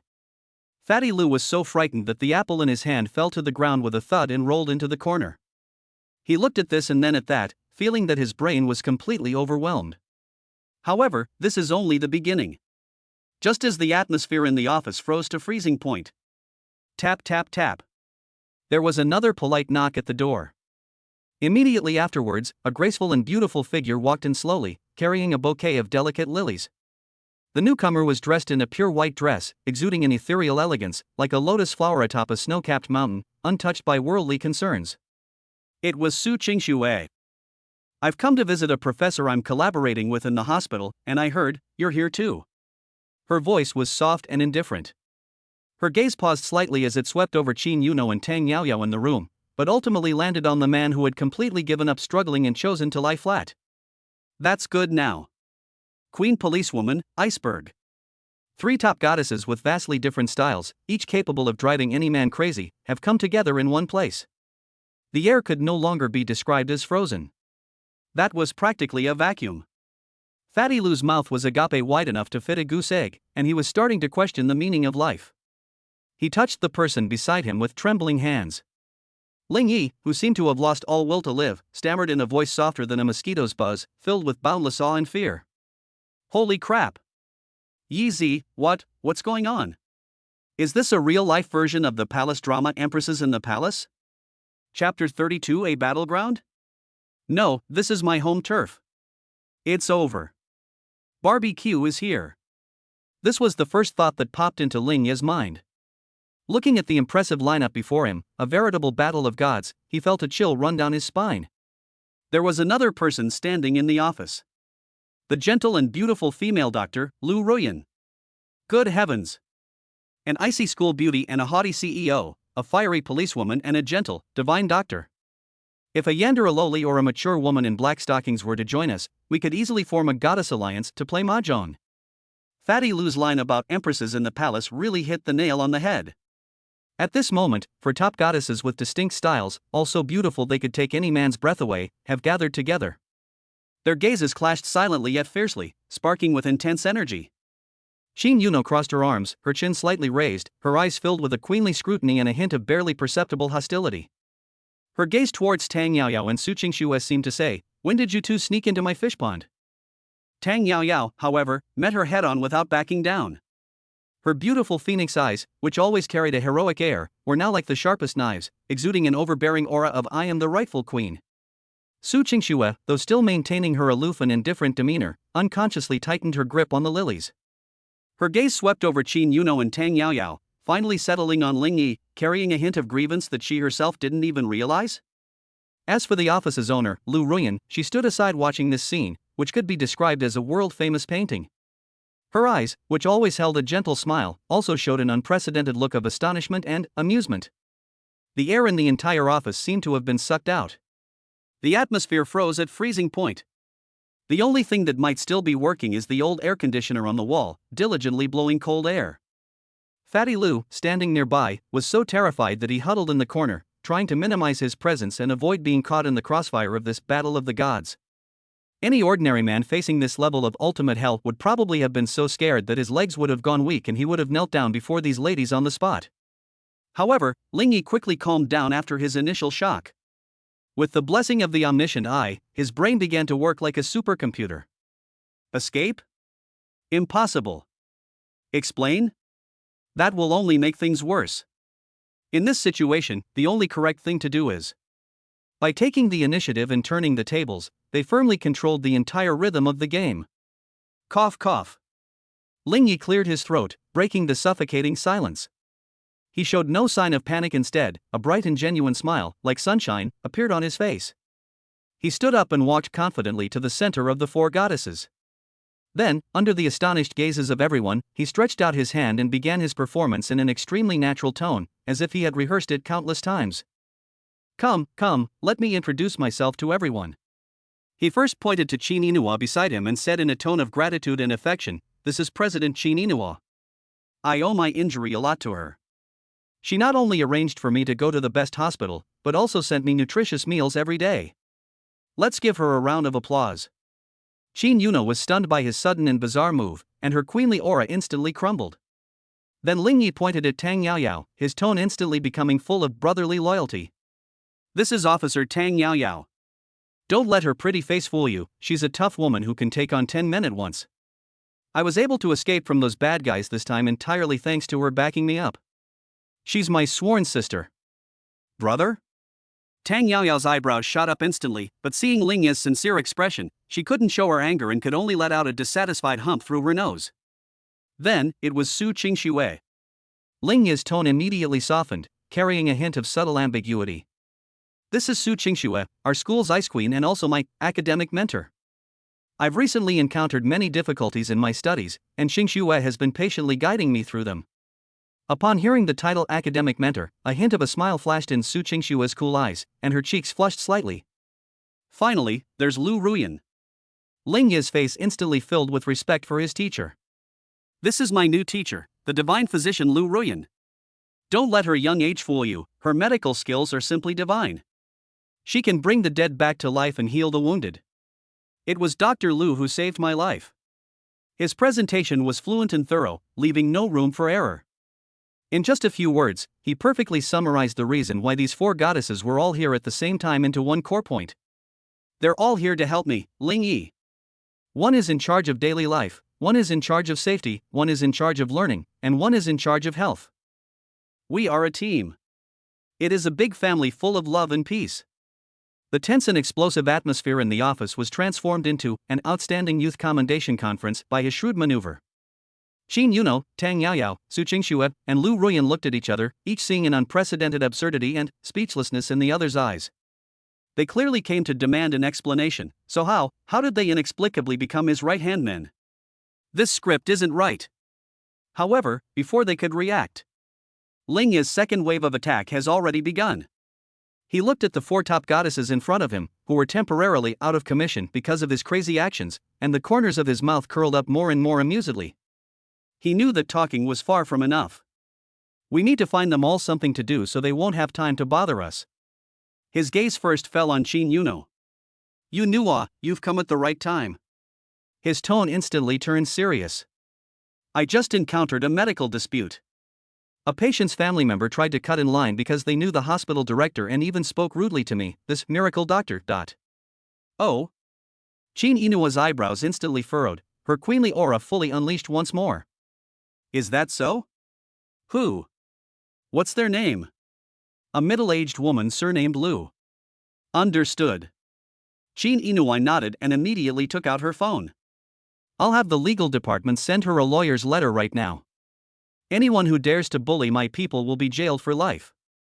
"One done." Ling Yi was secretly delighted, and then turned his gaze to Tang Yaoyao. "Yaoyao, my good brother." His tone was full of brotherhood. "Going through legal procedures alone is too slow. We need you, a police officer, to uphold justice. That woman is suspected of picking quarrels and provoking trouble, seriously disrupting the public order of the hospital. You handle it." "No problem."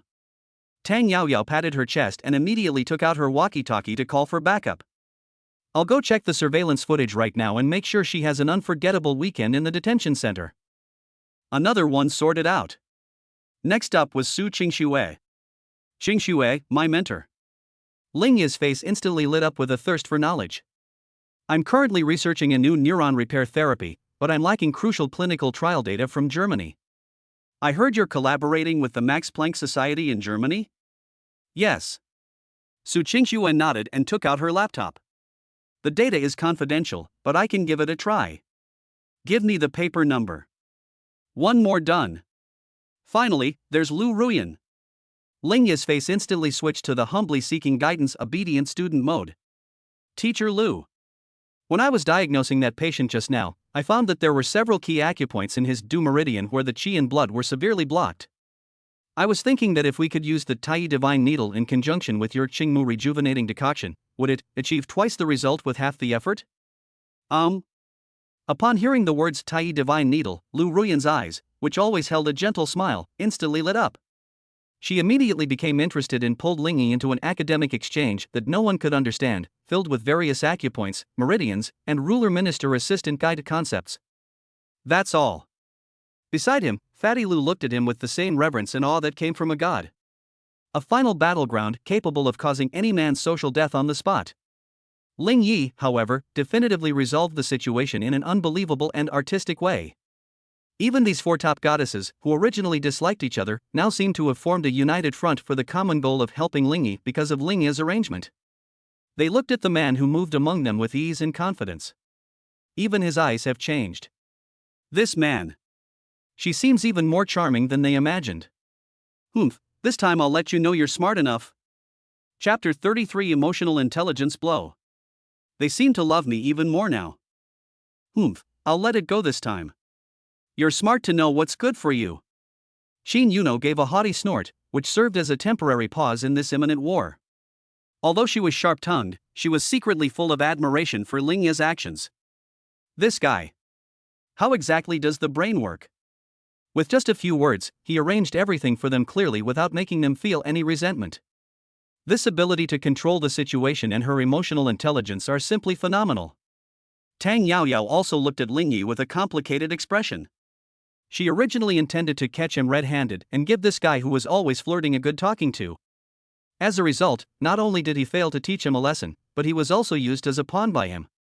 What's most infuriating is that I actually thought he looked kind of handsome when he asked me to uphold justice. Pooh. Tang Yaoyao, where are your principles? As for Su Qingxue and Lu Ruyan, this was even more true. One of them was already holding a laptop and contacting her supervisor in Germany. The other one was pulling Ling Yi along, still enthusiastically discussing the 18 acupuncture methods related to the du meridian.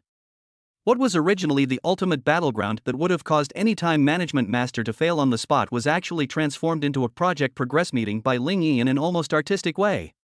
The office was filled with harmony. Qin Yuno is contacting the legal department. Tang Yaoyao is calling the front desk to retrieve the surveillance footage. Su Qingxue is coding. Lu Ruyan is explaining meridians. Ling Yi, on the other hand, was like a strategist emperor, sitting in the center enjoying the pleasure of choosing a card. Only Fatty Lu in the corner remained in the same position as picking up apples, completely petrified. Looking at the surreal scene before him, and then at his best friend who was effortlessly navigating the world of four top goddesses, he felt his worldview had been utterly shattered, rebuilt, and shattered again. In the end, the look in his eyes when he looked at Ling Yi was no longer one of envy or jealousy. That is a mortal's ultimate worship and awe, as if looking up to a god. Half an hour later. The Project Progress meeting has finally come to an end. Qin Yuno's legal team has successfully sent Lu Feng a lawyer's letter that could bankrupt her. Tang Yaoyao also obtained the surveillance footage, confirming all the evidence of Lu Feng's picking quarrels and provoking trouble. Satisfied, she led her men away. Su Qingxue also successfully contacted her German mentor and obtained that valuable clinical data. After a friendly academic exchange with Ling Yi, Lu Ruyan felt that her medical skills were showing signs of a breakthrough. The four goddesses came and went in a hurry. Before they left, the way they looked at Ling Yi changed. In addition to the previous admiration, curiosity, and gratitude, their eyes now held a hint of trust and dependence that even they themselves were unaware of. It was as if any trouble or crisis could be easily resolved as long as this man was around. The office was finally quiet again. Call. Ling Yi let out a long sigh, as if all his strength had been drained, and collapsed onto the soft sofa without any regard for his image. God knows how he got through those last half hour. My mind was on high alert. Every word spoken requires tens of thousands of calculations and deductions in the brain. I'm terrified that I might say something wrong and cause a complete disaster, with bloodshed on the spot. This is 100 times more difficult than fighting those 15 thugs earlier. Yezi. Fatty Lu, who had been hiding in the corner, finally came to his senses. He staggered to Ling Yi and knelt down with a plop. He clung to Ling Yi's leg, wailing in a mournful, yet adoring tone. Brother! You're my own brother. Please. Take me as your apprentice. I don't want to learn your kung fu or your medical skills, I just want to learn how to talk. Ling Yi looked at his good brother, who was clinging to his leg and crying with snot and tears streaming down his face, and didn't know whether to laugh or cry. Just as he was about to kick the guy away, the long-lost yet incredibly pleasant system notification sound in my mind finally rang out like firecrackers during the new year. Bite. Host detected. An epic, textbook-perfect emotional interaction was completed, perfectly defusing the primary battleground. System overall rating, S+ flawless. Congratulations, host. Your emotional connection with the destined heroines has received an epic upgrade. Ding. The heroine of destiny, Su Qingxue, has had her emotions assessed as admiration, trust, and a hint of worship. Affection +5. Current affection, 35 deep trust. Ding. The destined heroine, Qin Yuno, has had her emotions assessed as admiration, curiosity, and a hint of conquering desire. Affection +10. Current affection, 40 life and death bond. Ding. The destined heroine, Tang Yao Yao, has had her emotions assessed as admiration, amusement, and a hint of camaraderie. Affection +10. Current affection, 20 reliable friend. Ding. The destined heroine, Lu Ruyan, has experienced the following emotional fluctuations: admiration, shock, and a hint of academic worship. Affection +5. Current affection, 15 a trustworthy disciple. Hearing the series of positive feedback announcements made Ling Yi overjoyed and refreshed. Cool. That was fucking awesome. That half hour of mental gymnastics he just did was definitely the most worthwhile investment he's ever made in his life. However, what truly thrilled him was yet to come. Ding. Host detected. During a mission, you simultaneously engaged in deep emotional interactions with 4 destined heroines. Detection successful. Congratulations, host. You have triggered an extremely rare hidden achievement. I want them all. Holy crap? This achievement is just too flashy. Ling Ye's eyes lit up instantly. He had a strong feeling that the reward to come would be extraordinary. Just as expected. Ding. Due to the host achieving the hidden achievement I want it all rewards for this battleground event have been doubled. Settlement in progress. Congratulations, host. You have obtained a special item. Truth or Dare stickers disposable. Item description: can be used on any activated heroine. After use, the heroine will unconsciously answer one question for the host. The answer will reveal her deepest and truest thoughts. Note: this item is a god-tier auxiliary tool for the battlefield, please use it with caution. Truth or Dare stickers? Looking at this bizarre prop that he had just acquired, which was full of suicidal energy, Ling Yi couldn't help but curl a dangerous smile at the corner of his mouth. This thing. That's pretty good. He was already starting to plan in his mind what kind of opportunity he could find to use it on which goddess. Should I ask Su Qingxue whether she likes me or not? Or should we ask Qin Inua how much money she actually has in her bank account? Or ask Tang Yao Yao. What are her measurements? Congratulations, host. You have triggered the hidden achievement Shura field and doubled your rewards. You have also obtained a special item. Truth or Dare sticker can be used on any female lead to make her say her truest feelings. Chapter 34. The rich second generation goes bankrupt and begs me to let him go. Xia Zhangwo's surgery was very successful. With precise guidance from Ling Yi, the off-site mentor, the surgeon was divinely aided, not only perfectly clearing the intracranial hematoma but also conveniently repairing several of his brain microvessels that were at risk of blockage. In the words of the surgeon, this was the most perfect and incredible surgery he had performed in his 30 years of practice. It was simply a miracle in medical history. Of course, the glory of this miracle was ultimately attributed to Ling Yi, the divine Dr. Ling. In no time, Ling Yi's reputation at the first municipal hospital grew even stronger. Countless department heads were eager to get close to this young, seemingly exceptional doctor with powerful connections and extraordinary medical skills. Ling Yi, after confirming that Xia Zhangwo was out of danger, gracefully withdrew from the situation, too lazy to deal with the Xia family's mess anymore, and returned to his private office to continue being a hands-off manager. He is very busy. He was busy discussing with Su Qingxue the application of quantum entanglement in neural links. He was busy video chatting with Chin Inua, giving her instructions on how to finish up Tianlong real estate. Busy sending WeChat messages to Tang Yaoyao, exchanging 18 joint lock techniques of grappling. Occasionally, I also have to take some time to study the Huang Di Neijing with teacher Lu Ruyan. Life is both fulfilling and monotonous. 2 days later. After experiencing 3 consecutive days of limit-down trading, Tianlong real estate stock finally ended in a humiliating limit-up day, marking its complete demise. The company was forced to suspend trading and entered bankruptcy liquidation proceedings. The Qin Group, which had been preparing for a long time, was like a shark smelling blood, and swallowed all of Tianlong real estate's high-quality assets in one gulp at a rock-bottom price. Thus, the Wang family, which was once considered a second-tier wealthy family in Jiangcheng, was completely declared bankrupt. This news was like a magnitude 12 earthquake, instantly igniting the entire upper-class circles of Jiangcheng. No one could understand how a perfectly good real estate company could collapse in just 3 days. Who exactly is behind this?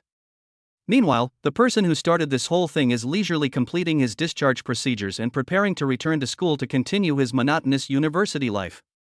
I just walked out of the inpatient building. 2 familiar figures appeared before him like ghosts. It is Wang Tianlong and his son Wang Hao. In just a few days, this once arrogant father and son seemed to have aged 20 years in an instant. Wang Tianlong's once slicked back, balding hair was now sparse and gray, plastered to his scalp. His bespoke suit was wrinkled, and his eyes were vacant, devoid of any of their former sparkle. Wang Hao's situation was even more tragic. His face, which had always been etched with arrogance and domineering swagger, was now filled with nothing but ashen despair and numbness. Looking at Ling Yi, the jealousy and resentment he once held were gone, replaced only by a deep-seated, godlike fear. Mr. Ling Ling. When Wang Tianlong saw Ling Yi, his lips trembled for a long time before he finally managed to squeeze out the name. Ling Yi didn't speak, but just stood there with his hands in his pockets, staring at them expressionlessly. It's like watching 2 complete strangers. Looking at Ling Yi's cold and indifferent expression, Wang Tianlong's last shred of hope vanished completely. He knew he was finished. The Wang family is finished too. He took a deep breath, and then, under the astonished gazes of everyone around him, he made a move that shattered the dignity and face he would be proud of for the rest of his life into dust. Thump! A muffled thud. This real estate tycoon, who was once a prominent figure in Jiangcheng, suddenly knelt down before Ling Yi without warning. Holy crap! Isn't that Chairman Wang of Tianlong Real Estate? How could he kneel down before a young man? The passers-by immediately erupted in uproar. Everyone stopped in their tracks, pulled out their phones, and started snapping photos of this scene that could be described as the biggest show of the year. However, Wang Tianlong couldn't care less about anything else. He knelt on the ground, his forehead slamming heavily against the cold, hard cement floor. Bang! The sound was so loud that it sent chills down the spines of everyone around. Mr. Ling. I was blind to your greatness. It's my fault for failing to raise my son properly. I've offended a true dragon like you. His voice was hoarse and aged, filled with boundless regret and despair. I was wrong. I was really wrong. Please. Show mercy. Spare our Wang family. I'm willing to give you all my remaining assets. I just beg you to spare my son and me so we can live. He spoke while frantically kowtowing. Bang! Bang! Bang! In no time, his forehead was already a bloody mess. Wang Hao, who had been standing beside him in a daze, finally snapped out of his extreme fear when he saw his father's humble appearance. With a plop, he knelt down. He kowtowed frantically with all his might to Ling Yi, the man he had regarded as a poor wretch and good for nothing just a few days ago. While kowtowing, she begged for mercy in a tearful, heart-wrenching voice. Brother Ling. Master Ling. I was wrong. I was really wrong. I'm an animal. I'm trash. I'm a blind dog. I shouldn't have offended you. And I especially shouldn't have made a move on your woman. Please. Please, have mercy. Just let me go, like I'm nothing. I'm kowtowing to you. I'm kowtowing to you. His pathetic, tearful appearance was a stark contrast to the arrogant man who once drove his BMW in front of Ling Yi, shouting, "Even a toad dares to eat swan meat." How ironic. Ling Yi stood quietly above, looking down at the father and son who knelt before him like 2 stray dogs, begging for mercy. There was not a trace of pleasure in his heart. There was not a shred of pity. There was only a cold, indifferent silence. If only I had known then what I know now, I wouldn't have done it in the first place. If you do not receive the system. So who is kneeling here today, being trampled into the dust? He slowly lifted his foot and walked up to Wang Hao. When Wang Hao saw him coming, he trembled with fear and kowtowed even more vigorously. Ling Yi remained silent. He simply bent down and took his phone out of his pocket. Then he opened WeChat and brought up the screen where Wang Hao had transferred 0.52 yuan to him a few days ago. He handed the phone screen to Wang Hao. Do you know each other? His voice was very soft and faint. But this abruptly stopped Wang Hao's crying. Looking at the glaring 0.52 on the screen and the vicious and humiliating message he had posted, he felt as if his face had been branded with a red-hot iron. It's burning hot. I know. His voice was softer than a mosquito's buzz. Speak louder, I can't hear you. I know him. Wang Hao roared with all his might, tears streaming down his face. Ling Yi nodded in satisfaction. He put his phone away and slowly straightened up. Then, looking at the father and son before him, whose dignity had been completely destroyed by fear and despair, he felt no more emotion. It's time to put an end to all of this. He looked at Wang Hao and casually proposed a condition that they hadn't expected. Brother Ling, I was wrong, I was really wrong. I'll do anything you ask, just let my family go. Chapter 35 I gave his father's company to Qin Inua. Brother Ling, I was wrong, I was really wrong. As long as you can spare my family, I'll do anything you ask. Wang Hao clung to Ling Yi's leg and cried like a 300-pound child, his face covered in snot and tears. Ling Yi frowned in disdain. Looking at the father and son before him, whose dignity and pride had been completely destroyed, the last trace of resentment born of revenge vanished. Killing someone is nothing more than a head falling to the ground. Killing these kinds of people would be too lenient on them.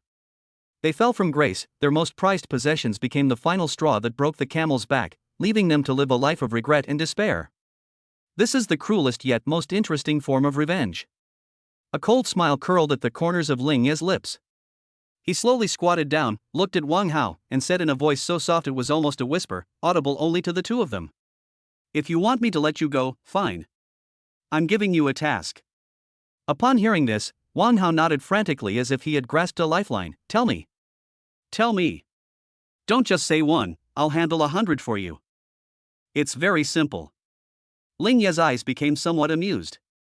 Go to the school now and find Xia Wanqing yourself. Then, in front of her, tell her that you've gone bankrupt and will never be able to afford an LV again.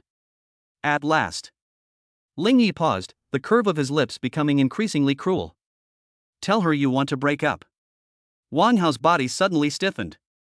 He looked up, staring at Ling Yi in disbelief. Let him go and break up with Xia Wanqing himself. Or will it be done under the guise of bankruptcy? This is worse than being killed. Xia Wanqing was a trophy he had painstakingly snatched from Ling Yi. She was a tool he used to flaunt his charm and wealth to everyone. Now, he's being asked to throw away this tool himself? And in the most humiliating way possible? What? Ling Yi raised an eyebrow. You don't want to? No. I do. Feeling Ling Yi's gaze turn icy cold in an instant, Wang Hao trembled in fear, his survival instinct instantly overcoming his pitiful pride. He nodded frantically, like a chick pecking at rice. I'll go right away. After saying that, he scrambled to his feet, not even bothering to help his father who was still kneeling on the ground, and rushed towards the school in a panic. Ling Yi watched his disheveled retreating figure and smiled. He knew that from today onwards, Xia Wanqing, that gold-digging woman, had lost her last lifeline. Having lost Wang Hao as her cash cow and the support of her family, what kind of life awaits her? Ling Yi was very curious. But he couldn't be bothered to care anymore. He withdrew his gaze from Wang Tianlong, who was still kneeling on the ground, and said calmly. You can go now. Remember, disappear from Jiangcheng within 3 days. Otherwise. He didn't finish his sentence. But the threat in those words sent a shiver down Wang Tianlong's spine, as if he had fallen into an ice cave. Yes. I'll leave right away. Wang Tianlong felt as if he had been granted a pardon and scrambled away into the crowd. The feud that started with an LV bag has finally come to a complete end. The next day, in the morning. VIP ward at the First Municipal Hospital. Ling Yi leaned against the headboard, watching Qin Yinhua bring the last slice of peeled apple to her mouth, and felt a little amused. I'm not in the hospital at all. They're practically on vacation. Open your mouth. Qin Yuno's tone was still that of a queen, but her eyes held a tenderness that she herself didn't even realize. Taking care of Ling Yi these past few days seems to have become a habit for her. I can do it myself, Ling Yi said with a hint of helplessness. Enough with the nonsense. Qin Yuno raised her eyebrows. You're wounded now, so you should act like one. Okay, you're right. Ling Yi couldn't refuse her, so he could only open his mouth and enjoy the queen's feeding service. Just then, there was a knock on the office door. Zhao Haiping, the director of the investment department, walked in respectfully, carrying a thick stack of documents. President Qin, Mr. Ling. He first greeted the two of them before handing the documents in his hand to Ling Yi, his eyes filled with extreme admiration and awe. Mr. Ling, I have not failed you. All of Tianlong Real Estate's non-performing assets have been divested. The remaining high-quality assets have been restructured and renamed Xinlong Real Estate, which has now turned a profit and is expected to achieve full profitability next quarter. He looked at Ling Yi with the same gaze he would give a living stock market guru.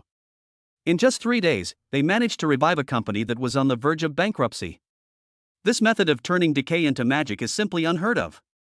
New. Ling Yi simply nodded, as if he had only done a trivial matter. He took the document, flipped through it casually, and then, under the puzzled gazes of Zhao Haiping and Qin Yinhua, handed the equity agreement representing billions of assets to Qin Yinhua. This agreement was enough to drive any businessman crazy. Promise. This is for you. His voice was soft and faint, yet it was like a bombshell, exploding deep in the hearts of Qin Yuno and Zhao Haiping. Give it to her? Zhao Haiping's eyes were practically bulging out of their sockets. That's billions of dollars in assets. It's not some cheap cabbage that costs tens of dollars. He said he'd give it away, and he just did? Qin Yuno was completely dumbfounded. She stared blankly at the document Ling Yi handed her, feeling as if her brain had been struck by lightning. With trembling hands, she took the equity transfer agreement, which seemed heavy even to her, and opened it. When she saw that it was written in black and white that Qin Yuno would receive 100% of the equity of Xinlong Real Estate free of charge. For the first time, a hint of panic appeared in her beautiful eyes, which always held pride and confidence. Looking at Ling Yi, at his handsome face with a hint of a playful smile that made her heart race, she felt her breathing become difficult. This guy. Does he even know what he's sending out? You. Qin Yuno opened her mouth but found that her throat was blocked by something and she couldn't say a word. What? You don't like it? Ling Yi smiled as he looked at her adorable, speechless expression of shock and reached out to gently stroke her delicate nose. It's just a second-rate company undergoing bankruptcy reorganization. Consider it a practice run for you. His tone was so casual, as if he were giving away a worthless little toy. My vast business empire is waiting for you, my queen, to be its CEO in the future. You're a madman. Qin Yuno finally snapped out of her utter shock. Looking at Ling Yi, at his deep eyes filled with doting and trust, she felt as if her heart had been violently struck by something. An indescribable emotion, a mixture of surprise, emotion, and a touch of sweetness, surged into her heart like the finest wine, causing her usually queen-like face to flush uncontrollably.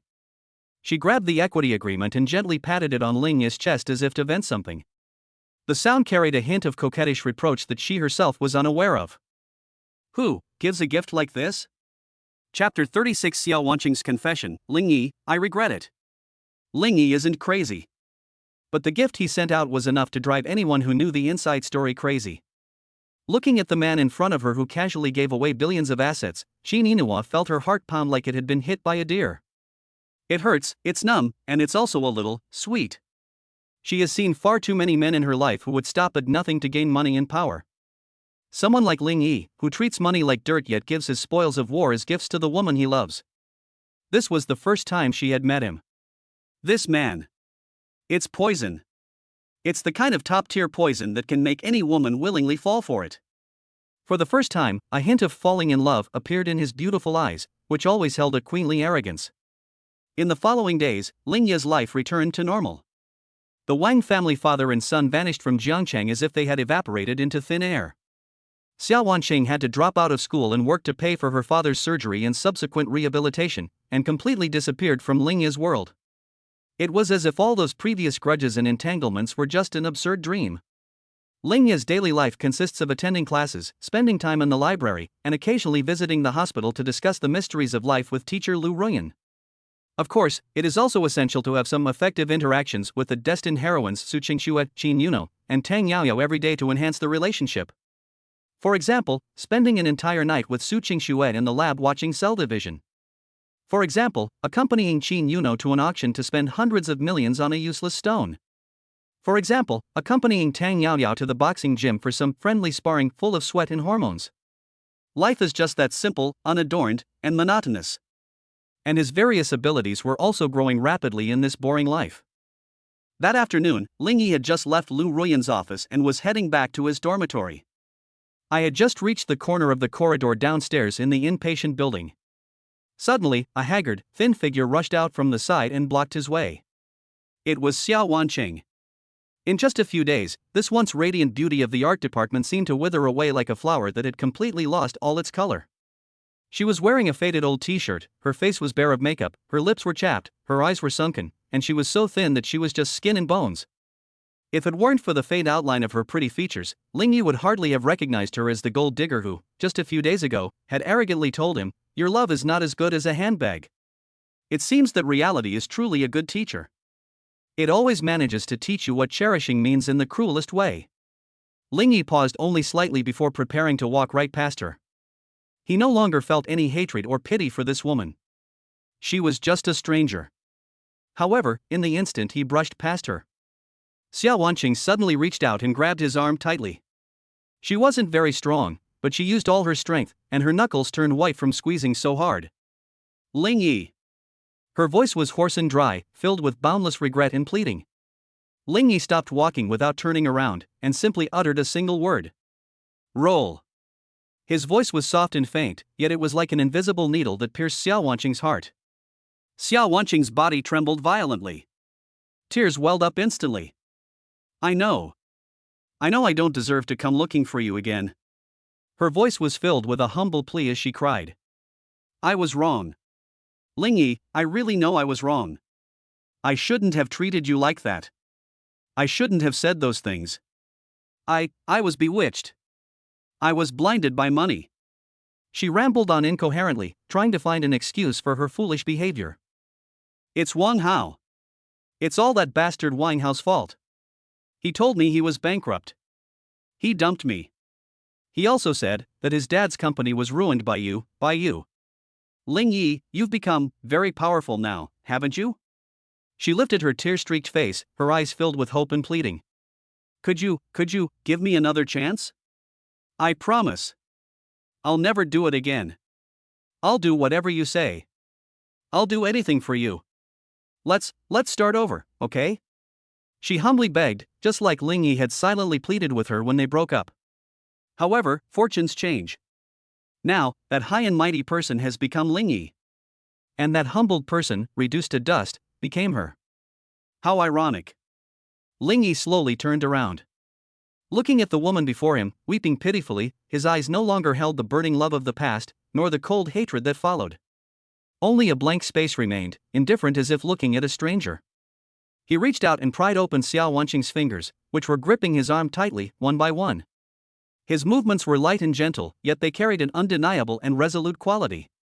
Xiao Wanqing. He calmly watched her and slowly shook his head. There's no going back. Why? Xiao Wanqing's emotions collapsed instantly. She screamed hysterically, is it because of what I said back then? I apologize. Isn't an apology enough? Is it because I'm materialistic? I'll change. I'll never do it again. I'll suffer with you. I'm willing to do anything. Or is it because there's someone else by your side? Is it Su Qingxue? Or Qin Yuno? What do I lack compared to them? She was like a madwoman, questioning and crying out, trying to find a reason for her failure. Lingyi remained silent. He just watched her quietly. Watching her play the most pathetic and ridiculous role in this drama she directed herself. Until she was crying so hard she could hardly breathe. Ling Yi finally spoke slowly. His voice was soft and faint, yet it was like a merciless knife, completely severing the last vestige of unrealistic fantasy in Xiao Wanqing's heart. Neither. He looked at her, his eyes as calm as a bottomless lake. I don't hate you, Xiao Wanqing. In fact, I should thank you. Thank you for your decisiveness back then. It made me see reality clearly and also made me become a better version of myself. So. He paused, a faint yet incredibly cruel smile curving his lips. We've already settled our differences. You are no longer worth me wasting even a trace of hatred on you. After saying that, he turned and left without looking at her again. This time, Xiao Wanqing did not chase after her. She just collapsed on the spot, staring blankly at Ling Ye's resolute back that never looked back, feeling as if her whole world had completely collapsed at that moment. I don't hate anymore. Not worth it. These two sentences are more hurtful than any vicious curse. That means that Xiao Wanqing is no longer even a symbol in this man's heart. She was completely erased. A despair colder than death overwhelmed her like a tidal wave. Looking at Ling Ye's retreating figure, she finally mustered all her remaining strength to let out a final, hoarse cry filled with endless regret and despair. Do we really have absolutely no chance? Chapter 37. Sorry, my love, it won't wait forever. Do we really have absolutely no chance? Xiao Wanqing's hoarse cries, filled with endless regret and despair, echoed back and forth in the empty and silent hospital corridor. Like a cuckoo's mournful cry, it was filled with a poignant and desolate sorrow. A crowd of patients, family members, and even a few nurses who had rushed over after hearing the commotion had gathered around. They pointed and discussed the scene before them, which could be described as an emotional drama of the year. Curious, pitying, and gloating gazes, like spotlights, completely enveloped Xiao Wanqing, who was lying on the ground, and Ling Yi, who was standing in front of her. Isn't that Dr. Ling, the incredibly handsome new doctor at our hospital? He looks like a movie star. Yeah. Who's that woman over there? She's crying so hard, her makeup's all messed up, she looks like a madwoman. You didn't know? This is explosive news. I heard that woman is Dr. Ling's ex-girlfriend. She dumped our Dr. Ling for a rich second-generation heir because she was after money. Holy crap. Really? That's explosive. What's going on here? Is this a nightmare of chasing after a husband? Of course it's true. I heard it from the girls in the ER. This woman's dad was hospitalized a few days ago when Dr. Ling personally saved him. But instead of being grateful, her mother threw a tantrum at the hospital, trying to cut in line, and the hospital director personally had to kick her out. TSK, this family is full of oddballs. Now that Dr. Ling has become so successful, they've come back begging to get back together? There's no such thing as a free lunch. They deserve it. The undisguised comments were like the sharpest knives, cutting into Xiao Wanqing's already fragile self-esteem. Her face flushed red and then turned pale, and her body trembled violently from extreme humiliation, wishing she could find a crack in the ground to crawl into. Once upon a time, she was the center of attention, showered with love and admired by everyone. Now, she has become a pitiful creature who is watched by people, despised by people, and laughed at by people during their leisure time. However, Ling Yi on the other side seemed like an outsider, completely oblivious to everything around him. His steps paused only slightly. Then, he slowly turned around. He looked at the woman who was lying on the ground, crying her heart out, and who had lost all of her former pride. His eyes were very calm. It was as calm as a bottomless, ancient pool, no longer able to stir even the slightest ripple. Without love, it is something that has long been worn away. There was no hatred, because she no longer deserved it. There wasn't even a shred of pity. Pity their misfortune, and be angry at their lack of resistance? No, he's too lazy to even feel anger for her anymore. He slowly shook his head. Xiao Wanqing.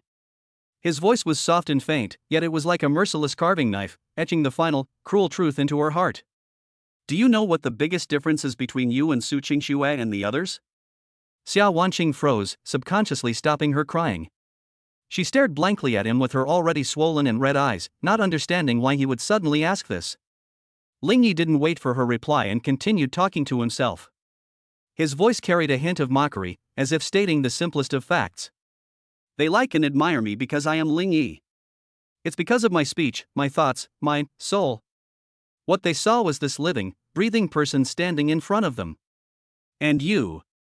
Ling Yi smiled, a smile that was both amusing and sorrowful. The one you like has never been me. You liked Wang Hao before not because you loved him, but because he drove a red BMW and could buy you the latest LV, giving you something to brag about in front of your girlfriends. Now, you're crying and running back to me begging to get back together, not because you've suddenly realized how good I am. He watched Xiao Wanqing's face turn deathly pale, and the curve of his lips grew even colder. It's just because you found that I'm richer, stronger, and better able to satisfy your vanity than Wang Hao. It's just because you see that even beauties like Su Qingxue and Qin Yuno are all vying for my attention. So you think that what you threw away back then wasn't a poor kid, but a lottery ticket that could win the grand prize. You regret it, you're unwilling to accept it, and you want to win this lottery ticket back. In your eyes, I am no different from that LV bag and that red BMW. They're all just items with price tags, used to satisfy your desires. Ling Yi's every word was like the most precise and sharpest scalpel, mercilessly dissecting Xiao Wanqing's hypocritical cloak called love layer by layer, exposing the ugliest and most real desires in her heart to everyone.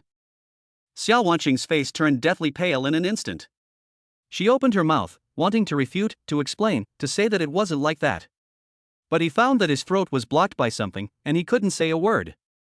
Because everything Ling Yi said was right. Every word is piercing to the heart. She had no way to refute it. I'm not getting revenge on you, Xiao Wanqing. Ling Yi looked at her face, which was completely distorted by shame and humiliation, and slowly shook his head. His voice became somewhat ethereal, as if he were speaking to her at the same time as he was speaking to himself. Because you are no longer worth my time, and I will not waste even a trace of hatred on you. I only have one feeling for you. He paused, looking at her pupils, which were constricted sharply by fear and despair, and softly uttered two words. It doesn't matter. Boom! These two words are more hurtful than all the previous harsh sarcasm, the crushing impact of the 3 million yuan in spending, and the Wang family father and son kneeling and begging for mercy. It doesn't matter. That was utter, visceral indifference. That means that in this man's heart, Xiao Wanqing is no longer even a symbol. She was completely erased. Xiao Wanqing felt that her entire world had completely collapsed at this moment.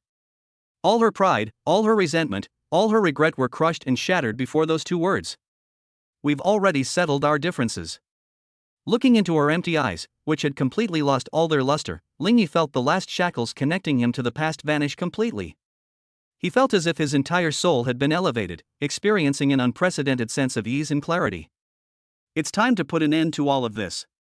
He didn't look at her again, and turned to leave. This time, he didn't pause at all.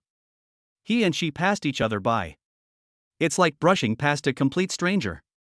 I wish you. As his figure was about to disappear at the end of the corridor. His voice, so soft it was almost carried away by the wind, drifted over slowly. Find something more important than a bag.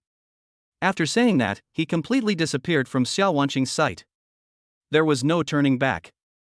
Xiao Wanqing slumped on the cold, hard ground, staring blankly at that resolute, unwavering back view. She felt as if her heart had been crushed by an invisible hand. A despair colder than death overwhelmed her like a tidal wave. She finally understood. What exactly have I lost? That's not a potential catch who's become handsome and rich. But it was someone who was once willing to offer her the whole world, a true heart. And a period of youth she can never return to. The sunlight at the end of the corridor was just right. Bathed in the warm sunlight, Ling Yi slowly closed his eyes. He let out a long sigh of relief, feeling as if he had been reborn. From this day forward, Ling Yi, who humbled himself to the dust for a woman who wasn't worth it, will cease to exist. Instead, a completely new life begins, one lived only for oneself and for those worthy of one's love. Ling Yi. Goodbye, Xiao Wanqing. Goodbye to the humble me of the past. Chapter 38. The school beauty's parents want to see me, saying they want to talk about research. After putting an end to his messy past with Xiao Wanqing, Ling Yi felt an unprecedented sense of ease and comfort throughout his body. It's like having your yin and du meridians opened up, your thoughts are clear and your mind is refreshed. He returned to his dormitory, took a nice hot shower, changed into clean clothes, and then plunged into the ocean of knowledge. He now has an unprecedentedly strong interest in learning. There's no way around it, the thrill of having an all-knowing eye is just too addictive. That feeling of seeing through the essence of everything and understanding all logic is 100 times more fun than any game. The next afternoon, Ling Yi, as usual, read a book on his exclusive throne on the third floor of the library. He was engrossed in the familiar, pleasant scent of gardenias when a familiar fragrance quietly drew closer. Without even looking up, I knew it was Su Qingxue.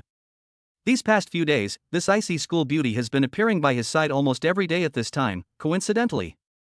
It's called academic exchange, but in reality, it's just about spending time with him.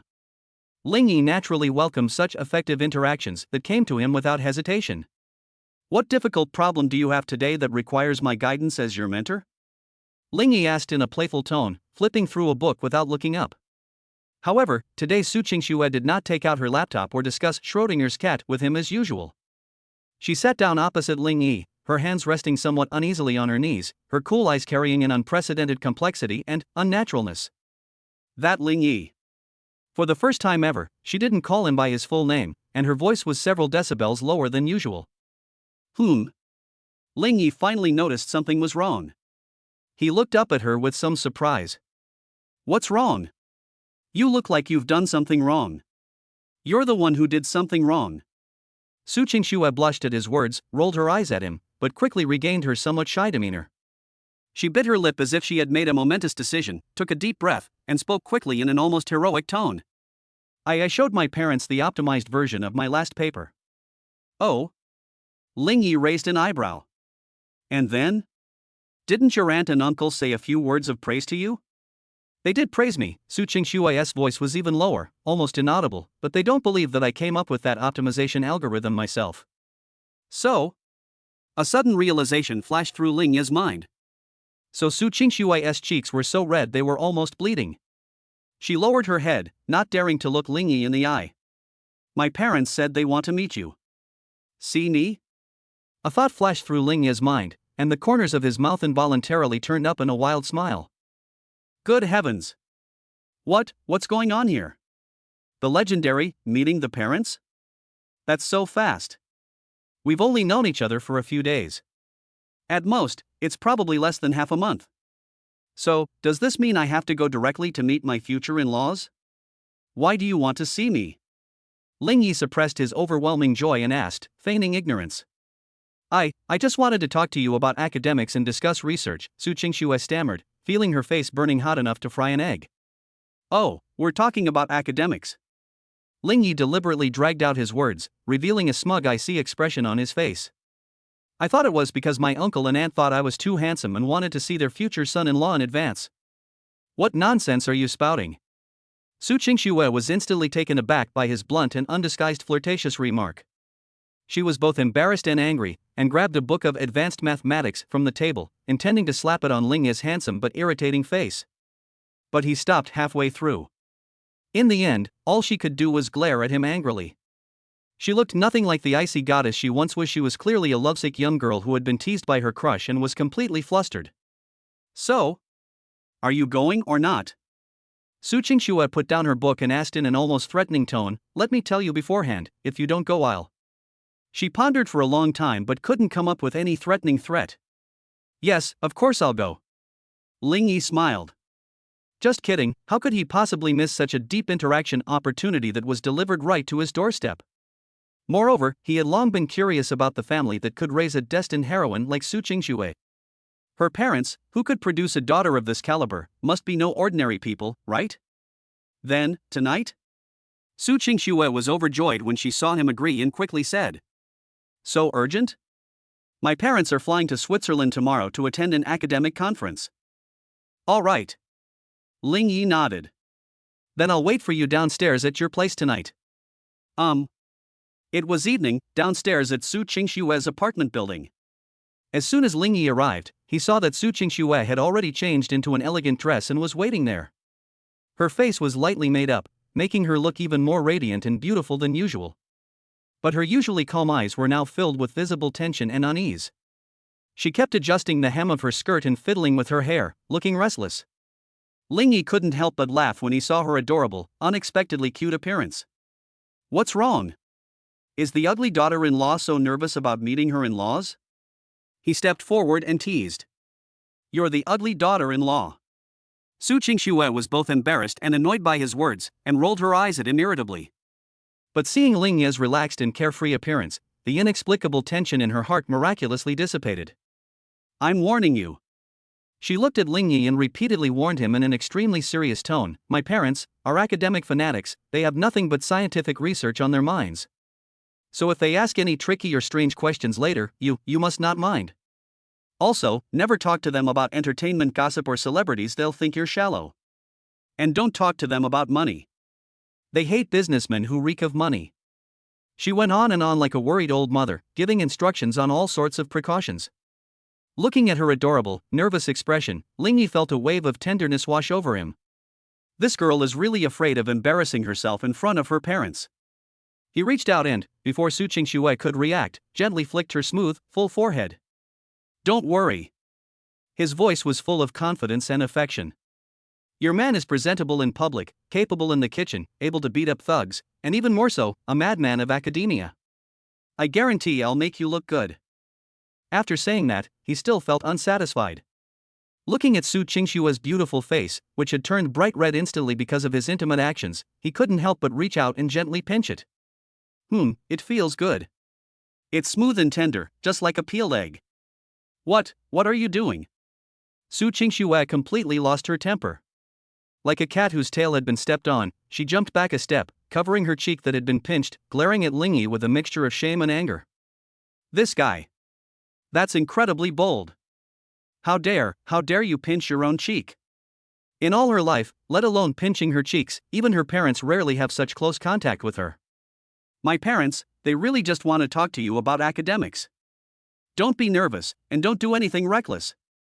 Chapter 39. My paper shocked the entire Academy of Sciences. Su Qingxue's home is not in her studio apartment, but in a heavily guarded villa area in the suburbs of Jiangchang, similar to an academician village. Without exception, everyone who lives here is a national treasure-level scientific research leader who has made outstanding contributions to the country. When Ling Yi, carrying 2 seemingly ordinary boxes of tea, followed Su Qingxue into the 3-story villa that appeared simple yet exuded an extraordinary aura, he felt as if he had entered not a home, but a national key laboratory. There was no television or sofa in the living room. Instead, there were huge bookshelves with 3 walls reaching the sky, densely packed with all sorts of professional books, some he could understand and some he couldn't. A faint scent of books filled the air, along with a smell similar to that of electronic components in a computer room. 2 middle-aged men, who looked to be in their 50s, dressed simply and with refined manners, were sitting at a huge solid wood desk, wearing reading glasses, and discussing something intensely in front of a computer that looked extremely complicated. "No. This algorithm is too redundant. It simply cannot support such a massive data model. But without using fuzzy logic, we cannot solve the problem of nonlinear recognition. These must be Su Qingxue's legendary academic fanatic parents." Ling Yi understood. Sure enough, the art style is different from that of ordinary people. "Mom and Dad, I'm home." Su Qingxue's voice broke the academic atmosphere in the room. The middle-aged couple then looked up as if waking from a dream. When their gaze fell upon their daughter, kind smiles appeared on their faces. But when their gaze fell on Ling Yi behind their daughter, their kind smile vanished instantly. Instead, there is an extremely sharp, scrutinizing gaze that seems to penetrate the heart. It felt like 2 top-of-the-line humanoid CT scanners were performing a 360-degree, no-dead-angle scan on Ling Yi.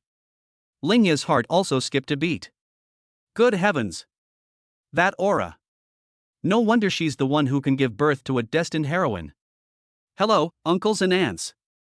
Ling Yi showed no sign of nervousness, wearing an innocent and sunny smile as he stepped forward and handed over the tea leaves.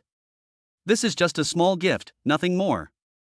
Su Qingxue's father, Su Jianye, adjusted his glasses and glanced at the 2 boxes of tea indifferently. He didn't take them but went straight to the point.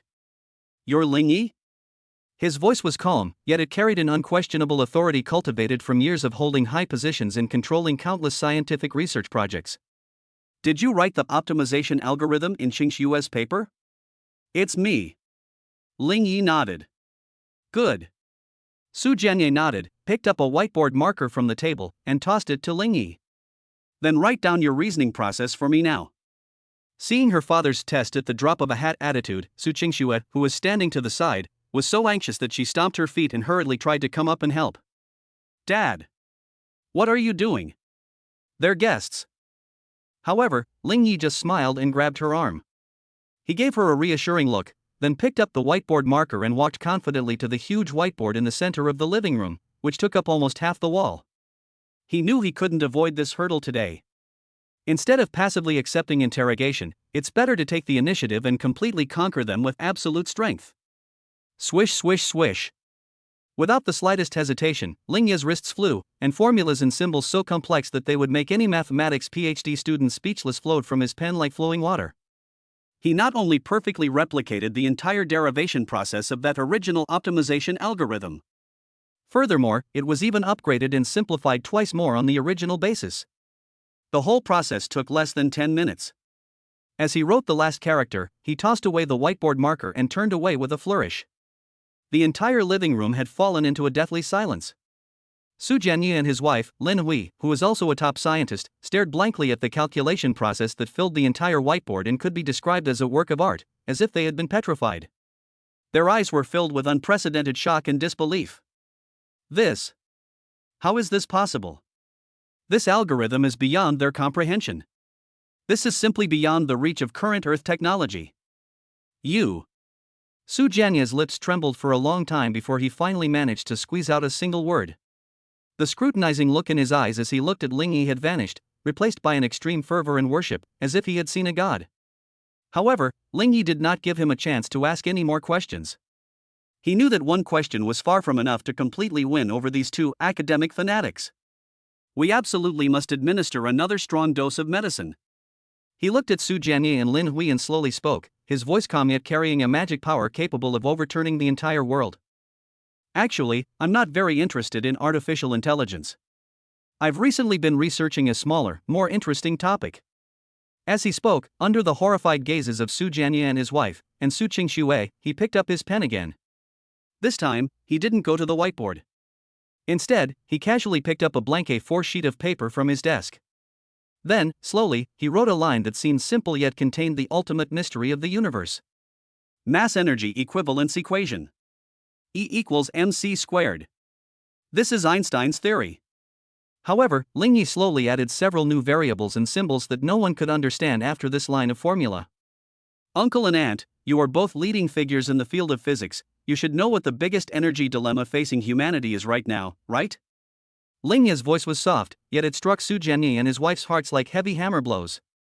It's controlled nuclear fusion, Su Jianye answered subconsciously, his eyes fixed on the new formula written by Ling Yi that he couldn't understand at all.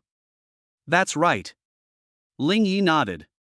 The key to achieving true controllability lies in how to use the minimum amount of energy to restrain the enormous energy that is enough to destroy everything. My idea is very simple. He gently placed the A4 sheet of paper with the new formula written on it on the desk and pushed it in front of Su Jianye and his wife. I call it. He paused, a confident smile, like that of a god, curving his lips into a smile. Controlled nuclear fusion at room temperature in a solid state. Boom! The words room temperature solid exploded in Su Jianye and Lin Hui's minds like a nuclear bomb with a yield of hundreds of millions of tons. Their bodies suddenly stiffened. As they stared at the seemingly simple yet mysterious formula on the paper, which seemed to contain the ultimate truth of the universe's creation and destruction, they felt as if their breath was about to stop. They are all top experts in this field.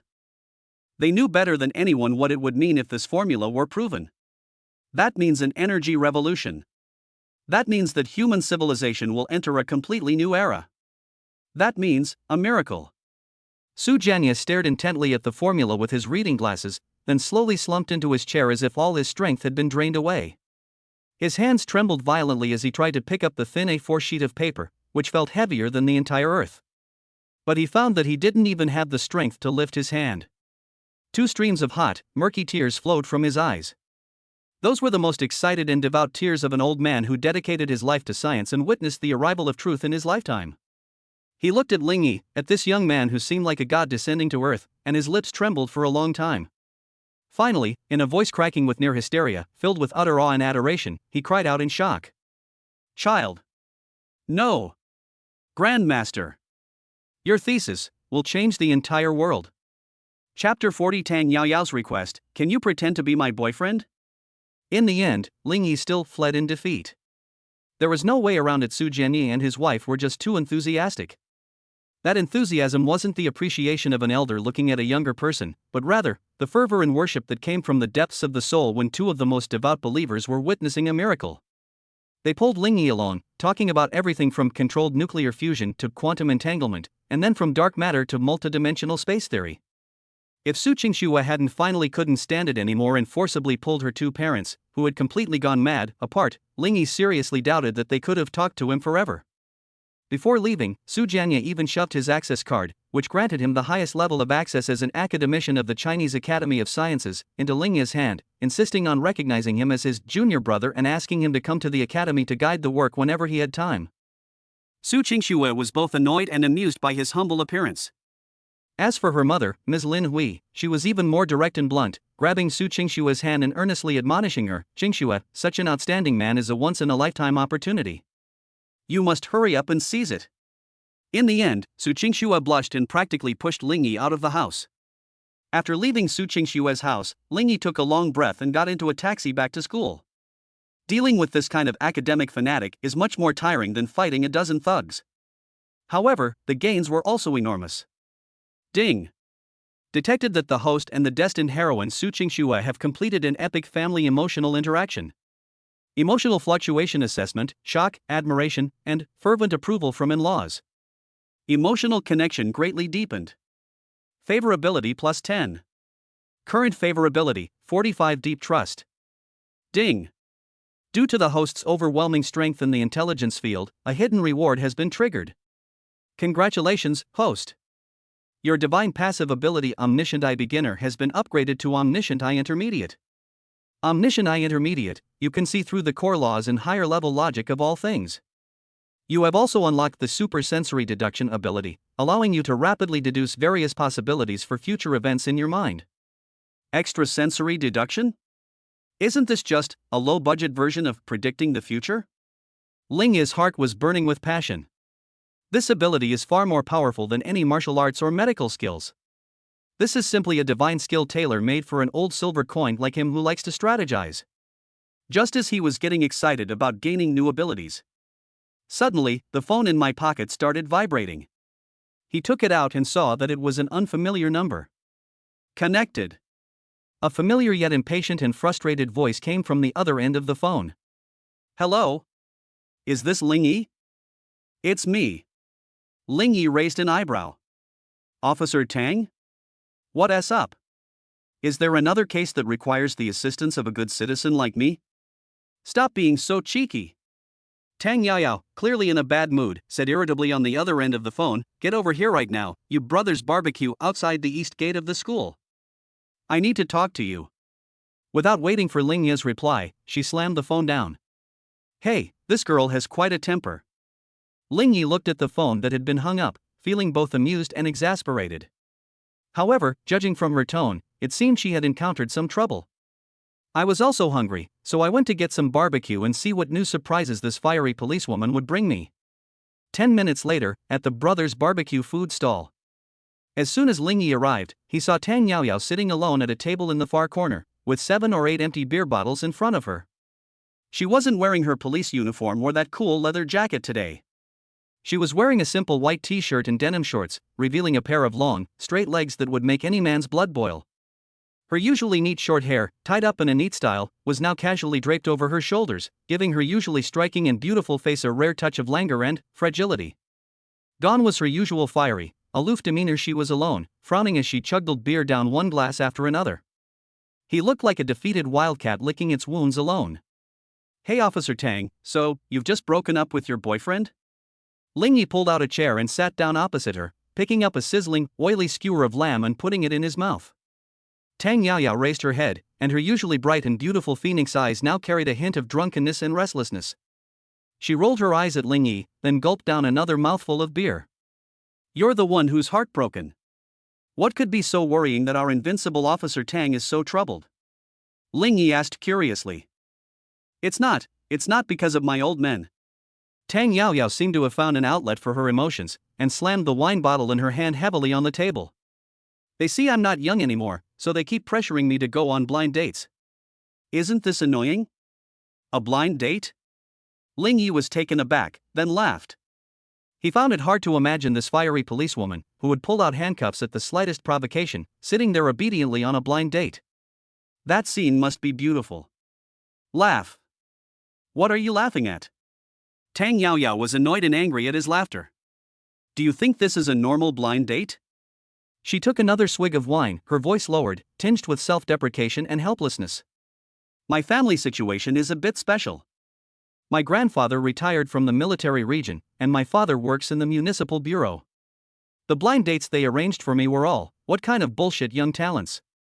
To put it bluntly, it's a blatant military political alliance. This time, it's even more outrageous. They're forcing me to meet that prodigy from some damn military compound in Beijing. They say it was arranged by the two old men a long time ago. I don't even know what the other person looks like, and they're already going to sell me off like a bargaining chip. Tell me, what's the difference between this and the arranged marriage of the old society? She got angrier and angrier as she talked, and then with a bang, she opened a bottle of beer. Listening to her complaints, Lingyi finally understood why this girl was so irritable. As a police officer, she believed in freedom and equality.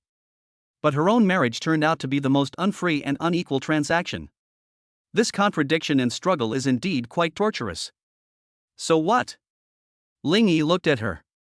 You called me here just to listen to your complaints? Of course not. Tang Yaoyao put down the wine bottle and looked at Lingyi. A glint of light, as if she had grasped a lifeline, suddenly flashed in her beautiful phoenix eyes, which were somewhat hazy due to the alcohol. I asked you to come here because I want you to do me a favor. Oh? Lingyi raised an eyebrow. How can I help? Tang Yaoyao took a deep breath, as if she had made a major decision. She looked at Lingyi and said, word by word, the request that surprised even Lingyi. I want you to pretend to be my boyfriend. Then come with me to that blind date. Get rid of that damn prodigy. After it's done, I'll give you $1 million as a reward. She seemed afraid that Lingyi would not agree, so she quickly added another sentence. However, Lingyi just smiled after hearing this. He looked at the beautiful policewoman in front of him who was looking at him with expectation on her face, and instead of agreeing immediately, he slowly stretched out a finger and shook it. 1 million? Officer Tang, are you trying to fob me off like a beggar? Besides, pretending to be your boyfriend is a high-risk job. What if that prodigy turns out to be a narrow-minded guy and retaliates against me afterwards? I'm a coward who's afraid of dying. This. Tang Yaoyao was so angry at his stubborn and unyielding attitude that she had no temper left. She looked at Lingyi, gritted her teeth, and squeezed out a few words. Then what do you want? I don't want anything. Lingyi chuckled inwardly as he looked at her adorable, please have mercy, heroine expression. He wanted to deliberately make things difficult for this wildcat who was always so aggressive, and see how she would back down. He leaned back in his chair, crossed his legs, and slowly said in an extremely irritating tone. Unless. Please, beg me. You. Tang Yaoyao instantly bristled, about to explode. But the thought of the old men in her family and the upcoming nightmare blind date instantly dampened her spirits. Looking at Lingyi's handsome face, which seemed to say come beg me, she finally gave in. She grabbed a bottle of beer from the table and chugged half of it in one go, seemingly to bolster her courage. Then, blushing, she mumbled in a barely audible voice, barely louder than a mosquito's buzz, with a hint of pleading and embarrassment. Good junior brother, consider it an obligation for me to help you this time, okay? Chapter 41 Meeting the Parents. Is the future father-in-law a high-ranking official in the Municipal Public Security Bureau? Good junior brother, I owe you a favor, can you help me this time? Tang Yaoyao's voice, which was softer than a mosquito's buzz, sounded like heavenly music to Lingyi's ears. He felt a great sense of mischievous pleasure looking at the policewoman in front of him, who was usually so energetic but was now blushing with embarrassment. The sense of accomplishment from making this iron lady bow down and beg for help is absolutely overwhelming. All right. Lingyi slowly picked up a skewer of grilled kidneys, took a bite, and mumbled, since senior sister has spoken up, I'll reluctantly help you fend off this unwanted suitor. But. He changed the subject, a wicked smile playing on his lips. It's not enough to just owe someone a favor, I also need to charge interest. What kind of interest do you want? Tang Yaoyao looked at him warily and subconsciously hugged her chest. What are you thinking about? Lingyi rolled his eyes at her, annoyed. Say something nice, let me hear it. What should I call you? Call me brother. You wish. Tang Yaoyao instantly bristled. I'm several years older than you. Oh, really? Lingyi shrugged, making a move to get up. Never mind then. I'm a bit conservative and don't like relationships between older women and younger men. Goodbye. No. Don't go. Tang Yaoyao grabbed his arm, gritted her teeth, closed her eyes, and shouted quickly in a tone of resignation. Brother Ling Yi. Although the voice was soft, the tremor from shame made that brother sound exceptionally enchanting. Ling Yi felt as if half of his bones had melted. Oh, so good. He patted Tang Yaoyao's head contentedly, as if coaxing a ruffled kitten. Don't worry, I'll take care of things tomorrow. The next day, in the morning, Ling Yi changed into a simple casual outfit and arrived at the entrance of a family compound in the center of Jiangqing City as agreed. This is the entrance to the Municipal Party Committee compound. There are armed police officers on guard, and they check IDs to enter and exit. It is obviously an extremely solemn place. Tang Yaoyao was already waiting there. Today, she changed her usual cool and edgy style, wearing a light pink ladylike dress, her hair was neatly let down, and she wore light makeup. She looks like a well-behaved girl next door who hasn't graduated yet. However, the expression on her face appeared unusually stiff and uncomfortable, clearly indicating that she was very unaccustomed to this outfit. Why are you so late? Seeing Ling Yi stroll over leisurely, Tang Yaoyao immediately went to greet him, complaining in a low voice, I've been waiting for you for ages. What's the rush? The main character always arrives last. Ling Yi looked her up and down and whistled, Hey, you look pretty good today, quite ladylike. But that walking posture, you still need to practice. Shut up. Tang Yaoyao glared at him, then took a deep breath and nervously instructed. When we go inside, you absolutely mustn't say anything out of line. My dad is an old-fashioned man who hates smooth-talking people the most. Just remember one thing, speak less, eat more, and do everything according to my whims. And if he asks you any tricky questions, just pretend you don't know or pass the buck to me. Don't argue with him, understand? Seeing her looking so alarmed, Ling Yi smiled and nodded. Don't worry, I know what I'm doing. A direct confrontation? It does not exist. My greatest strength is persuading people with reason or force. After undergoing rigorous checks, the two entered the compound. The compound is shaded by green trees, and the quiet environment is filled with rows of red brick buildings that exude a sense of historical vicissitude and the majesty of power. Tang Yaoyao led Ling Yi into one of the detached small buildings. Mom and Dad, I'm home. As soon as she entered the door, Tang Yaoyao put on a sweet smile and called out to the living room. Oh, Yaoyao's back. A graceful middle-aged woman in an apron immediately came out from the kitchen to greet them. It was Tang Yaoyao's mother. Her eyes lit up when she saw Ling Yi following behind her daughter. This must be Xiao Ling, right? She enthusiastically took Ling Yi's hand and looked him up and down, like a mother-in-law looking at her son-in-law with increasing delight. He looks even more handsome and energetic than in the photos. Hello, Auntie, Ling Yi greeted politely, a flawless smile on her face. Snort. Just then, a cold snort came from the sofa in the living room. A burly, dignified-looking middle-aged man in a Zhongshan suit was holding a teacup, staring blankly at them. His gaze was sharp as an eagle's, carrying an imposing, dignified air cultivated from years of holding a high position. A single glance from him can make an ordinary person's legs go weak with fear. Tang Yaoyao saw her father visibly shrink back and called out softly, Dad. Ling Yi, however, was not afraid at all. He met the middle-aged man's gaze with a slight nod, neither humble nor arrogant. Hello, uncle. At the same time, the all-knowing eye was quietly activated. Name, Tang Jiangwo. Position, Executive Deputy Director of Jiangqing City Public Security Bureau. Personality, upright and incorruptible, stubborn and protective of one's own. Hobbies, martial arts, calligraphy. Current status, scrutiny, with a hint of doubt and a touch of anticipation. Good heavens! Deputy Director of the Municipal Bureau? This future father-in-law is indeed someone important. No wonder Tang Yaoyao could act so arrogantly in the police force. It turns out she had such a powerful figure protecting her. Please sit down.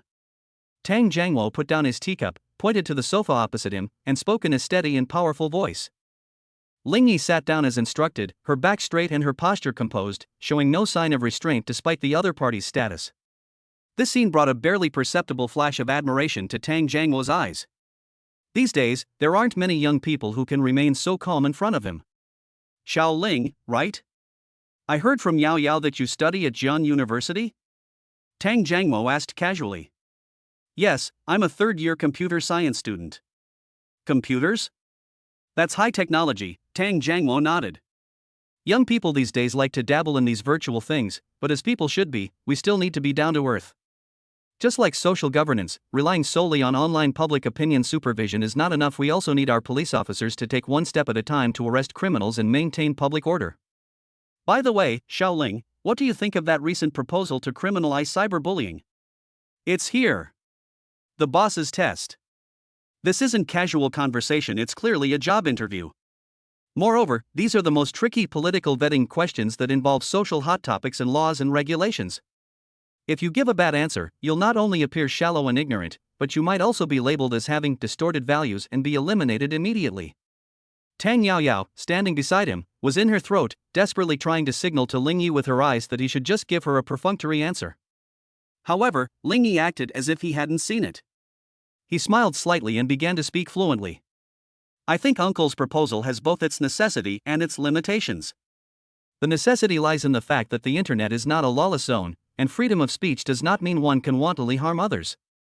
Legislation can effectively curb those perpetrators hiding behind keyboards and protect the legitimate rights and interests of citizens. However, the limitation lies in the great difficulty of legal definition and evidence collection. What constitutes violence? What constitutes criticism? This scale is hard to grasp. If a one-size-fits-all approach is taken, it may lead to a rigid environment for free speech or even be used by those with ulterior motives as a tool to suppress dissent.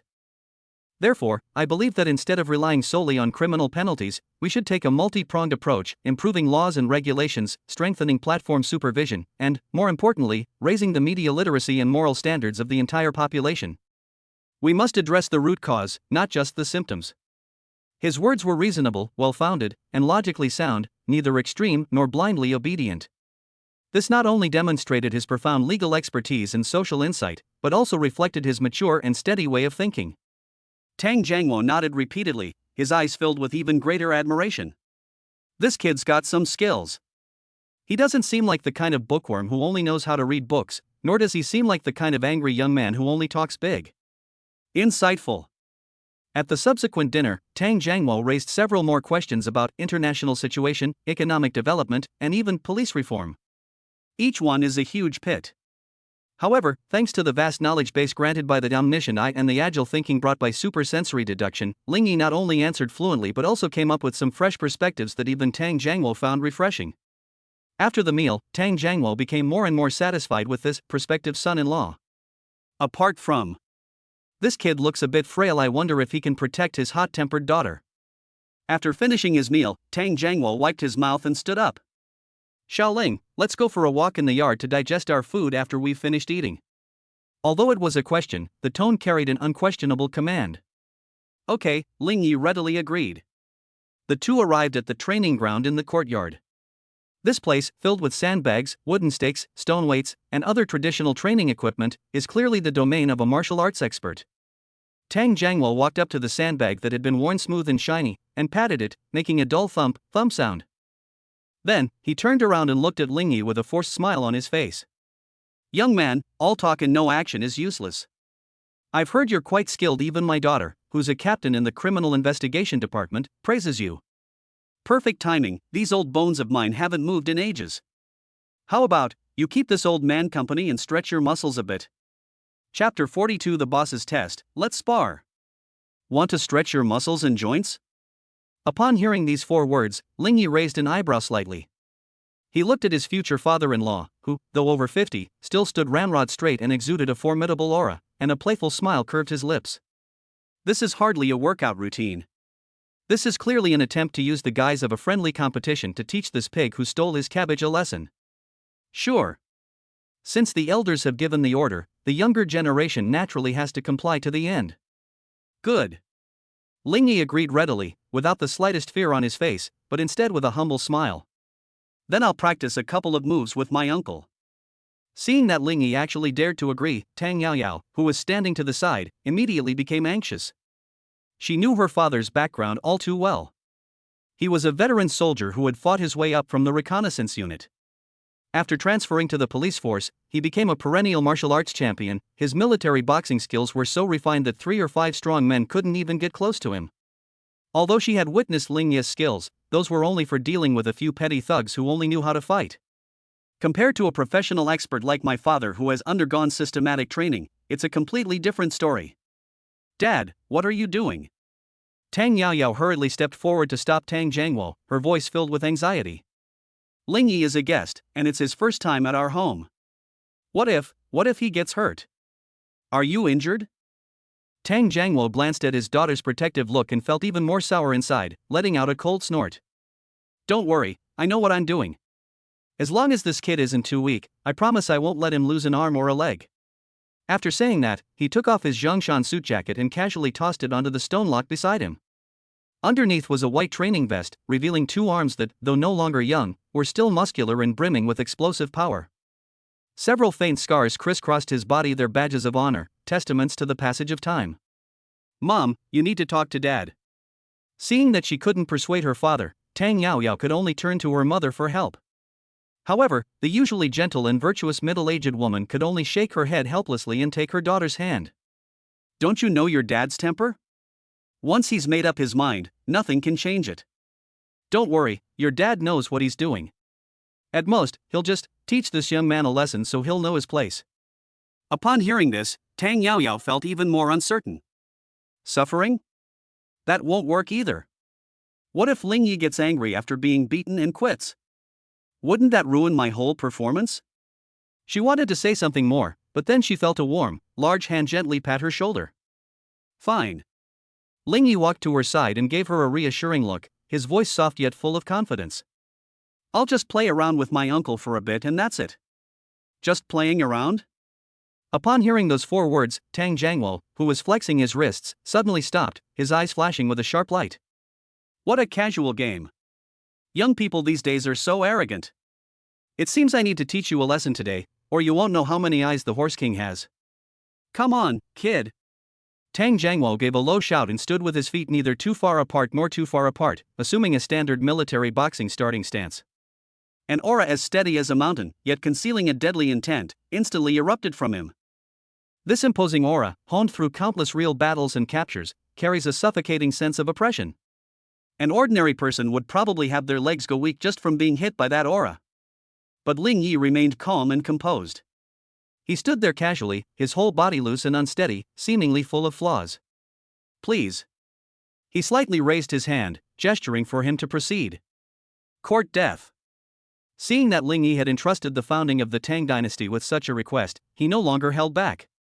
He pushed off with his feet, leaping forward like a cheetah with a powerful and domineering straight punch that whistled through the air, aimed directly at Ling Yi's face. This punch was fast, accurate, and ruthless. There are no fancy tricks whatsoever, they are all deadly moves gleaned from real combat. Tang Yaoyao gasped in fright and instinctively covered her eyes. However, the expected dull thud of a fist hitting flesh did not come. Just as Tang Jiangwo's fist was about to touch Ling Yi's nose, Ling Yi moved. His movement was minimal, he merely tilted his head slightly. Call. The iron fist, carrying a powerful gust of wind, grazed his cheek and struck empty air. Tang Jiangwo missed his first attack, and although he was slightly startled, he reacted extremely quickly. He transformed his fist into a claw and swept it horizontally, aiming straight for Ling Yi's throat. Chokehold grappling. If this move is executed correctly, it can instantly render a person incapable of resistance.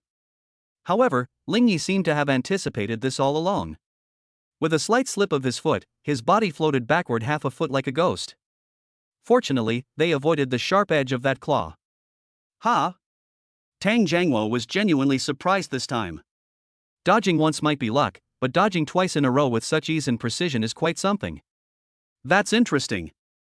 The disdain in Tang Jiangwo's eyes lessened, replaced by a hint of excitement, like someone eyeing a prey. Again! He gave a low shout and launched another attack. This time he held nothing back and unleashed his full potential. Hook punch, sidekick, knee strike. One move after another, one link after another, rained down on Ling Yi like a storm. His punches were fierce and powerful, each strike so forceful that the air crackled and popped.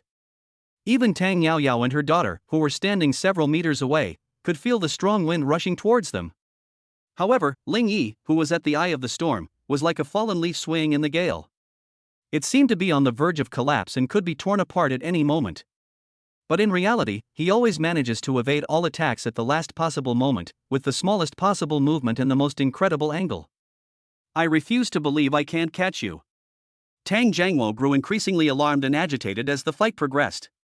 He felt like he was fighting against thin air no matter how hard he tried, he couldn't hit anything. The frustration of having no outlet for his power made him feel so uncomfortable that he wanted to vomit blood. What kind of person is this kid? That movement technique is even slipperier than an eel.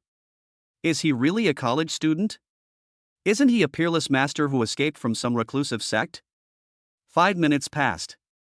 Tang Jiangwo was already panting heavily, his forehead covered in sweat. Meanwhile, Ling Yi, sitting opposite him, remained completely calm and composed, not even breaking a sweat, and his hairstyle was perfectly intact. He stood with his hands behind his back, looking at Tang Jiangwo, a faint smile still on his face. "Uncle, shall we continue?" His voice was calm, but to Tang Jiangwo it was full of sarcasm.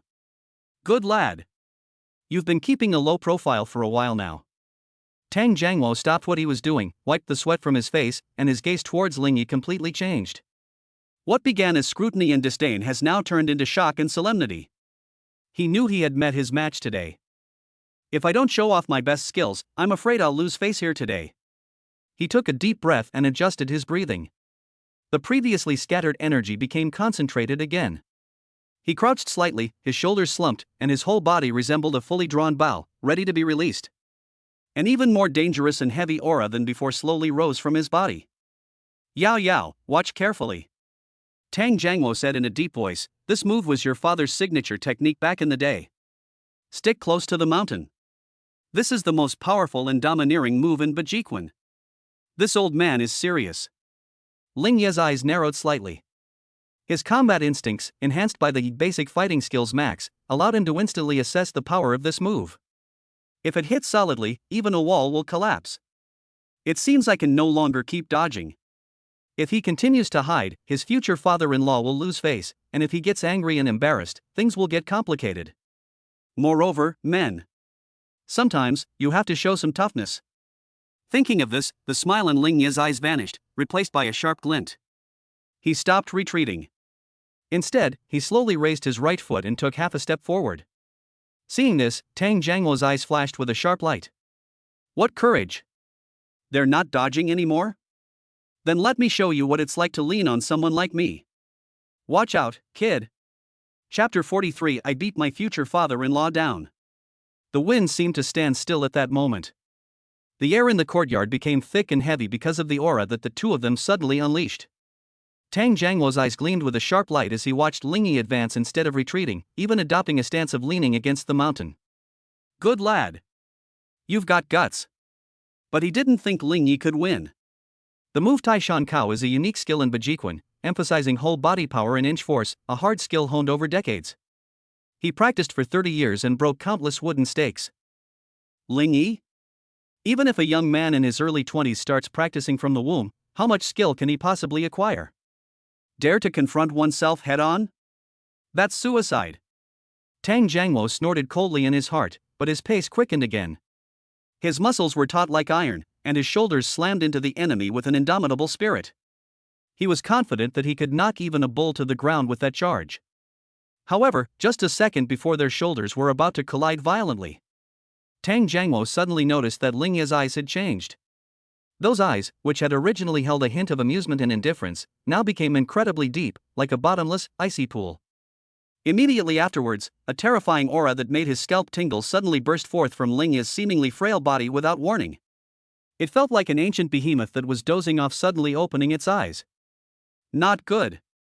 Tang Jiangwo's alarm bells rang, and he instinctively sensed danger. But the arrow was already on the bowstring and had to be released. It was too late to stop at this point. He could only grit his teeth and put all his strength into his shoulder, slamming it hard against the object. Bang! A deep, muffled bang, loud enough to stop a heartbeat, exploded in the small courtyard. The sound didn't resemble the collision between human bodies. It looked more like two huge rocks or two cars traveling at high speed crashing together. Tang Yaoyao and her mother, who were watching from the sidelines, were so frightened that they covered their mouths at the same time, their hearts almost jumping out of their chests. However, the horrific scene that was expected, Ling Yi being knocked away and spitting blood, did not occur. There wasn't even a scene of Ling Yi taking half a step back. He stood there steadily, his feet rooted to the spot, completely still. Even the expression on his face didn't change at all. On the contrary, it was Tang Jiangwo who took the initiative to attack, acting aggressively. The moment their shoulders touched, Tang Jiangwo felt as if he had crashed into a towering Mount Tai. Or perhaps you'd be hit head-on by a heavy truck traveling at full speed. An indescribable, overwhelming, and terrifying force surged wildly into his body through his shoulder. That force was domineering, tyrannical, and completely unreasonable. Click. He seemed to hear a groan of despair emanating from his shoulder bones.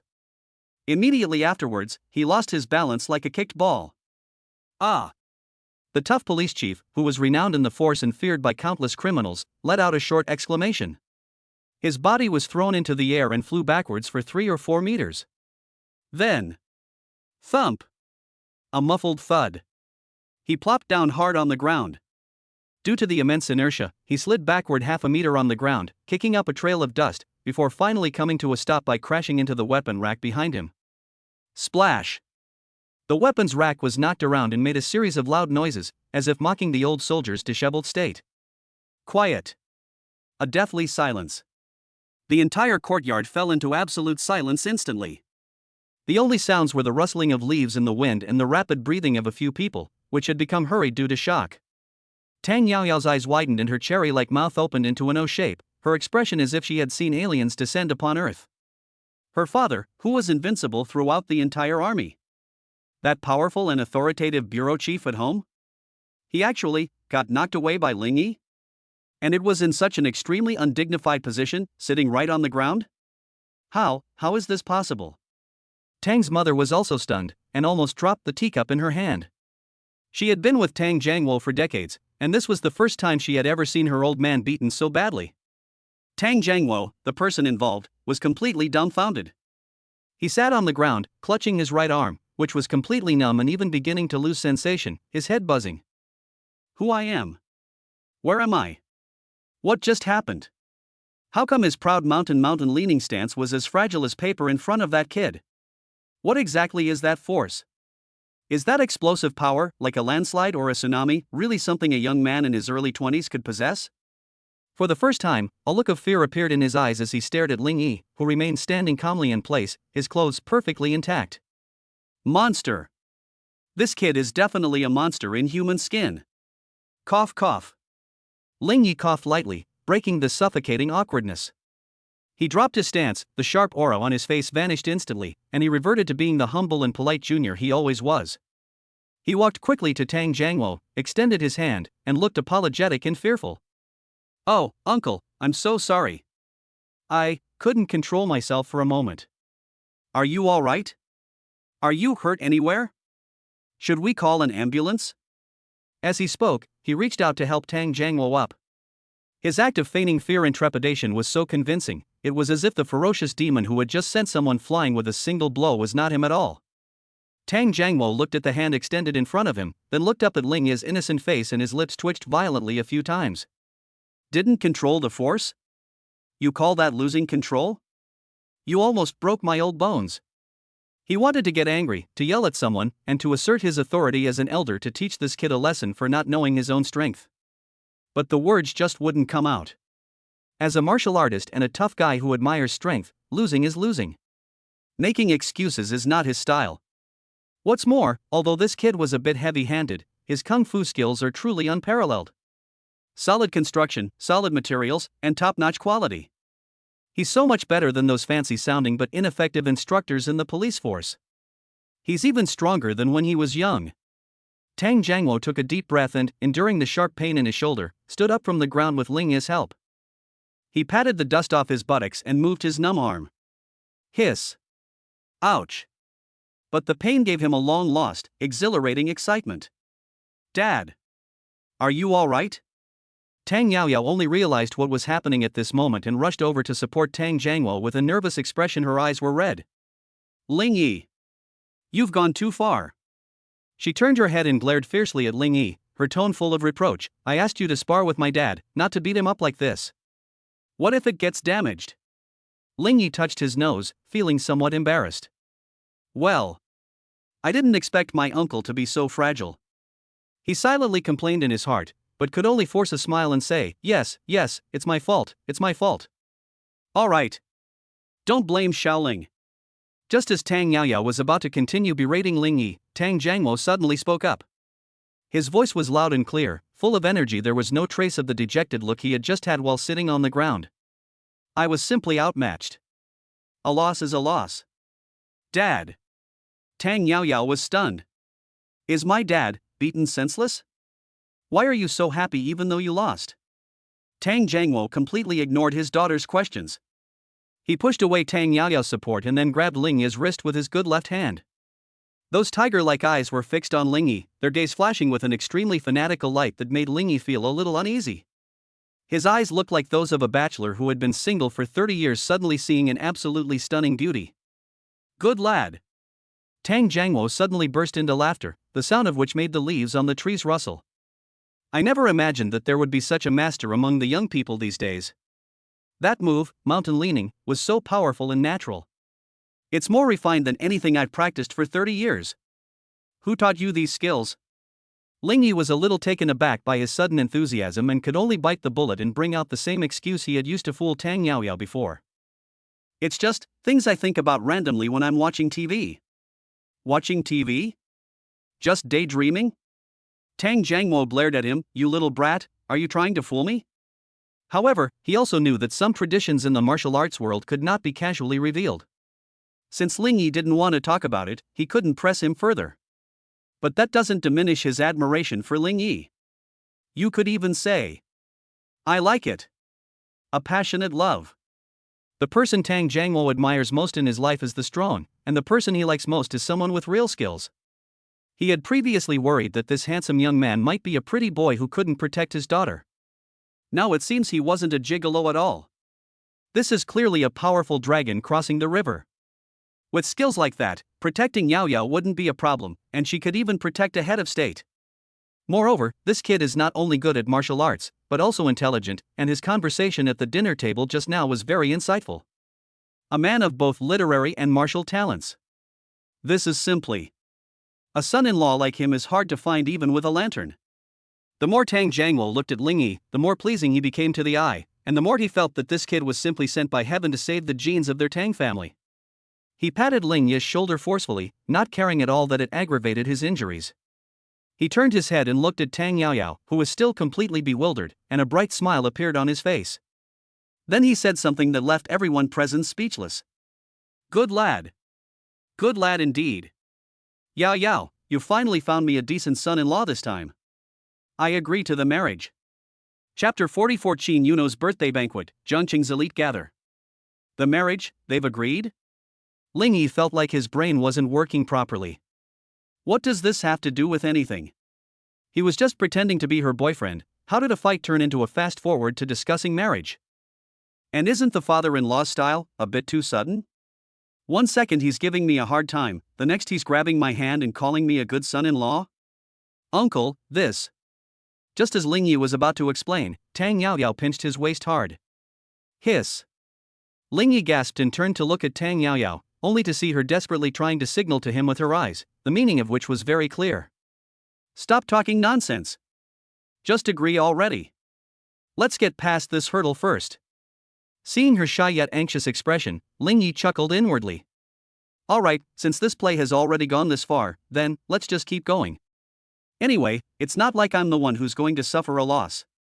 He grasped Tang Jiangmo's large hand in return, a sincere and humble smile appearing on his face. Thank you for your approval, uncle. I will treat Yao Yao well. Well. Tang Jiangmo laughed and patted Ling Yi on the shoulder, becoming more and more satisfied with what he saw. This sparring not only allowed him to witness Ling Yi's strength, but also gave him a deeper understanding of the young man's character. Despite their strength, they remained humble and composed. They acted ruthlessly, yet left room for maneuver. Most importantly, this kid suits his taste. He is a million times better than those so-called young talents who only talk big and have slicked back hair. Just then, Ling Yi's phone in his pocket suddenly started vibrating wildly. He took it out and saw that it was Qin Yuno. And there were 5 missed calls in a row. The barrage of calls made Ling Yi's heart skip a beat. What kind of trouble has this queen gotten herself into this time? Excuse me, uncle, I need to take this call. Ling Yi nodded apologetically to Tang Jiangwo and walked aside to answer the phone. Hello? Miss Qin, what's the matter that's so urgent? Ling Yi. Where the hell have you been? As soon as the call connected, Qin Yuno's queen-like roar came from the other end. I'm giving you 10 minutes. Right now. Immediately. Get to my villa. No. I'm busy right now. Ling Yi was about to refuse when Qin Yuno interrupted him. Enough with the chit-chat. Today is my birthday. Birthday? Ling Yi was stunned for a moment. It's your birthday? Why didn't you say so sooner? I need a male companion. If you dare not come, I'll send the bill for that bottle of 82 Lafite you stole and drank from my house last time to your school. Beep, beep, beep. The call was disconnected. Ling Yi stared at his phone, speechless. This woman is really unreasonable. But not on my birthday. He thought for a moment, and a playful smile appeared on his lips. Since it's a birthday, I should definitely go and support them. I'll also give her a big gift as a side note. He turned to Tang Jiangmo and Tang Yaoyao and said apologetically. Uncle and Aunt, I'm so sorry, I suddenly have something urgent to attend to and have to go first. So urgent? Tang Jiangmo was a little reluctant to part with Ling Yi, as he had originally wanted to have a couple of drinks with him. A matter of life and death. Ling Yi rambled on in a serious tone. Since that's the case, then the important matter comes first. Although Tang Jiangwo was disappointed, he was a reasonable person and waved his hand dismissively. Remember to come visit often. Must. Ling Yi bid farewell to the enthusiastic Tang family and left the compound under Tang Yaoyao's complicated gaze. As soon as he stepped out of the gate, he hailed a taxi and headed straight for Qin Yuno's villa. He called Zhao Haiping on the way. Old Zhao, have you finished that equity transfer agreement from last time? All right, Mr. Ling, you can sign it any time. Very well, now take the documents and wait for me at the Qin family villa. Qin family villa. Tonight, this place is brightly lit and filled with luxury cars. As the head of the Qin group, Qin Yuno's birthday banquet was naturally a major event in Jiangqing's high society. Business luminaries, political elites, entertainment industry celebrities, all sorts of people gathered together, clinking glasses and chatting happily. Everyone is dressed in their most expensive gowns and wearing the most fake smiles, searching for their own opportunities in this arena of fame and fortune. Qin Yuno, dressed in a black deep evening gown, gracefully moved through the crowd like a proud black swan. She wore a polite smile, but a hint of anxiety lurked deep in her eyes. Why hasn't that bastard arrived yet? Are you really going to stand me up? Just as she kept glancing at the door, cursing Ling Yi 100 times in her heart. The banquet hall doors were suddenly pushed open. A tall, slender figure walked in against the light. He was wearing a simple casual suit, not even a tie, and his hair was just casually ruffled. Compared to the other guests who were dressed up and seemed to be wearing all their possessions, he appeared so casual and out of place. But it is precisely this casualness that gives him an indescribable sense of freedom and unruliness. In addition, her stunningly beautiful face instantly attracted everyone's attention. Who is he? Wow, so handsome. Is he a celebrity? I've never seen him before. Which family's young master is he? Discussions arose. A flicker of surprise flashed in Qin Yuno's eyes when she saw that figure, but she quickly concealed it. Holding her wineglass, she walked gracefully towards Ling Yi. You finally decided to come? She raised an eyebrow, her tone carrying a hint of arrogance and resentment. The queen summoned them, and none dared disobey. Ling Yi smiled and his gaze swept over her without restraint, a hint of amazement flashing in his eyes. It looks beautiful tonight. That's natural. Qin Yuno raised her chin with an air of self-righteousness. Where's the gift? She stretched out her fair hand like a little girl asking for candy. Ling Yi smiled mysteriously and pulled a file folder from his pocket. Here? Qin Yuno was stunned for a moment. In these kinds of situations, people usually give jewelry, luxury watches, and high-end cars as gifts. What's with this guy giving a file folder? Open it and take a look. Ling Yi gestured. Qin Yuno took the file bag with a puzzled look, opened it, and pulled out the documents inside. Her pupils constricted sharply when she saw those large words on the document cover. Equity transfer agreement? Xinlong Real Estate, 100% equity? This.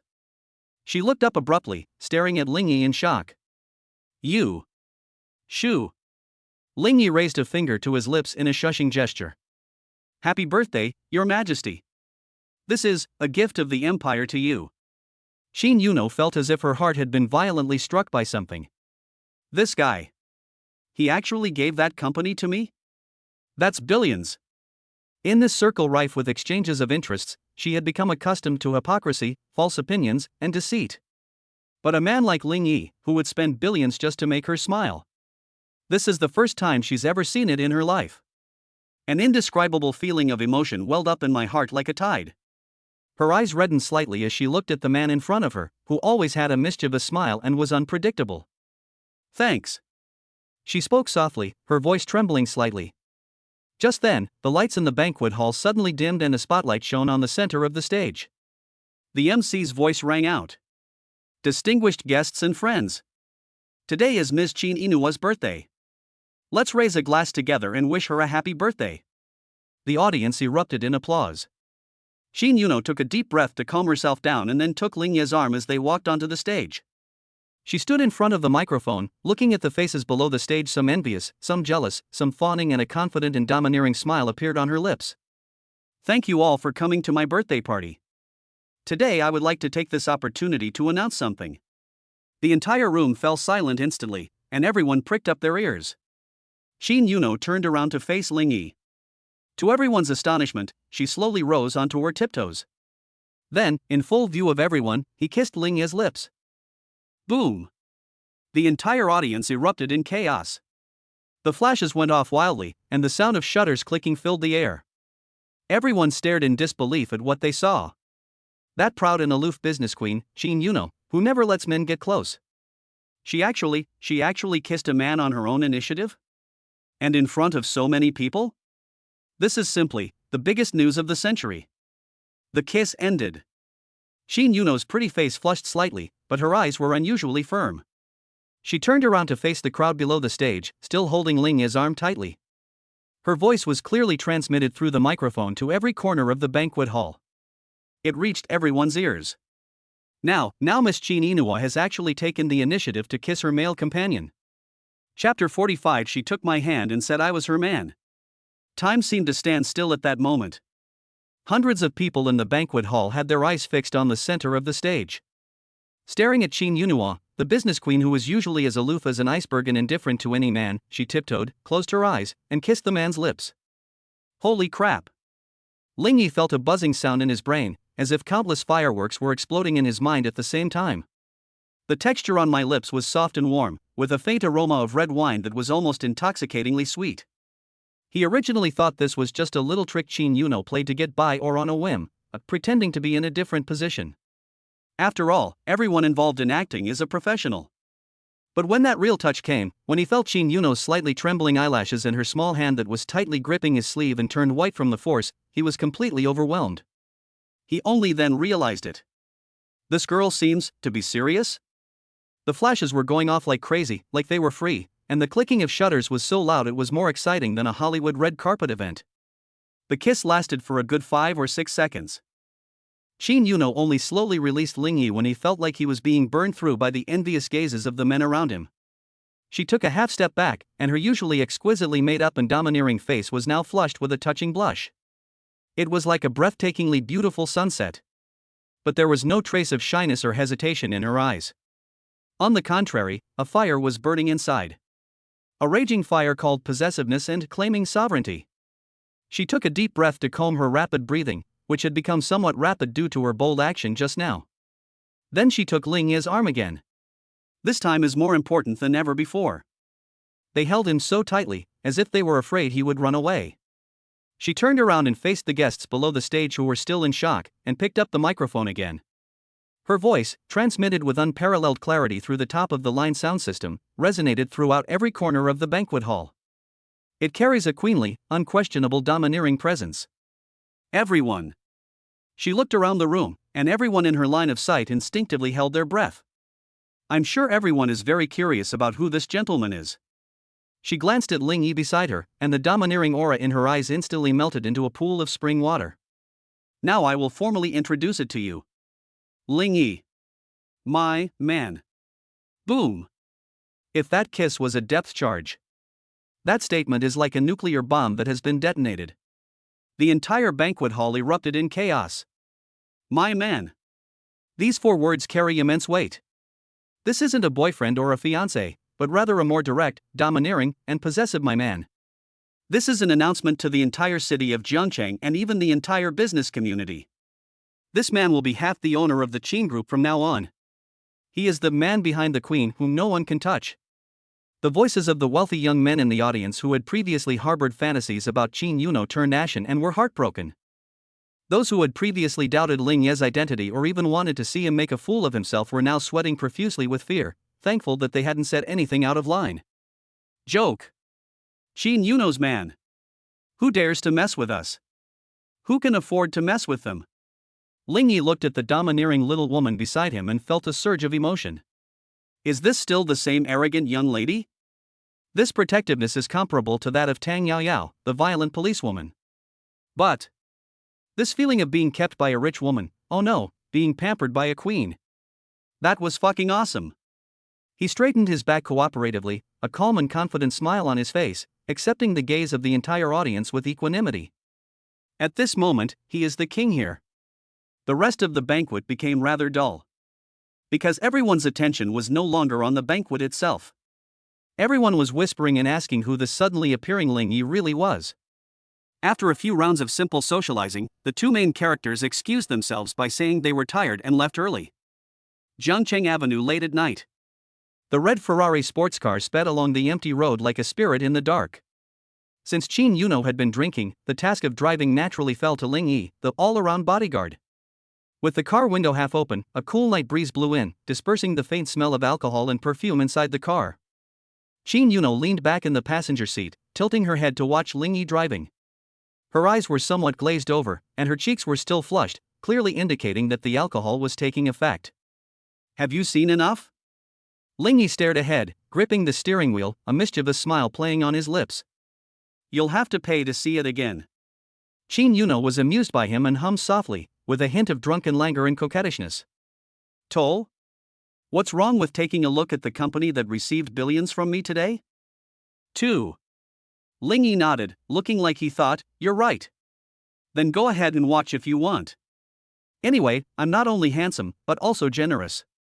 Put. Qin Yuno laughed and gently pinched his arm. Shameless. The atmosphere inside the car was warm and ambiguous. Without the noise and pretense of the banquet, the 2 of them were like a real couple, enjoying this rare time alone together. Hello. After a while, Qin Yuno suddenly spoke, her voice somewhat low. Just now on stage, did I act a little impulsively? Although she had been drinking, she was still clear-headed. That kiss, those words once spoken, can never be taken back. This means that she will truly be labeled as the woman of the night from now on. Regret it? Ling Yi turned his head and glanced at her with a half-smile. No, not at all. Qin Yuno immediately retorted, raising her chin slightly and reverting to her arrogant demeanor. I, Qin Yuno, never regret the things I do. And. She paused, her gaze softening. I think this label is pretty good. At least it can help me ward off a lot of bad romantic advances. Yeah? Ling Yi raised an eyebrow, his tone becoming somewhat playful. Just to ward off unwanted romantic advances? What else? Qin Yuno's eyes flickered, and she dared not look at him. Don't overthink it. I was just playing along. Yes. It's all acting. Didn't our agreement state that I am your employer and you must cooperate with all my actions? Oh, so it was just acting. Ling Yi deliberately dragged out the last syllable, his tone filled with regret. I thought you were really in love with me. Who has fallen in love with you? Qin Yuno bristled instantly, like a cat whose tail had been stepped on. Don't flatter yourself. I have high standards. Yes, Her Majesty has the best taste. Ling Yi didn't expose her, but his smile deepened. This woman's only truly stubborn thing is her mouth. But that kiss just now. Ling Yi licked his lips, seemingly savoring the memory. The taste is indeed quite good. It was just a bit too short a time I didn't get to try it all. You. Qin Yuno blushed with embarrassment and grabbed a cushion from the car, throwing it at the person in front of her. Shut up. Drive properly. After dropping Qin Yuno off at the villa, Lingyi refused her suggestion to stay overnight, although the suggestion was really tempting, and took a taxi back to school. There was nothing he could do. Although he wanted something to happen, the system's damn favorability level wasn't maxed out yet. What if he acted too hastily and the cooked duck flew away? There's plenty of time in the future. It was already past midnight when I got back to the dorm. My roommates were already fast asleep, snoring loudly like dead pigs. Lingyi quietly finished washing up and lay down on her narrow single bed. Although the environment was simple, he felt more relaxed than ever before. What a wonderful day! Beating up her future father-in-law, she conquered the arrogant CEO and also casually received a dowry worth billions. This life is like it's been cheated. Oh no, it really is cheated. He took out his phone, intending to scroll through his WeChat moments for a while before going to sleep. Just then, a WeChat message popped up. Sender, Lu Ruyan. Is Dr. Lu still awake so late? Lingyi was somewhat surprised. Do you want to discuss with me the secrets of nighttime health preservation using the Dragon and Tiger Thunder Vein method? He opened the message. However, the smile on his face vanished instantly when he saw the contents of the message. Instead, a solemn expression appeared. The short line conveyed an undisguised anxiety and helplessness. Lingyi, are you free? Something seems to have happened in my sect, and I'd like to ask you to come and take a look. Chapter 46 Lu Ruyan's Secret. My family is actually a hidden medical clan. Are you free? These three words usually mean two things to a man. Either you're about to have a stroke of good luck in love. Either trouble is brewing. As for Lingyi, looking at the anxious text on his phone screen, he had a premonition. This could be both a blessing and a curse. Something happened to our sect? Lingyi frowned. Although he had long known that Lu Ruyan's background was not simple and that her superb medical skills could not be taught in a medical school. But the term master's sect, which is full of the flavor of the martial arts world, still surprised him a little. Could there really be some hidden ancient sect in this world? Isn't this just as mysterious as Tang Jiangwo's unfathomable kung fu skills? Available. Lingyi replied quickly with 2 words without hesitation. Send me your location and I'll be there right away. An hour later. A taxi stopped at the foot of a deep mountain on the outskirts of Jiangcheng. Are you sure this is the right place, sir? Looking out the car window at the pitch-black mountain road and the dense primeval forest around him, Lingyi began to question his existence. If you hear crows cawing in the middle of nowhere late at night, it's like a scene from a Chinese ghost story. Yes, this is the navigation. The taxi driver was a little scared, so he took the fare and sped away, afraid that some unclean thing might jump out of the mountains. Lingyi shook his head helplessly, turned on his phone's flashlight, and followed the location sent by Lu Ruyan along a winding mountain road into the depths. It took about 20 minutes to walk. The view before me suddenly opened up. Nestled between 2 towering mountains lies a vast, antique-style manor. Under the moonlight, the pavilions and towers with their upturned eaves exuded an ancient and mysterious aura. A huge plaque hangs at the entrance, bearing 3 powerful characters. Medicine King Valley. Good boy. Lingyi couldn't help but click his tongue in amazement. This isn't some kind of sect, it's practically an independent kingdom. In Jiangcheng, where land is incredibly valuable, the Medicine King Valley's resources are probably even more formidable than those of the Qin Group, to possess such a large private estate. Lingyi. Just then, a surprised voice rang out. The manor gates opened and a slender figure carrying an antique lantern strode out. It was Lu Ruyan. Instead of wearing a white coat, she changed into a light blue hanfu. Her long hair was tied up and a wooden hairpin was inserted. She looked like a classical beauty who had stepped out of a painting. It's breathtakingly beautiful. You've arrived. As Lu Ruyan walked up to Lingyi, a glimmer of hope flickered in her eyes, which always carried a hint of melancholy. It was as if Lingyi was her last lifeline. Dr. Lu, this. Lingyi pointed to the magnificent manor behind him, still somewhat dazed. Your home? Lu Ruyan nodded, her tone carrying a hint of apology. I'm sorry I haven't told you this before. Actually, my family has been practicing medicine for generations, and this is Medicine King Valley, the place where our family has been passed down through generations. Medicine King Valley. Lingyi thought to himself, this name sounds really awesome. Let's go in first and talk about it later. Lu Ruyan seemed to have something urgent to attend to and, without offering much explanation, took Ling Ye's hand and walked into the manor. Along the way, Ling Ye saw many people dressed in ancient costumes, hurrying along. When they saw Lu Ruyan, they would respectfully bow and call her miss. But when their gaze fell on Ling Yi, they instantly became wary and hostile. "Miss, who is this?" A middle-aged man with a goatee and a somewhat mean-looking appearance blocked their path. He looked Ling Yi up and down, his eyes full of scrutiny and disdain. "Dressed so shabbily, he can't be anyone of importance. Why does Miss bring just anyone into the valley?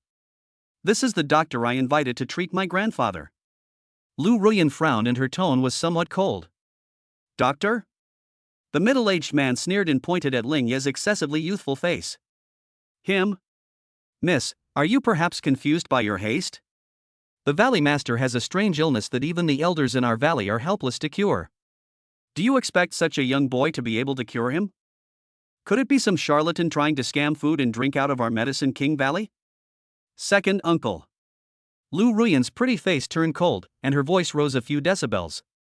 "Ling Yi is my friend. I've personally witnessed his medical skills, and they're no less than mine. Please show some respect. Not inferior to you?" The middle-aged man burst into laughter as if he had heard the biggest joke in the world. "Joke? You are a medical genius that only appears once in a century in our Medicine King Valley. What makes this kid think he can compare to you? Okay, stop messing around. Get him out of here right now. The valley is in chaos right now, we don't have time to entertain such irrelevant people." As he spoke, he waved his hand, about to order someone to throw Ling Yi out. Ling Yi remained silent, simply watching the farce unfold. He figured it out. Although Medicine King Valley is a secluded medical sect, its social customs and interpersonal relationships are no different from those of wealthy and powerful families outside. Scheming and backstabbing, looking down on others. However, since he was here today, he didn't intend to leave empty-handed. After all, Lu Ruyan was his destined heroine. Her business is his business. "This uncle." Ling Yi suddenly spoke, his voice calm yet carrying an undeniable aura. "You can ignore me if you call me a liar. But you said I was just some random person." He paused, a playful smile curving his lips. "What if I could cure your valley master's illness?" "You?" The middle-aged man was stunned for a moment, then laughed so hard that tears almost came out, as if he had heard an even funnier joke. "You? Good. Good. Good. Since you're so arrogant, I'll give you a chance." He pointed to the brightly lit main building deep within the manor, which exuded a suffocating atmosphere, and sneered. "Want to treat our valley master? Sure. But there's a rule. Anyone who wants to enter the inner hall must first pass 3 checkpoints. The first challenge is our Medicine King Valley's 100 herbs identification. If you pass, I'll acknowledge that you're qualified. If it doesn't pass..." His eyes hardened, revealing a fierce glint. "Then don't blame me for having your legs broken and being thrown out of Medicine King Valley." "Identifying herbs?" Ling Yi raised an eyebrow and looked at Lu Ruyan beside him. Lu Ruyan's expression changed, and she quickly grabbed Ling Yi's sleeve and whispered. "Ling Yi, don't agree to him. The herbal identification test is extremely difficult and is used to assess the advancement of elders within the valley. You need to identify 100 rare herbs blindfolded and by relying solely on your sense of smell and touch within half an incense stick's time, without making any mistakes. Even among the elders in the valley, very few could do that. He's deliberately making things difficult for you." "Oh? Really?" Ling Ye's eyes lit up instead of backing down after hearing this. "Blindfolded? Sense of smell? Sense of touch? Isn't this tailor made for his all-seeing eye and Shinong's heart? This is hardly making things difficult. This is clearly a free-point question." He patted Lu Ruyan's hand and gave her a reassuring look. Then he turned around and looked at the smug-looking middle-aged man with a faint smile. "Okay. I accept this challenge. Lead the way."